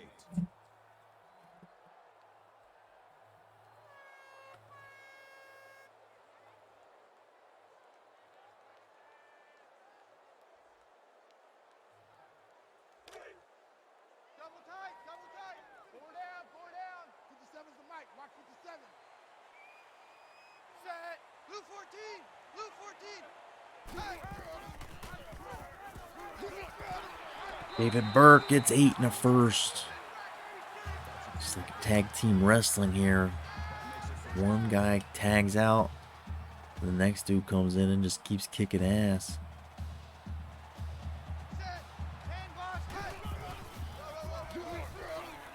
Just running right into that pile of people, though. That's good for a gain of 5 yards. That brings up second and goal.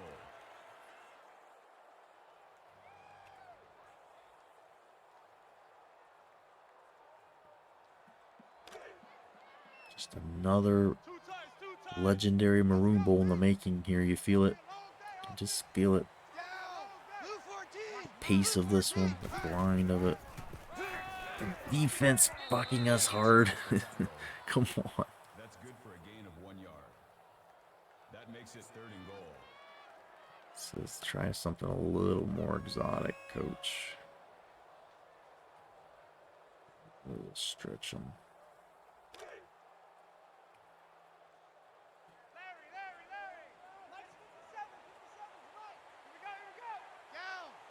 Oklahoma. Check. Run it.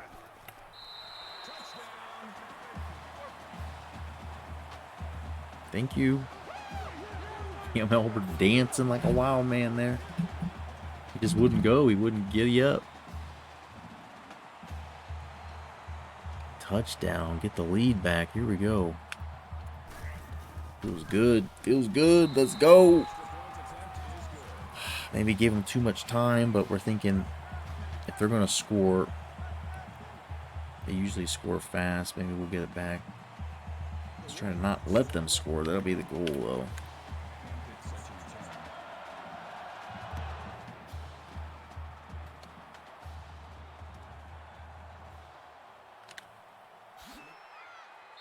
Hampton with the return. Kickoff returns 24 yards. All right, 14-10. Coming down the last few moments of the second quarter. We like our chances. Feels good. I like our chances. But I just feel like this is going to be one of those all the way to the end deals. There's some defense, actually. A vicious swat. Thomas was the intended receiver on the play. That makes it second and 10. This simple formation. Pro set. Something too tight, too wide.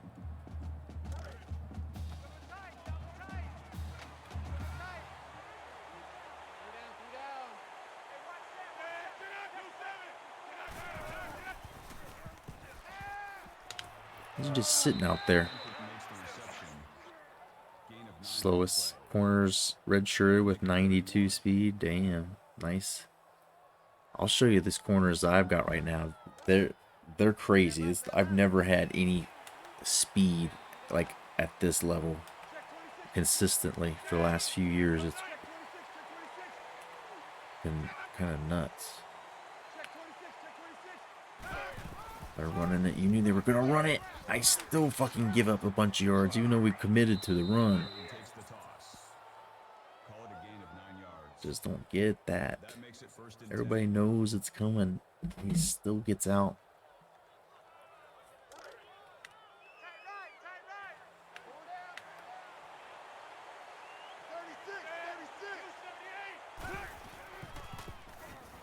Oh, he runs right by Perry. He sneaks past Reed, too. Jeez. Sign a 98 speed corner. Hell yeah. Our guys are not making tackles. I'm just getting that vibe where the game's, you know, trying to make drama. Doing a great job. Is that Williams again? This man actually breaks up passes. I like that about him. It's a good trait. Strong character trait.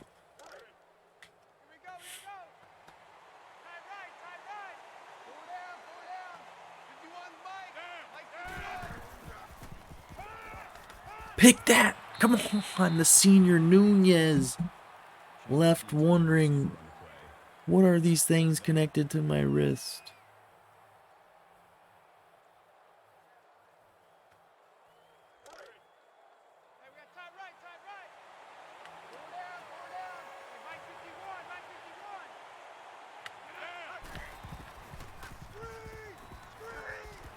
God. I just fucking blew it with the corner again. Makes the reception. After he'd already had the first, I fucked it and let him get another 10. This shit is not working out. Come on. Just doing the ask a coach too much and not being in formation and fucking pounding them. They want to run this shit. Let's run the 5-2. I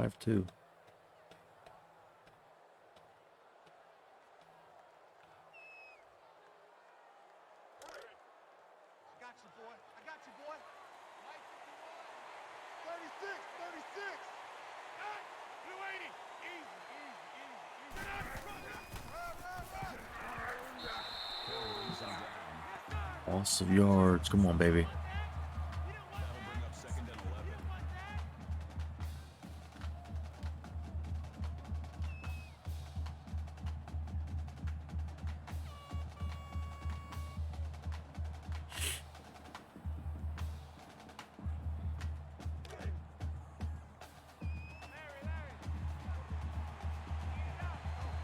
Mike 51.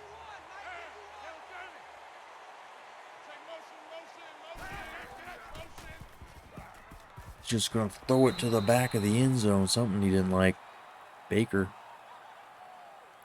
Try it again on 3rd down.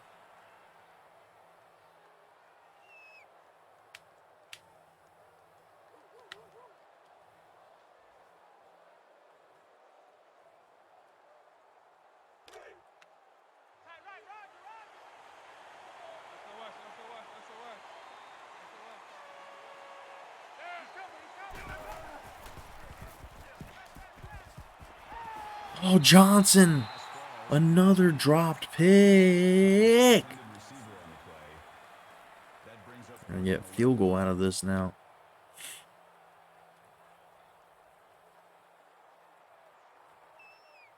Still have a 1-point lead in minute 10. 3 timeouts. Chance to get some points back.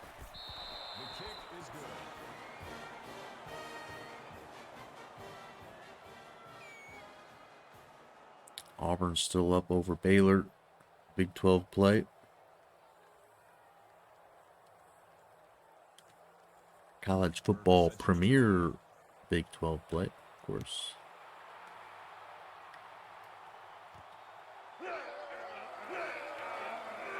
Burke, do your thing. It's not a bad return.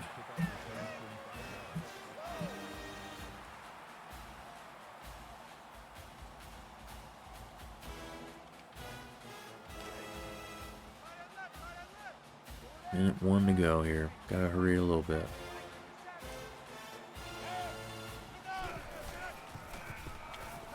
Sadzinski just rumbling right down the middle.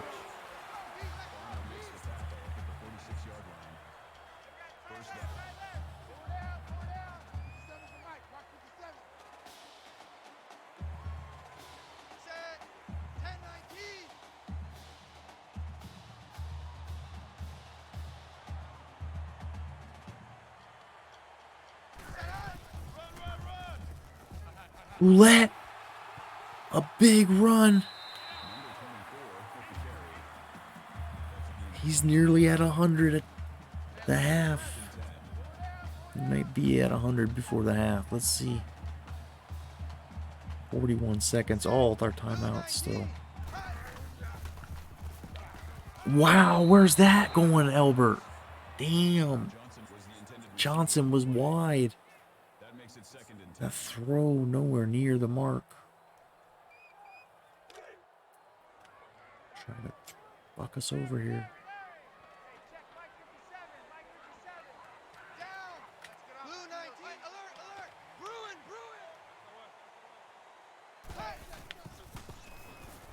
Albert, almost in. He's down to the 2 or 3.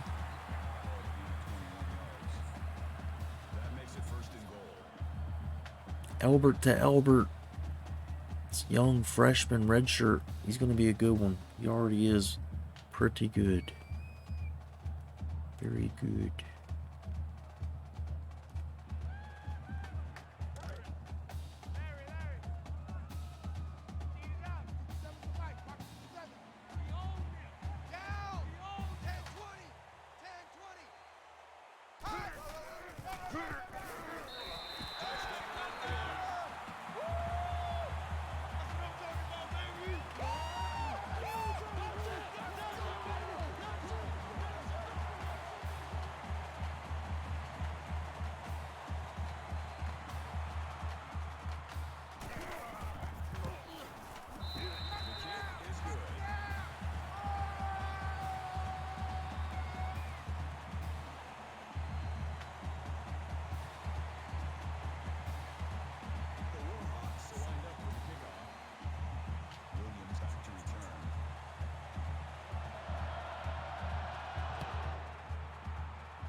Double tight!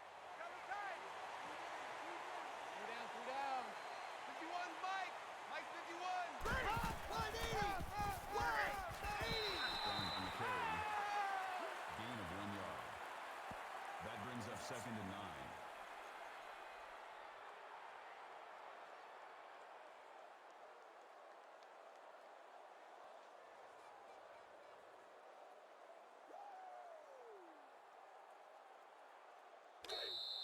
Tight end left! Tight end left! Three down. Hey, watch Sam! Check Mike 54! I'm sleepy. So sleepy. But we're up by 8 at the half. Like the momentum changed. Like it started to go our way there, and maybe second half will continue the same. Burke getting leveled there.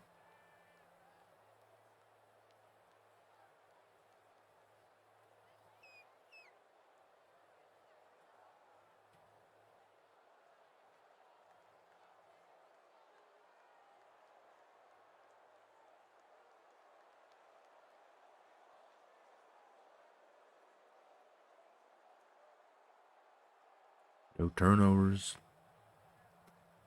You'd love to see that. Sometimes rare.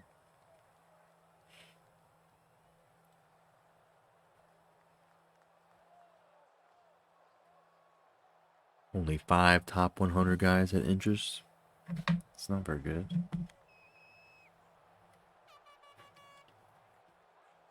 I don't know if we had that many either, but sometimes it happens. Sometimes it's weird. It does that. You don't expect it to. It's halftime. We got to take a proper halftime. I am sleepy as fuck, dude. I just all of a sudden was like, damn, my eyes can't stay open. But we will get them to stay open. We'll get them to stay open. See these numbers real quick. Roulette real close to 100 already. Sodzinski and McGee doing their thing. Johnson had that big run after the catch, breaking tackles.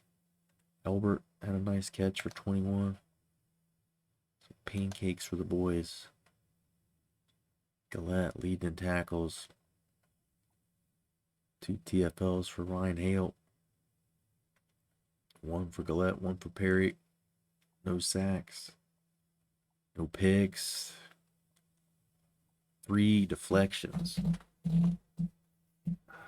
How many people do I have here visiting? I need tackles for loss. I need sacks.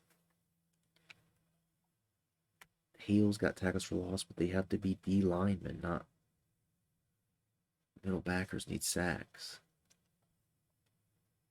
Gallette's not a D lineman. I need a fucking D lineman to get another tackle for loss. I think we can do that. Need some sacks. We need it all here. We need it all. No field goal. No punts. Burks had 2 kick returns, averaging 30 apiece. And there are the numbers for the first half. And so we will get this thing crack-a-lackin' here in 1 second. It's proper halftime, part of the Gentleman's League. It's the rules. Just a gentleman's rule. You must allow enough time for a man to untie his shoes, take his pants off, hang them up, and of course, put them back on and put the shoes back on. So halftime has to be at least that long.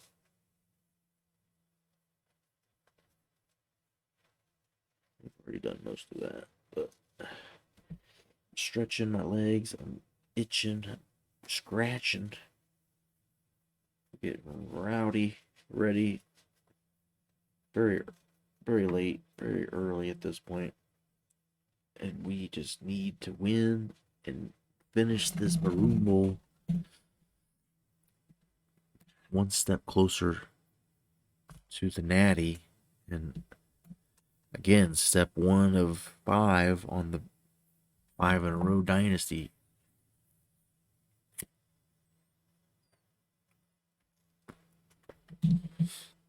Coach Dickey just trying to cement himself in the legacy of greatest coaches. He wants to have the most national championship wins. He wants to have it all. And he's not far off. He's got 40 years still left to do everything, but he's halfway there to the Natty for one man's career. Getting closer and closer to being leading active coach. Wins, I should say.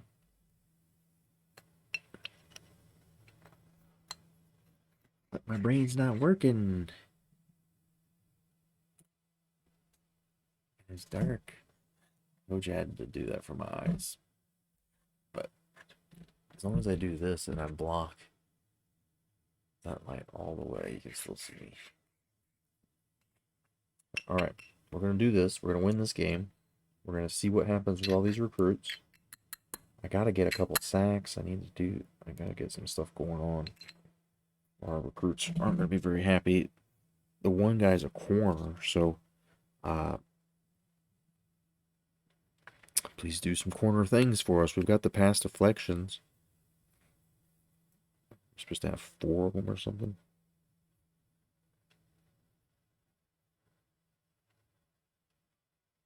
Oh shit, got dark again. It's spooky up in there. It's not actually that dark up here, it's just the way that the light sensor gets flooded out by the bar light.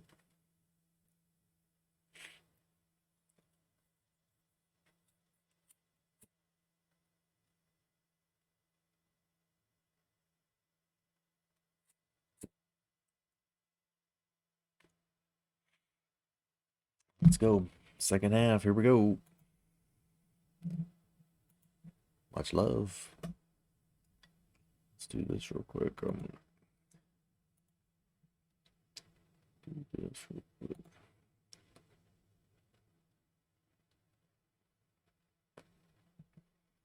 Fucking bugs crawling on me. Getting crazy. Stink bugs time of year. Fucking things start crawling around. Every time anything touches me, I'm like, stink bug. Maybe a tick, who knows?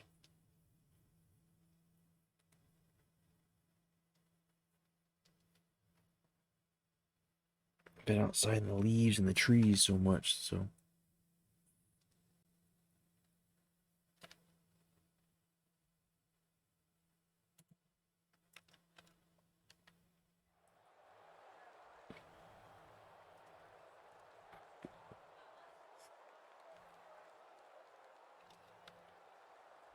The Mississippi State Bulldogs is lined up for the kickoff. Burke deep to return.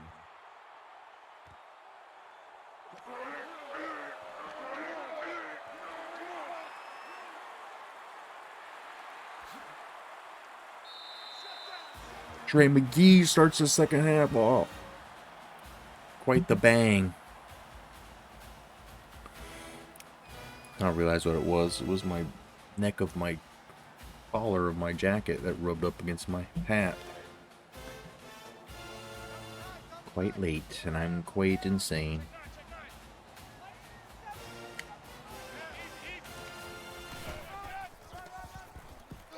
And Roulette, I thought was going to get stopped at the line. He ends up pulling for 7. I think he's a better power runner than anybody really expects. I mean, especially just looking at him. Just by looks, he is a power runner, though. Like, bring in my boy. Bring in Burke and let him pound one through, but...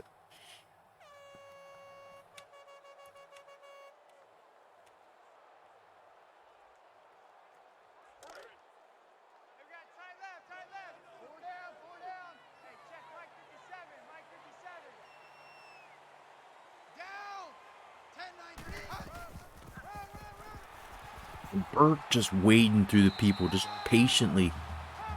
Rugby scrumming behind his line. He gets 7. Man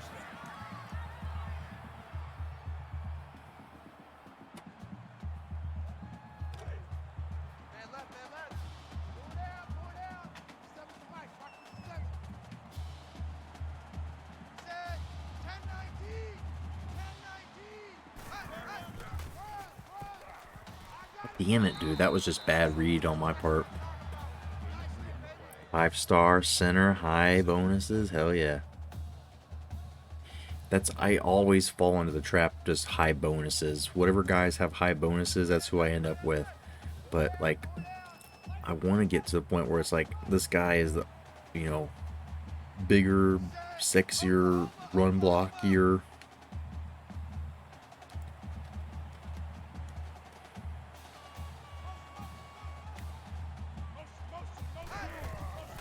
Oh, wow, he didn't block him at all.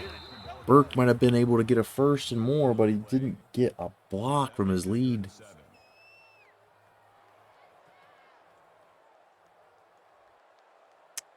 That sucks. That sucks to D. Hey, check Mike 57, Mike 57. Set. Blue 14, blue 14. Check, check. Alert Sam. Alert.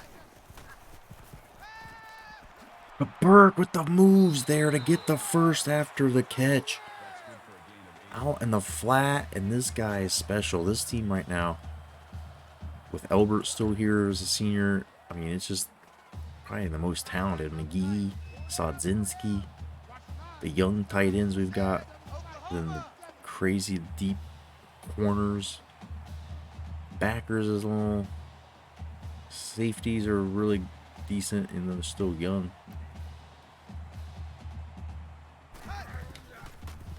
Oh, that's dangerous. It somehow gets to the side. Thought that was picked for sure. I don't know how I got through, but it do. See that again. And wow, he just reaches up and grabs it as the defender's waiting for it to come to him.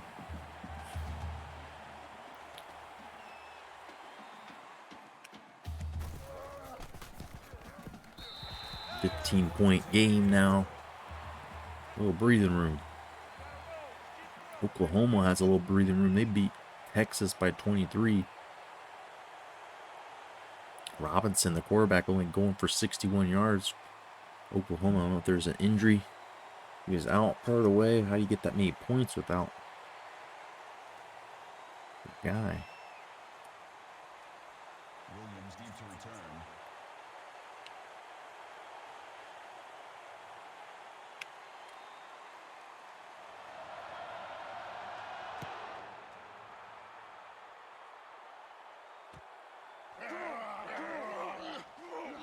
Oh, I fucking missed the kicker.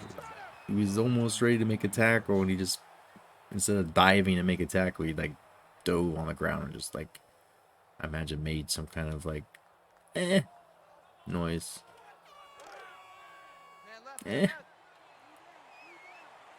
Just fell like a little fucking teddy bear on the ground. right through my defender. He's just not even looking at it. It goes to Joey Sykes. The tackle at the 41-yard line. Singleton in there, that's Makes it why. 2nd and 2. Oh.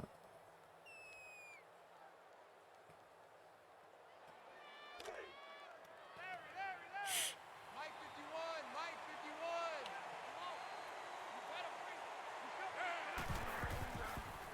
51. Oh, wow. They got us again on that side. No one there. Dude, are they loading up like 2 guys or something? Makes it 1st and 10. Fucking pay attention.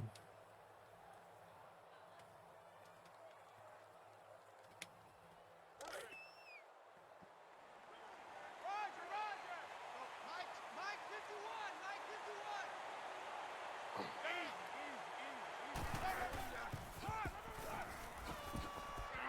Little help off the corner, but he's got 6.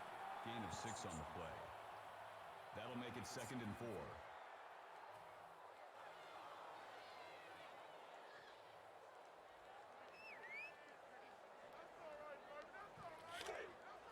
Tight right, tight right. 4 down, 4 down. Hey, watch that, watch that. Check right 54.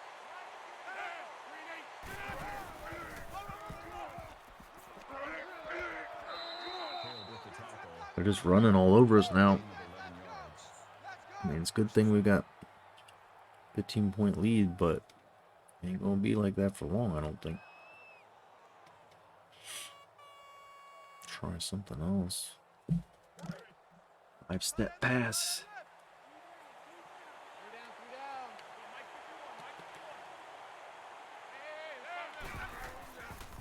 51, Mike 51. Wow. Where is my D? That's a man coverage. Gain of 14 yards. 1st down.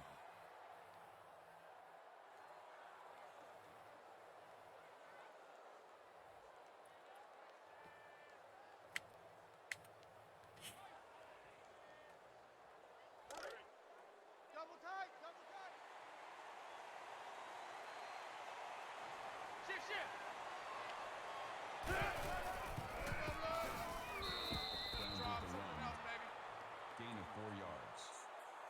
That makes it 2nd and 6.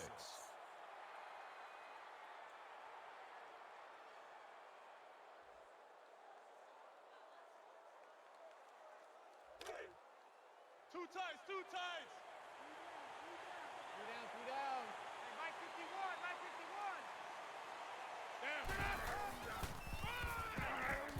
51. What is happening, dude? Just running right over me. That No makes matter it 1st what and I 10. do. 5-man, 4-6. Let's see what they do with that. 4-4 wasn't working.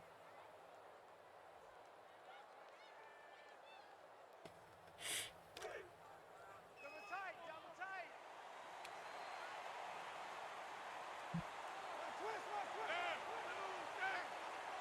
Motion, motion, motion.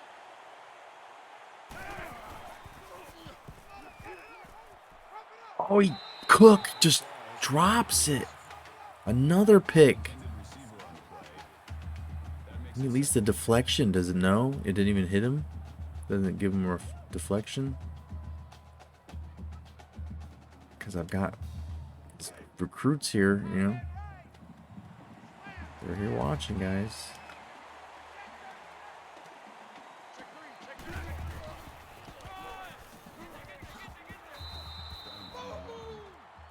That's a gain of 4 on the play. That'll make it 3rd and 5.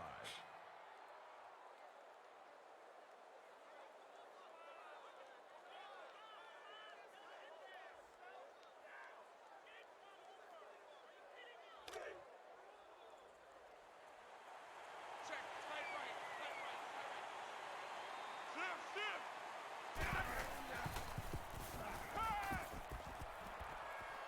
Wow, there's 2 guys and he still gets open. This one's still a game.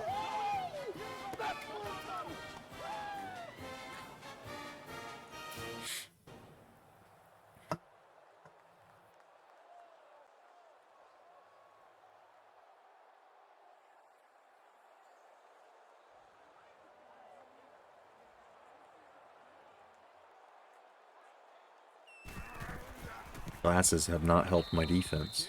This defense is still bad.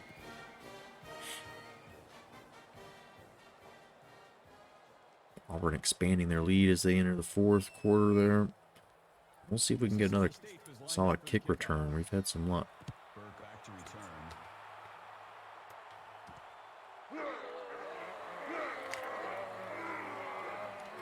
Burke, just every time seems like there's a chance to do something, but he can't figure it out. So lots of time left. Still need to work the clock a little.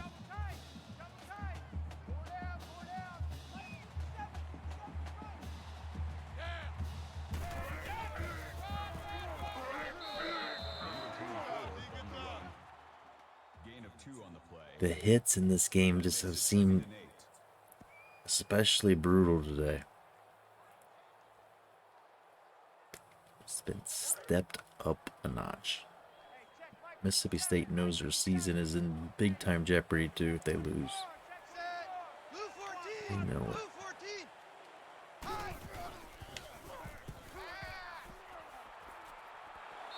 Trying to get rid of it, they just can't. Loss of 5 on the play. Nowhere to go. 3rd down. Nobody's open enough. I could have tried McGee, I guess. He's staring at me. He's just looking at me.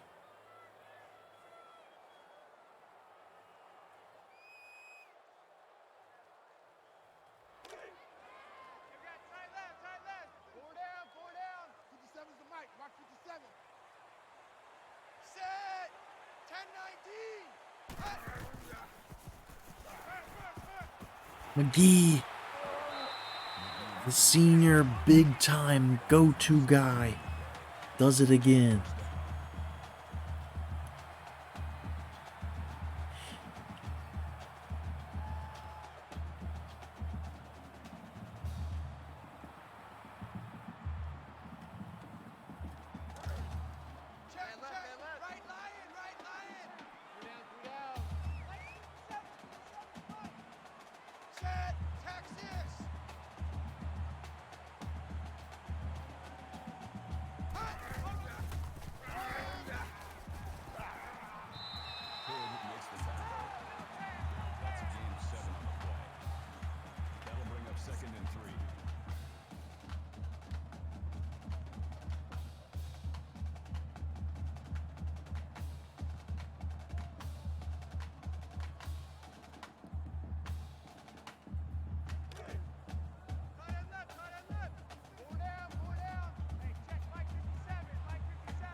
Matt Fisher, the senior.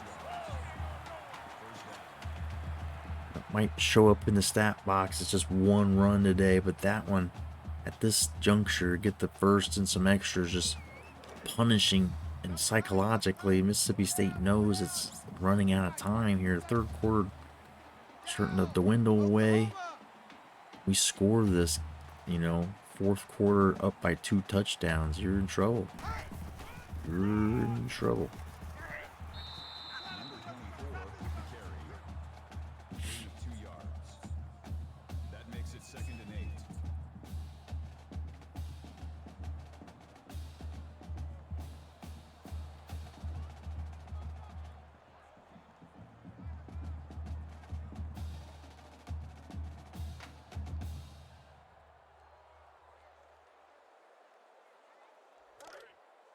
Double tight, guys, double tight. 4 down, 4 down. Mike's 57, 57 right. Down. Check, check. H Bruin, H Bruin. There we go, Pete. That's the way to hit. Ain't much there. You got to get real fancy in order to get those 2.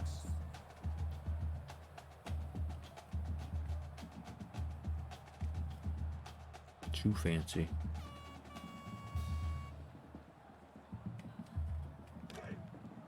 They got tight left, tight left. 4 down, 4 down. Hey, check Mike 57, Mike 57. Set. 10, 20. 10, 20. Check, check. Right lion, right lion. Cut. Cut. Sadzinski almost ran into his own man there, Daniel. MVP of that play by having the awareness to step away. Sadzinski coming through.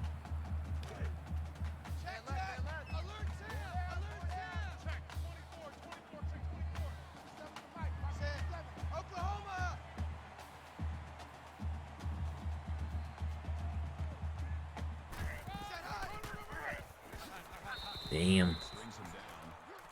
All right, here we go. Last play of the fourth quarter. Or last play of the third quarter. Last play before the fourth quarter.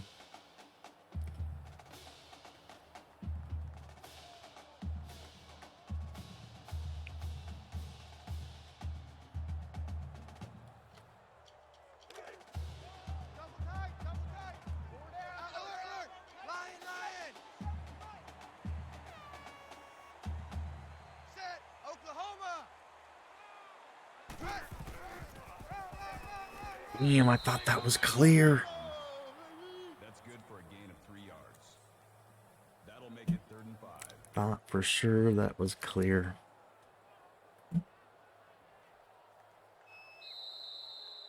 Scouting the tight end, he dropped 11. Damn.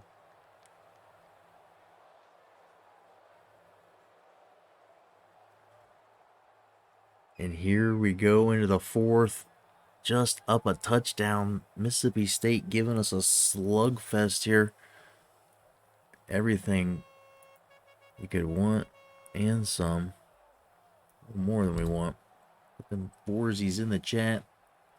This is the time to be proud of your foreskins. This is fourth quarter foresies. 4-time foresies. It's great. It's great to be alive.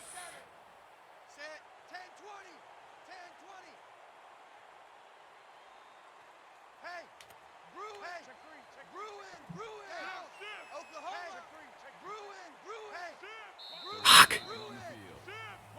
Tried to hot route a little too much. Delay of game, offense.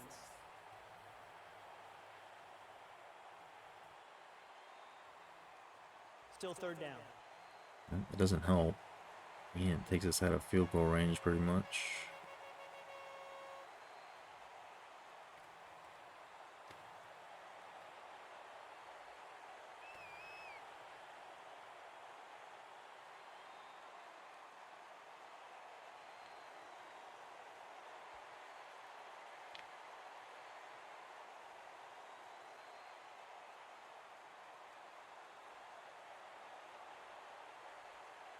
It's Albert time. Let's go, baby. Shit, I want to get a fucking another one. Hurry up. Are you serious? How is that possible? How is that possible?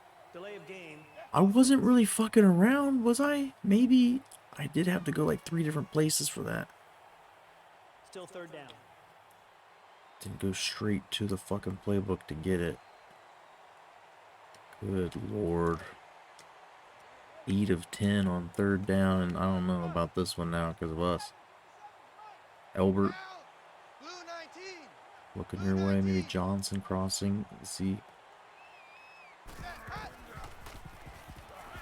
Of course, it's Albert, our boy here. 25 and another first. And the Mississippi Bully feels it's slipping away, maybe.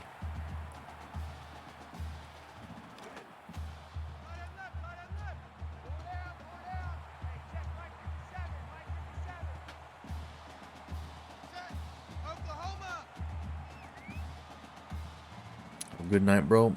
Good rest of your stream. I'll catch you late, this dude going to sleep. Yeah, man, it's super late. I appreciate you hanging out. Always good chatting with you. See you again here soon. Cool. Maybe stream them. I might be working on some. I might take tomorrow off and just watch NFL and do some work, but we'll see. I might always trying to stream. I love what's happening with this dynasty right now and this chase to get these 5 fucking natties in a row just got me wanting to grind. Grind time. The most beautiful throwaway pass I've ever seen. Just rips it. Yeah, there's some door foresies. Thank you, Dark Spectre. We're trying to close this thing out here. Looking good right now. 2nd and goal.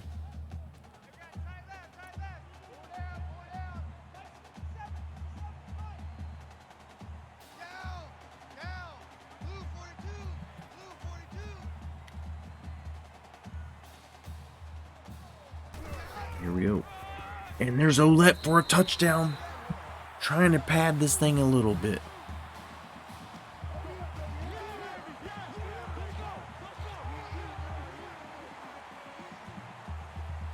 He's just so quick, man.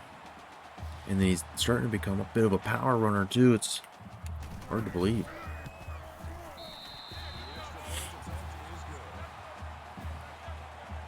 Just a sophomore. Little arms on him, you know what I mean? He's still growing.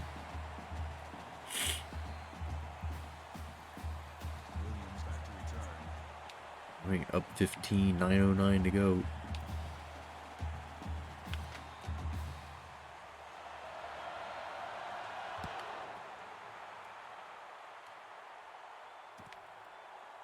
Yeah. Damn, Williams unloads on him. Williams on Williams there.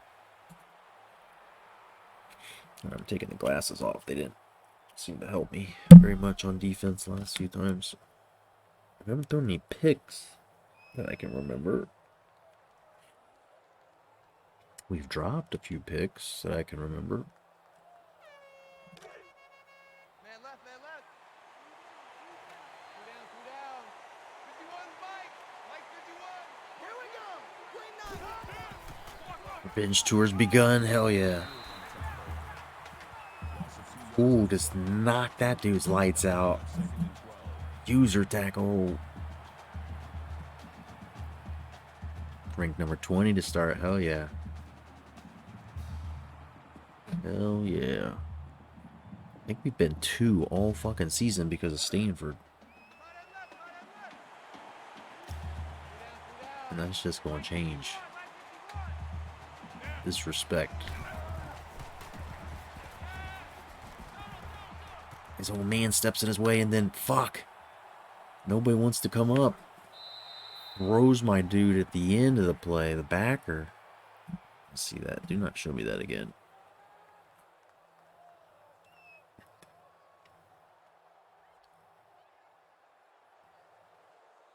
.95 overall, 99 offense, 92 D. Hell yeah. Good squad there. How many years have you been there? Just still just the first, second? Oh, dude, I tried to hit stick and fucked that. Fucked that big time. Up from last season's 86. Damn, that's a big jump. That's a nice big jump. Watch this. Whoops. Forgot to hit you. That was just bad tackling.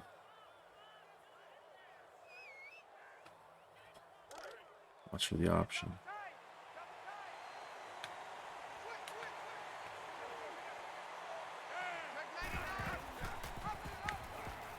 Dude, they just manhandled me on that drive. I couldn't do anything. Time to load up the schedule. So put all the dirt bags you want to beat out of the rankings. Get them in there. That's what I like about this conference is that I can usually... I should be able to get a natty every year because I can beat people, but there's the teams that aren't in this premier, league. And then there's teams that aren't in the Super 3 and they just don't have to play very much, competition. They sneak in undefeated or something. Taint the whole thing. God damn, what is happening? My defense has just gone stupid. Never use the hit stick. After that play, I need to probably do the same.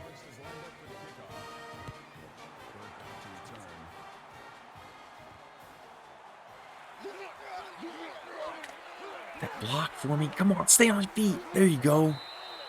Get something out of that. Could have been bigger. Been better. But we're up by 7 still. 7:58. I think we can take a drive that drains the whole clock. God, my nose is stuffed up now too.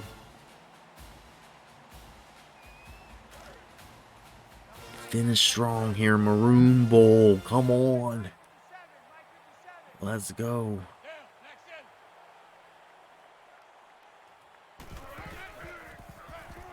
That block, damn it. The fucking fullback, like a 99 rated fullback, doesn't block anybody. How's that? He's pissed about it.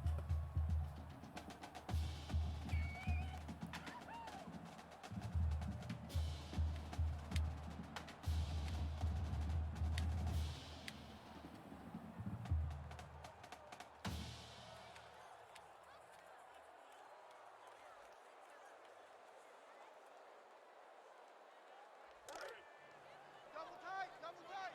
4 down. 57's the mic. Rock 57. Set. Oklahoma. Set. Oh, Burke's stuffed. Alright, I'm going to give you the sounds of the game for the rest of this fourth quarter because my nose is like... I'm not doing cocaine. I wish. I don't have any. But I keep doing the sniffles and my nose is running, so...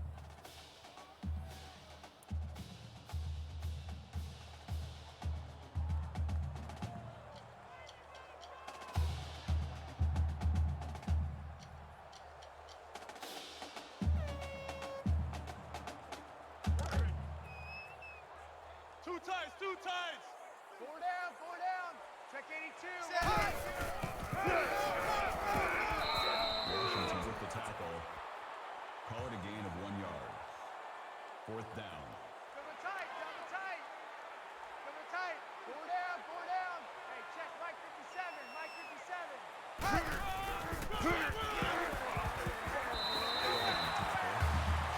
That's good for a gain of 5 yards. 1st down.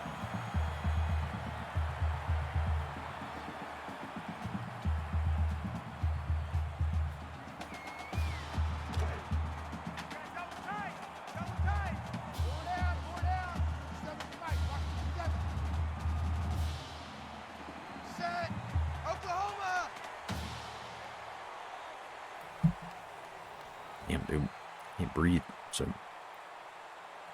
just going to be listening to the sounds of the game. Fox is in. I see that our boy got hurt. See how that plays out. Gain of 5 yards. That'll make it 2nd and 4.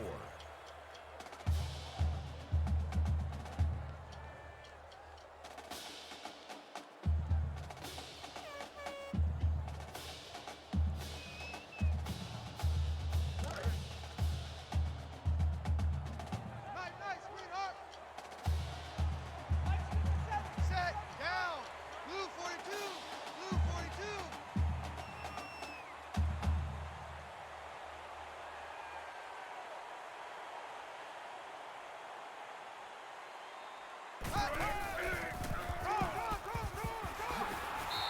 Number 24 with a run. That's good for a gain of 9 yards. That makes it 1st and 10.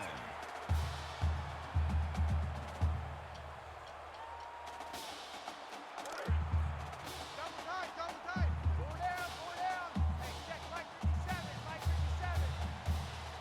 Set. Down. Blue 42.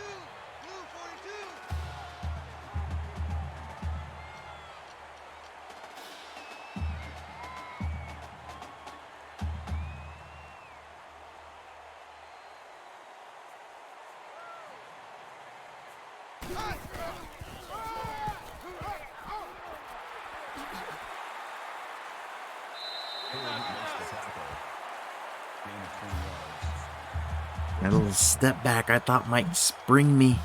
Almost got them all. It never works for me. I didn't even mean to do it. Trying to juke. But this one, I think we were talking about, can we drain the whole clock and in this thing? We're going to get pretty close and we'll go up by 2 touchdowns. And it's just gonna be lights out. Set. Blue 19. Blue 19.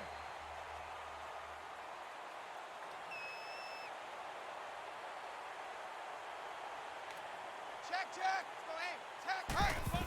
Run, run, run, run, run, run. More Ouellette time here. Ouellette finishing the job, the closer. That brings up 2nd and 5. Gonna play every game and clobber every fucking buddy. Yes, sir. We wanted to clobber Mississippi State. This one got close. It's still close if something bad happens, but trying to finalize the deal. 10-19. 10-19. This is how this team's built for closing out games. This running game to just dominate and force their will, impose their will here at the end of the games. It's like, what do you do? And they just want to go 5 yards at a time and take 30 seconds each time they run it. Finish this thing in the end zone, you leave you 2 minutes left.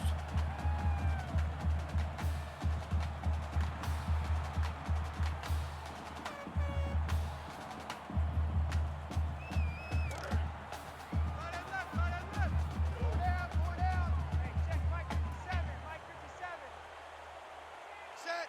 Oklahoma. Check, check. H. Bruin. H. Bruin. Set. 10-19. Hey. Another 5 yards, just hard running here. Almost up to 200 again.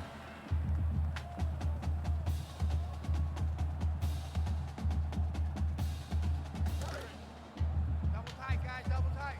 4 down. 4 down. 7 for Mike. Mark 57. Set. Oklahoma.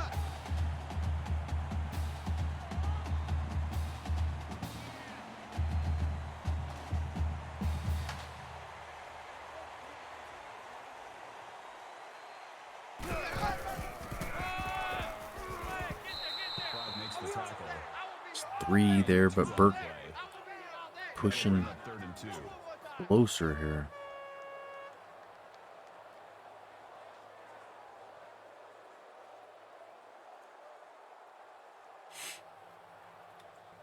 Recruits play better than most base or IRL players.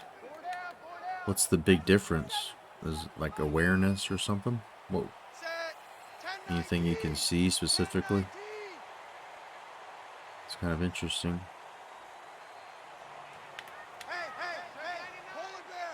Polar bear. Hey. He's still not in, just to take more time off. They're going to have to burn a timeout. And this is how you know this is just not going to work out for Mississippi State.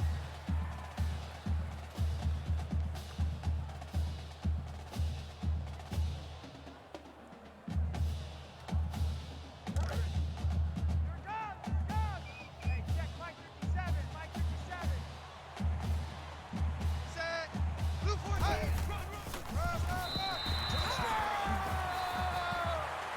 A lot of recruits have lower awareness.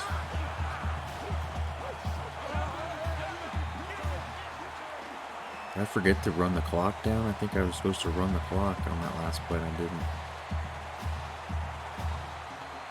It's alright, we're up by 2 touchdowns. I feel good, feel good. They had to burn a timeout already. That's why I didn't wait. This clock was stopped. Didn't matter.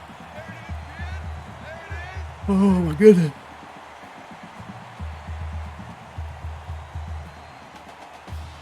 They have lower awareness but make more plays, huh? Kind of weirdness.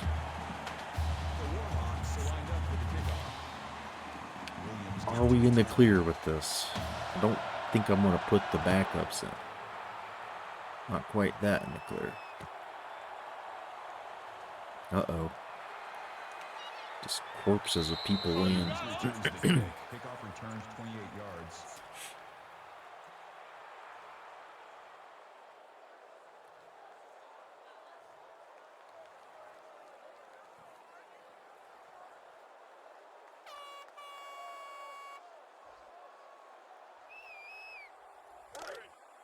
Man left, man left. Four down, 51, Mike. Mike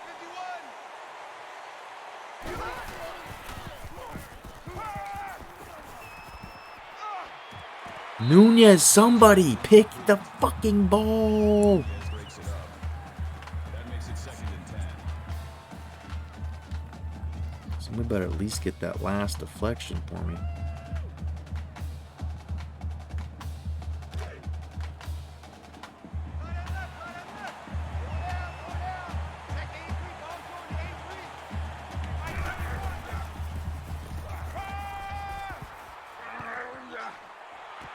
Pick the ball. Pimped at the intended receiver on the play. 3rd down. Now I think we've got our deflection quota.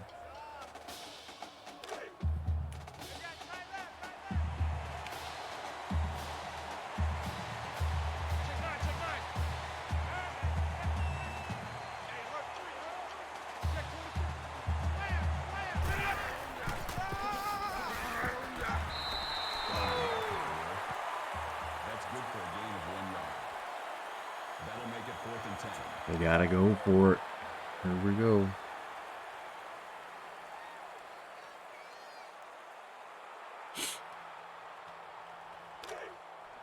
Man left, man left. Four down, 4 down. Mike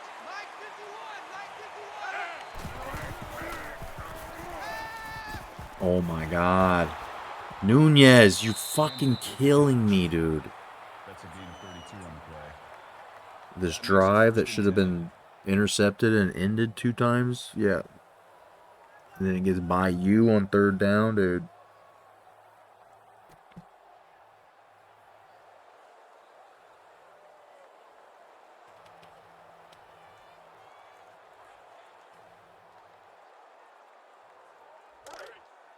Tight end left, tight end left. 3 down, 3 down. Mike 51, Mike 51.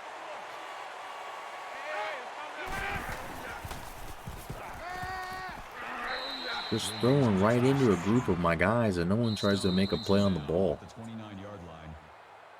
That'll make it 2nd and 4. Memphis or Mississippi State finally has to use one of their remaining timeouts. They have 1 left. Down by 2 touchdowns with 1 minute left. I think they're done for, but it could be something wild brewing. He drops it. Another possible chance our linebacker could have scooped that. Took it up.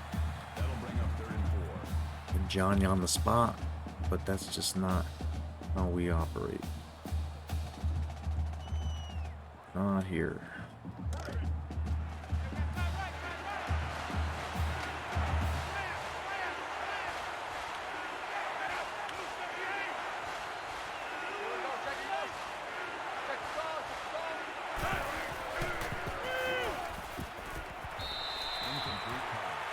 Didn't even get out there. They didn't even get out to the flat to catch it. Makes it 4th and 4.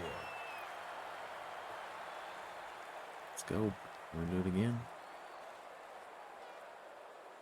Some more of this shit. They got tight left, tight left.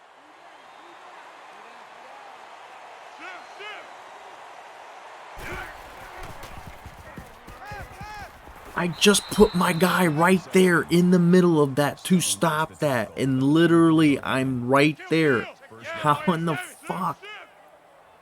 Like, everything I try to do, like, I know what the computer's gonna do, and it still screws me somehow.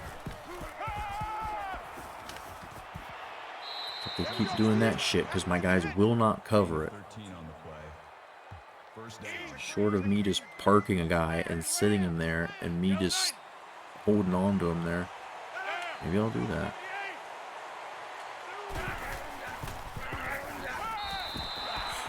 He didn't like it.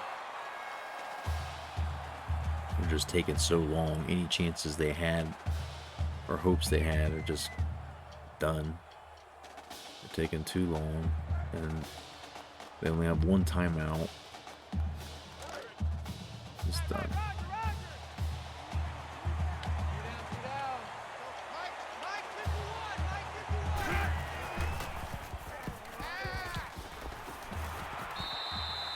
Nunez again a chance to pick it, and instead he just Thomas was the intended goes up and receiver. rudely rips it away, it looked like. Brings up 3rd and 10.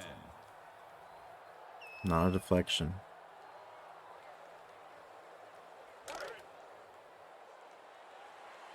Man left, man left. 3 down,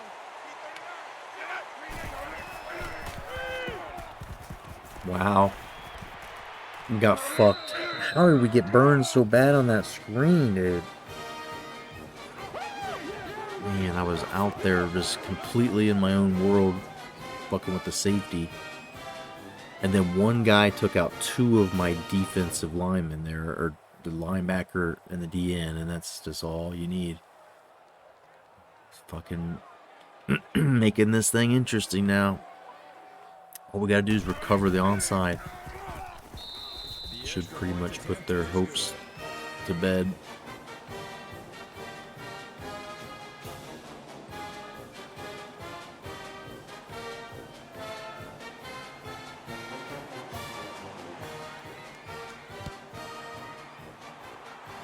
Tight end Young. He was snappy on that trying to return. Pretty much does it, but still academic here.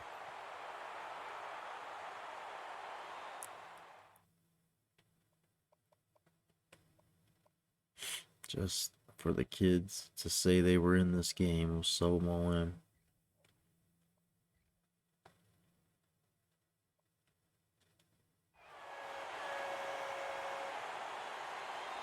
Downing comes in at quarterback. Double tight.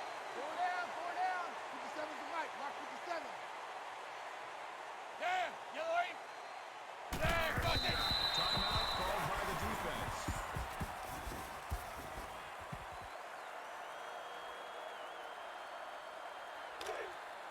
Two times. 4 down. Nice 57's right. Check. Lion. Motion.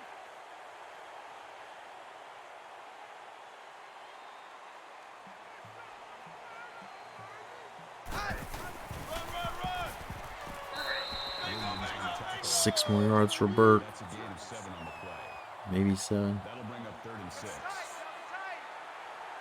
tight. 4 down. I'm trying to kick a field goal. What happened there, dude? No gain on the play. That'll make it was 4th that? and 6.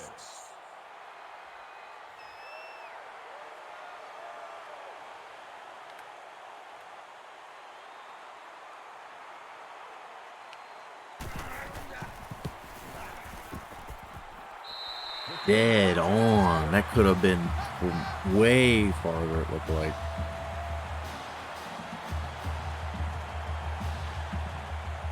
Thing's still going up, even like just on a rope.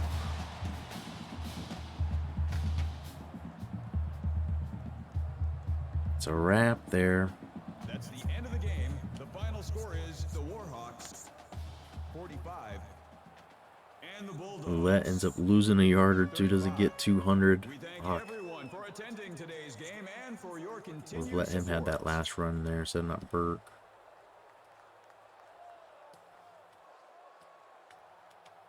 We did it. Wasn't the prettiest. Hopefully it became a little more entertaining because Mississippi State just wouldn't give it away. Our defense likes to give it away, but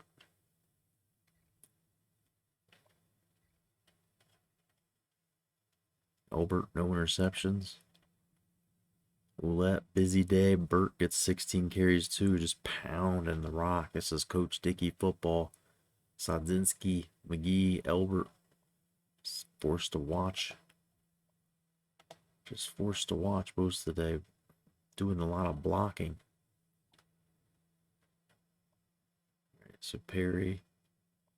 Pool's not a fucking D lineman either, so I didn't get any of those bonuses for my D lineman. No interceptions. Maybe I got the 4 deflections, yeah. Yeah. We got one thing for our recruits. 53-yarder. That's a big boot for Stevenson.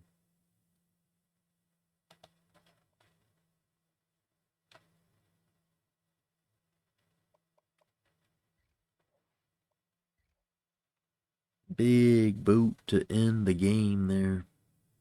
Hopefully get him in Groza consideration. Well, if Sims have had him, any sim time has made him miss field goals. He's still perfect or not. Since he roughing up Texas Tech. NC State wins. Michigan State loses.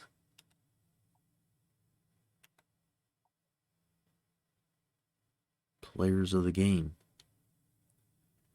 So that's all done. And we will push the button to advance and see if we listen to Dark Specta about recruiting visits early ever again. Let's go. Let's see. Advance. Let's go. We can rate out if you got any suggestions. Anybody wants me to send all these sexy peoples. We got a couple people, 7 people, so don't always have a rating party to send on. Let's see what happens. Let's see what happens. Let's see what happens. Let's see what happens.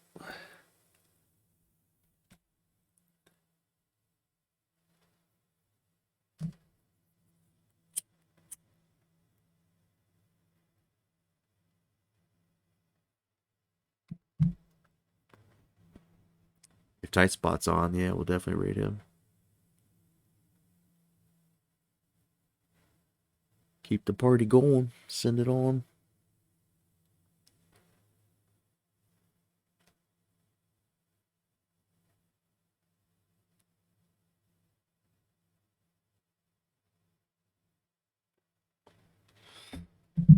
And we have survived another week with ULM. Props to Mississippi State. I mean, I kept wanting to try and pull away, and they kept just absolutely gashing my D. Hey, let's go. I don't even think he actually had the passing yards. Was he even scheduled to visit? He might not have been. Freddie Campbell wasn't there. Freddie Campbell wasn't at that visit, I don't think, was he? All right, man, those are big because Smith and Campbell. Oh, look at this. Dang old genius. You knew what you were talking about. All the other guys that visited, we didn't have offers to. But Hayes, that clears up quite a bit of points. That clears up a little chunk of points here. Nice chunky chunk. So let me... I guess we could do that later off streams here, but yeah, man. All right. You know what you're talking about. Thank you. Sorry I doubted you. But hell yeah. 2,250 points back.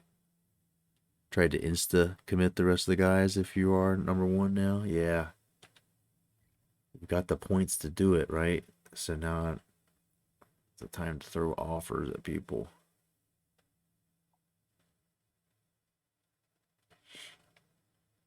All right, come up here.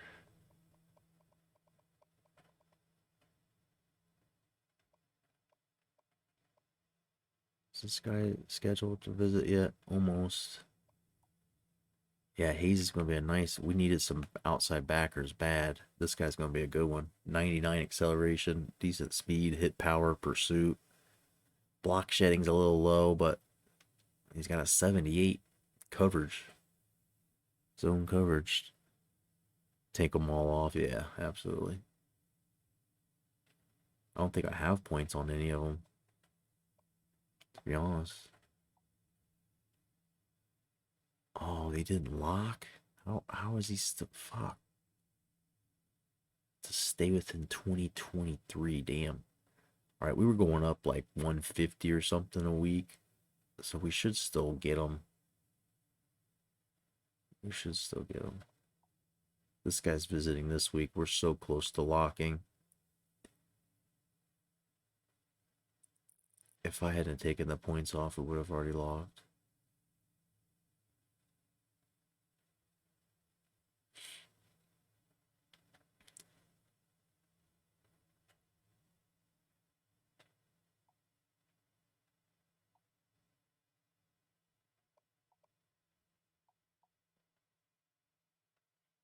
They put more on here. This guy's never going to lock.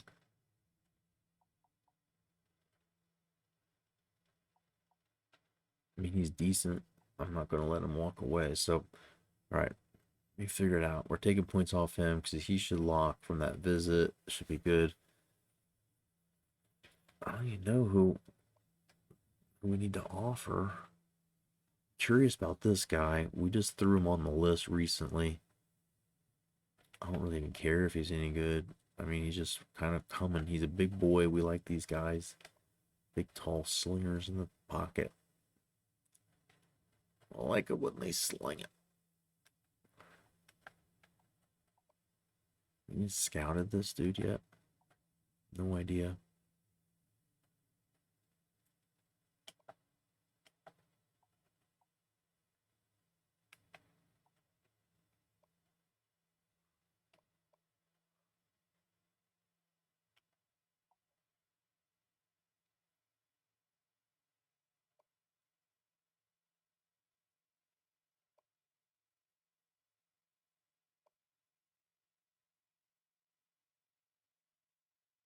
It's like not a single one of these guys is any good. This guy's kind of okay.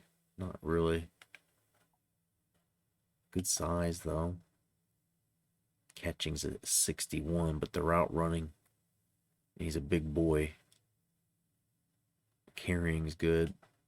Sure hands on him. Once they're in his hands.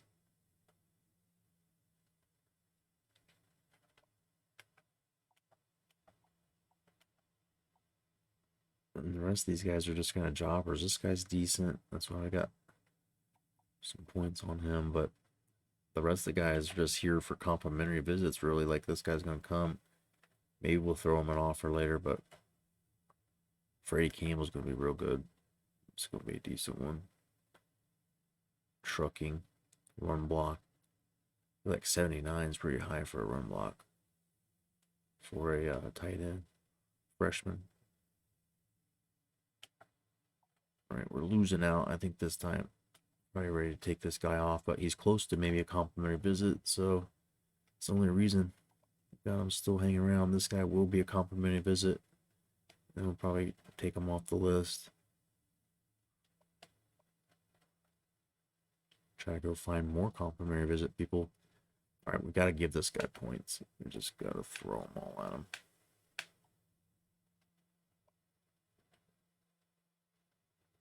This guy we could just throw a scholar at. I don't care what how good he is. Alright, since he didn't sign immediately, we'll scout him. Solid. So let's put it up to like 700. We gotta give him 420.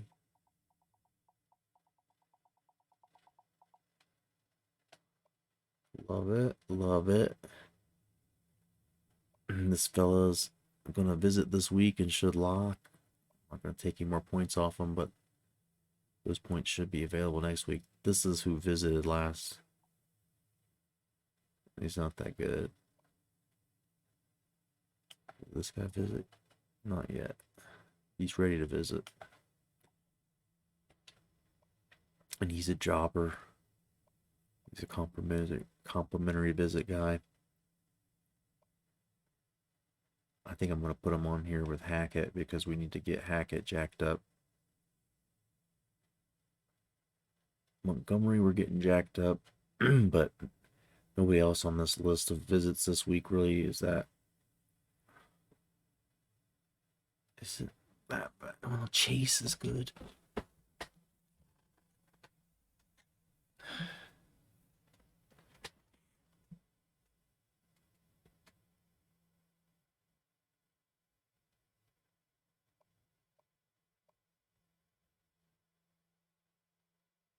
just need to stack some for Hackett back here.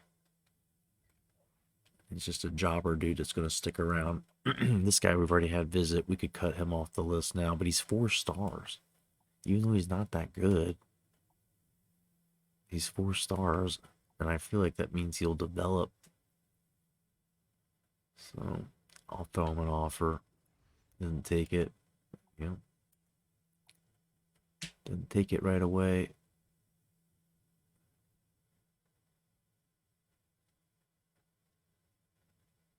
He probably eventually will.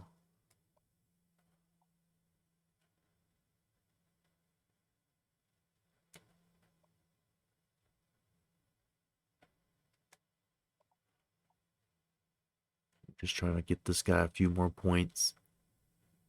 He's gaining a little bit each week, Hoping by week 15 we'll be in the lead, and then we can have a decent visit and win before the signing day, or give us a nice little lead going into signing day that we can try and work with.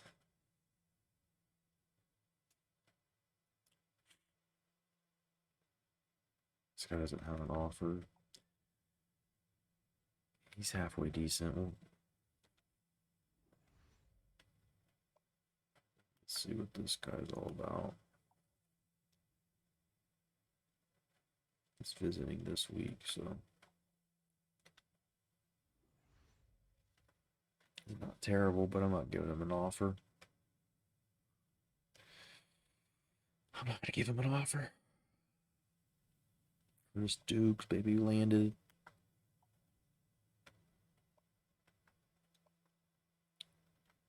Gotta jack him all the way up.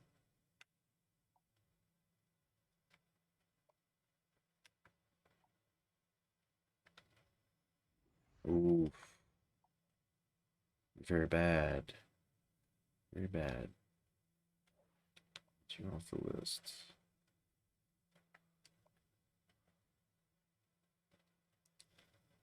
Alright, Walker we just put on here last week. Scout him. Yeah, I thought he was going to be a little bit decent. He's not bad. Not terrible. Some special teams guy that might end up finding his way on the field. Keep him around.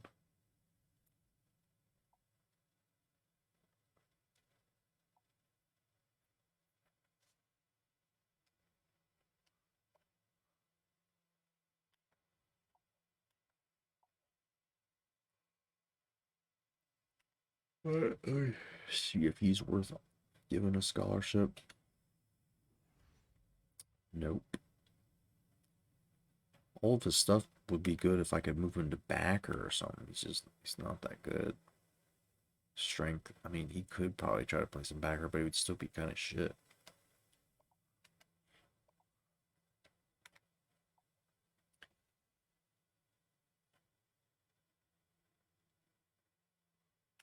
Scout all players. I'm scouting them before I offer most of the time. There's just that one or two here or there.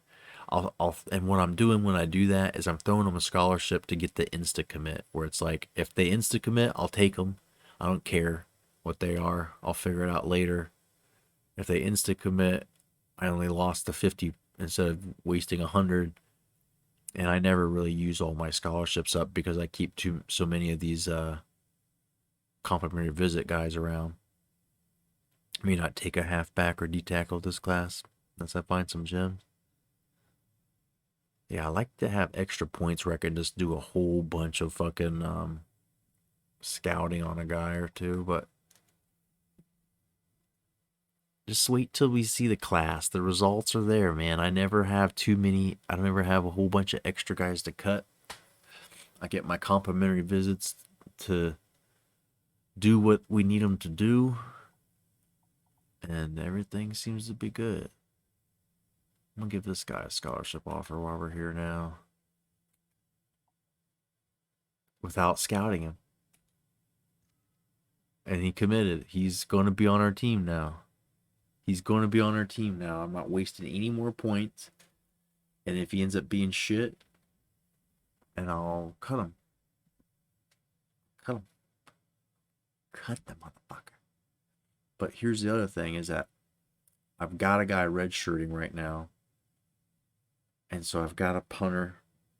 He'll be a junior next year. I've got a kicker who's graduating this year. So I have a freshman redshirt. And this guy could be either the punter or whatever. So I can redshirt. Like it. I'd always like to have a third. And if he's absolutely terrible, it doesn't matter. We'll cut him. Or we'll let him hang around for a year. He's our punter now. 15 guys with 0 points on them on my board. I've got quite a few guys with 0 points on. Been lucky to be able to hang some of these guys to keep hanging around. But all right, so see, now it's time. I'll scout this guy. I need to make a decision whether to throw a bunch of more points at him. But actually, I need to give this guy at least 135 more.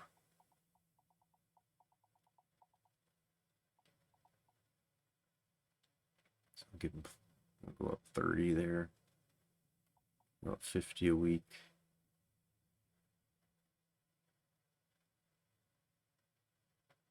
And 420 will fucking be in the lead next week. Alright, let me see what's going on. I don't have enough points, but I can try to stay close until maybe another guy signs. Or I can try chase him. Let's see what this guy is. One of them's a quarterback. Is it this guy? No. A speed. Stiff arm. Might be a running back.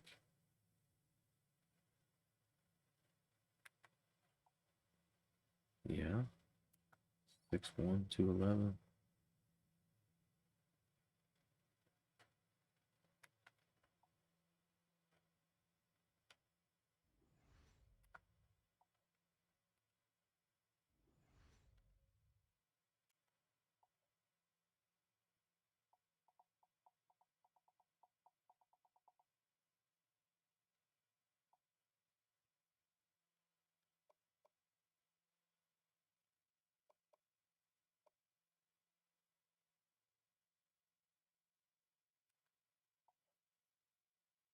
This guy's got a B route running. He's a fucking B play recognition though too. He's wide receiver. Tall as shit though.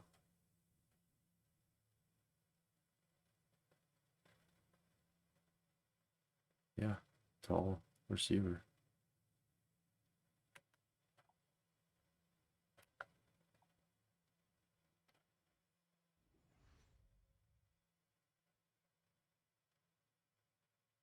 Not the fastest guy, but decent.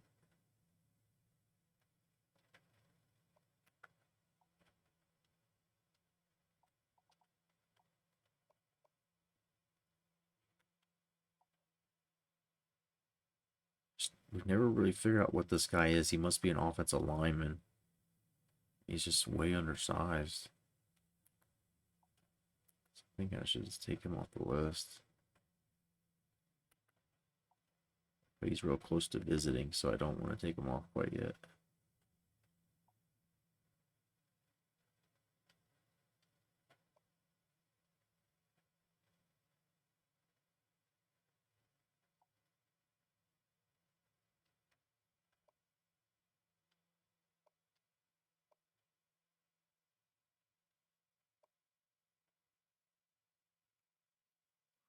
Who else might need this?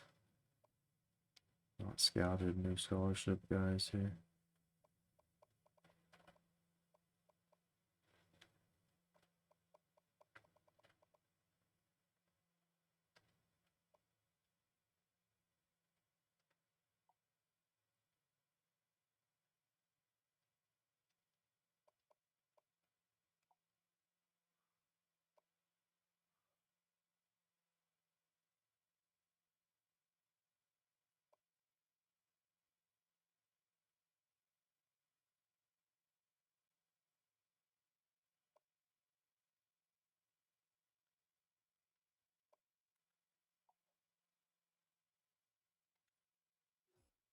Oof. Mario Holland's trash. Get off our list, dude. I mean, sitting around trying to pretend we're gonna get you to visit. All right, we got 2 spots. Should have more spots here soon. There was one other guy that I thought I needed to take off. Look at that. Alright. Back to the 4-star wide receiver. Took that one corner off the list. Let's see if we can find one.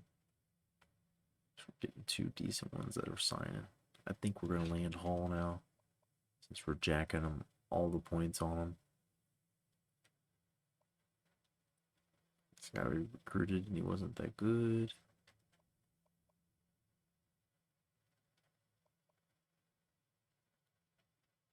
Okay, Pollard.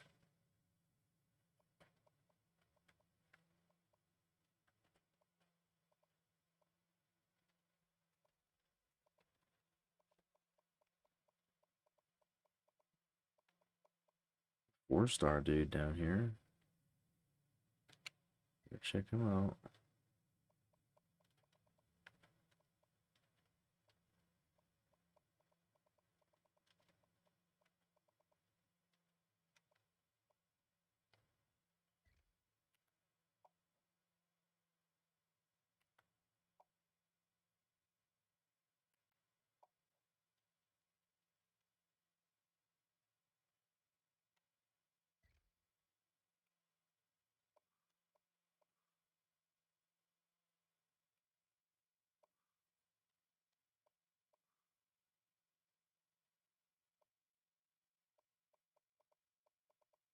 Nobody interested in coming and playing strong safety for us.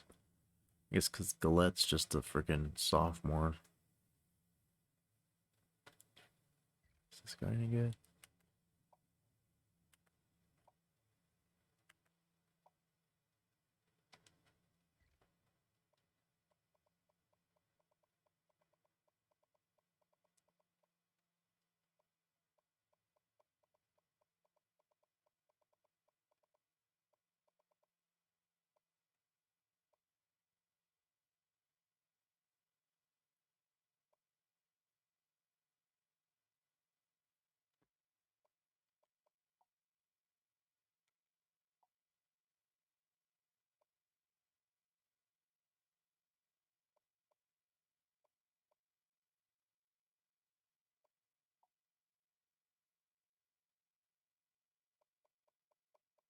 All slow as shit.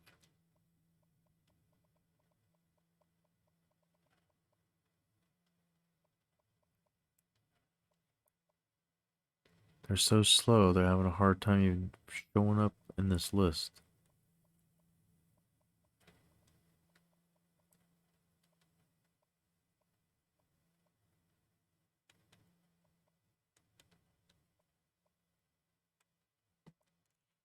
Come on. Anybody?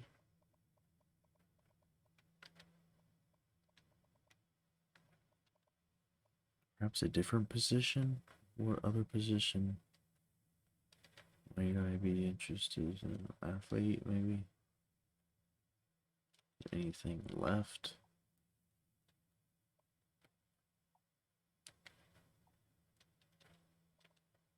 Couple guys still interested in me. Can we just cut this guy off our list?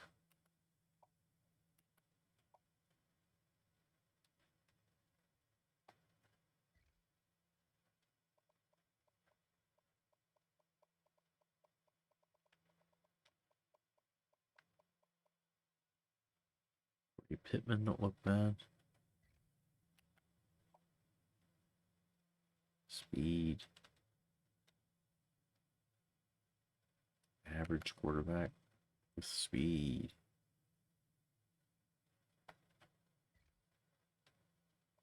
Let's see. Corey Pittman's pretty damn good.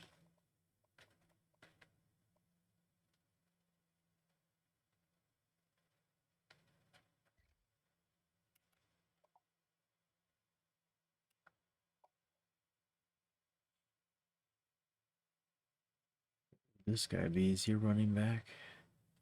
Pursuit, decent. I just can't see. Like I don't like some of these athletes. They come in and it's just like I can't tell what to do with them. They're not quite right for anything. Wapak, Ohio, baby.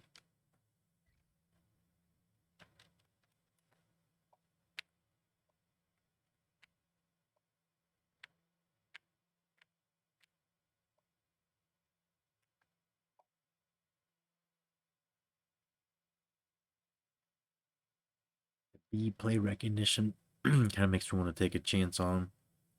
But other than that, he seems like he's a. Is he a backer?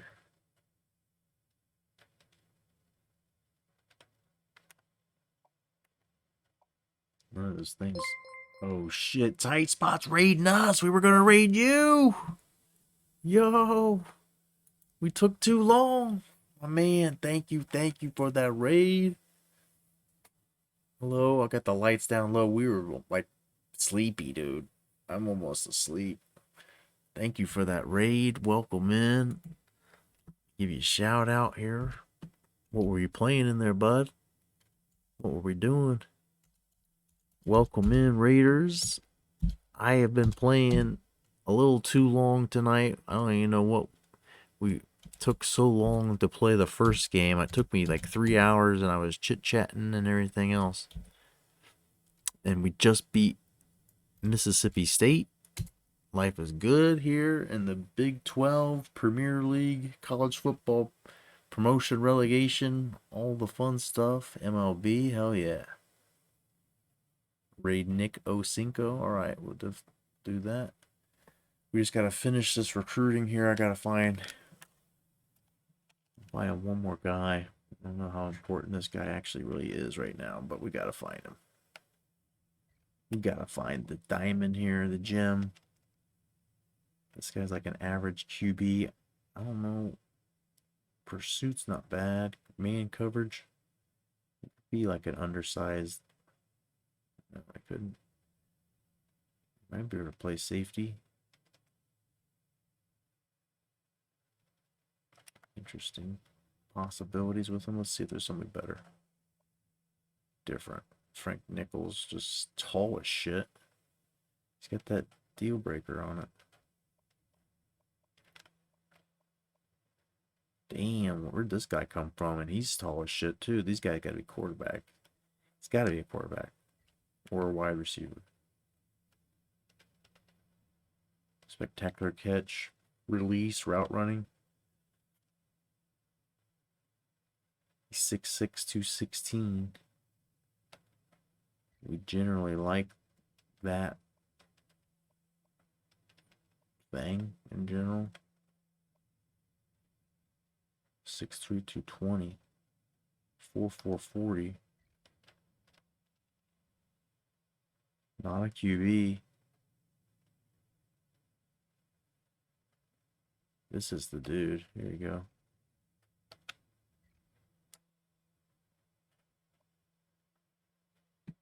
Oh shit, he's not on. He's not on. Well, we're done now. Let me save the game. If you know somebody we should send this raid on to, we will definitely bring them. I'm going to look at my list real quick. We'll find somebody. May have to find some of my Asian streamers that for this time. It'll be a little bit easier. Maybe my European. I'm a peon. Any Europeans or Europeans. Let's go. We'll find them. But it's been amazing. And the raids, I definitely appreciate. Much love. We will do this again soon. I was going to raid you, though. We're going to raid you. And the follows, we had a couple of follows tonight. Let me make sure we say thank you to Sleepy Panda 28. King of Threes coming in with that raid. Andrew Gaming 32 for the follow. Coach Playa with the raid earlier. Much love to everybody hanging out. Thank you, getting a tight spot. Y'all give him a follow if you're not already. Let's see if there's anybody out there. Nephew Quinn's still on. You want to raid Nephew Quinn?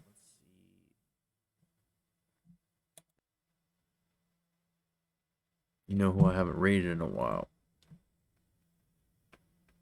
We raided Nephew Quinn not too long ago.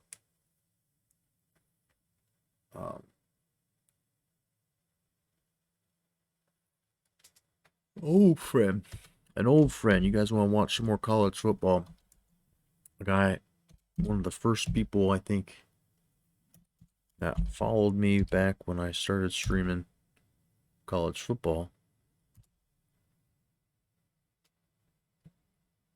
Go give him some love in here grinding, playing some games.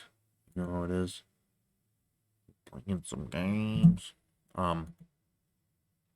I just appreciate y'all. Sorry I'm getting goofy and sleepy.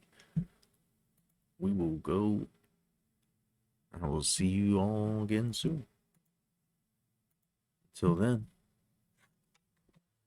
Sorry it's dark and spooky. You know I love you. Thanks so much.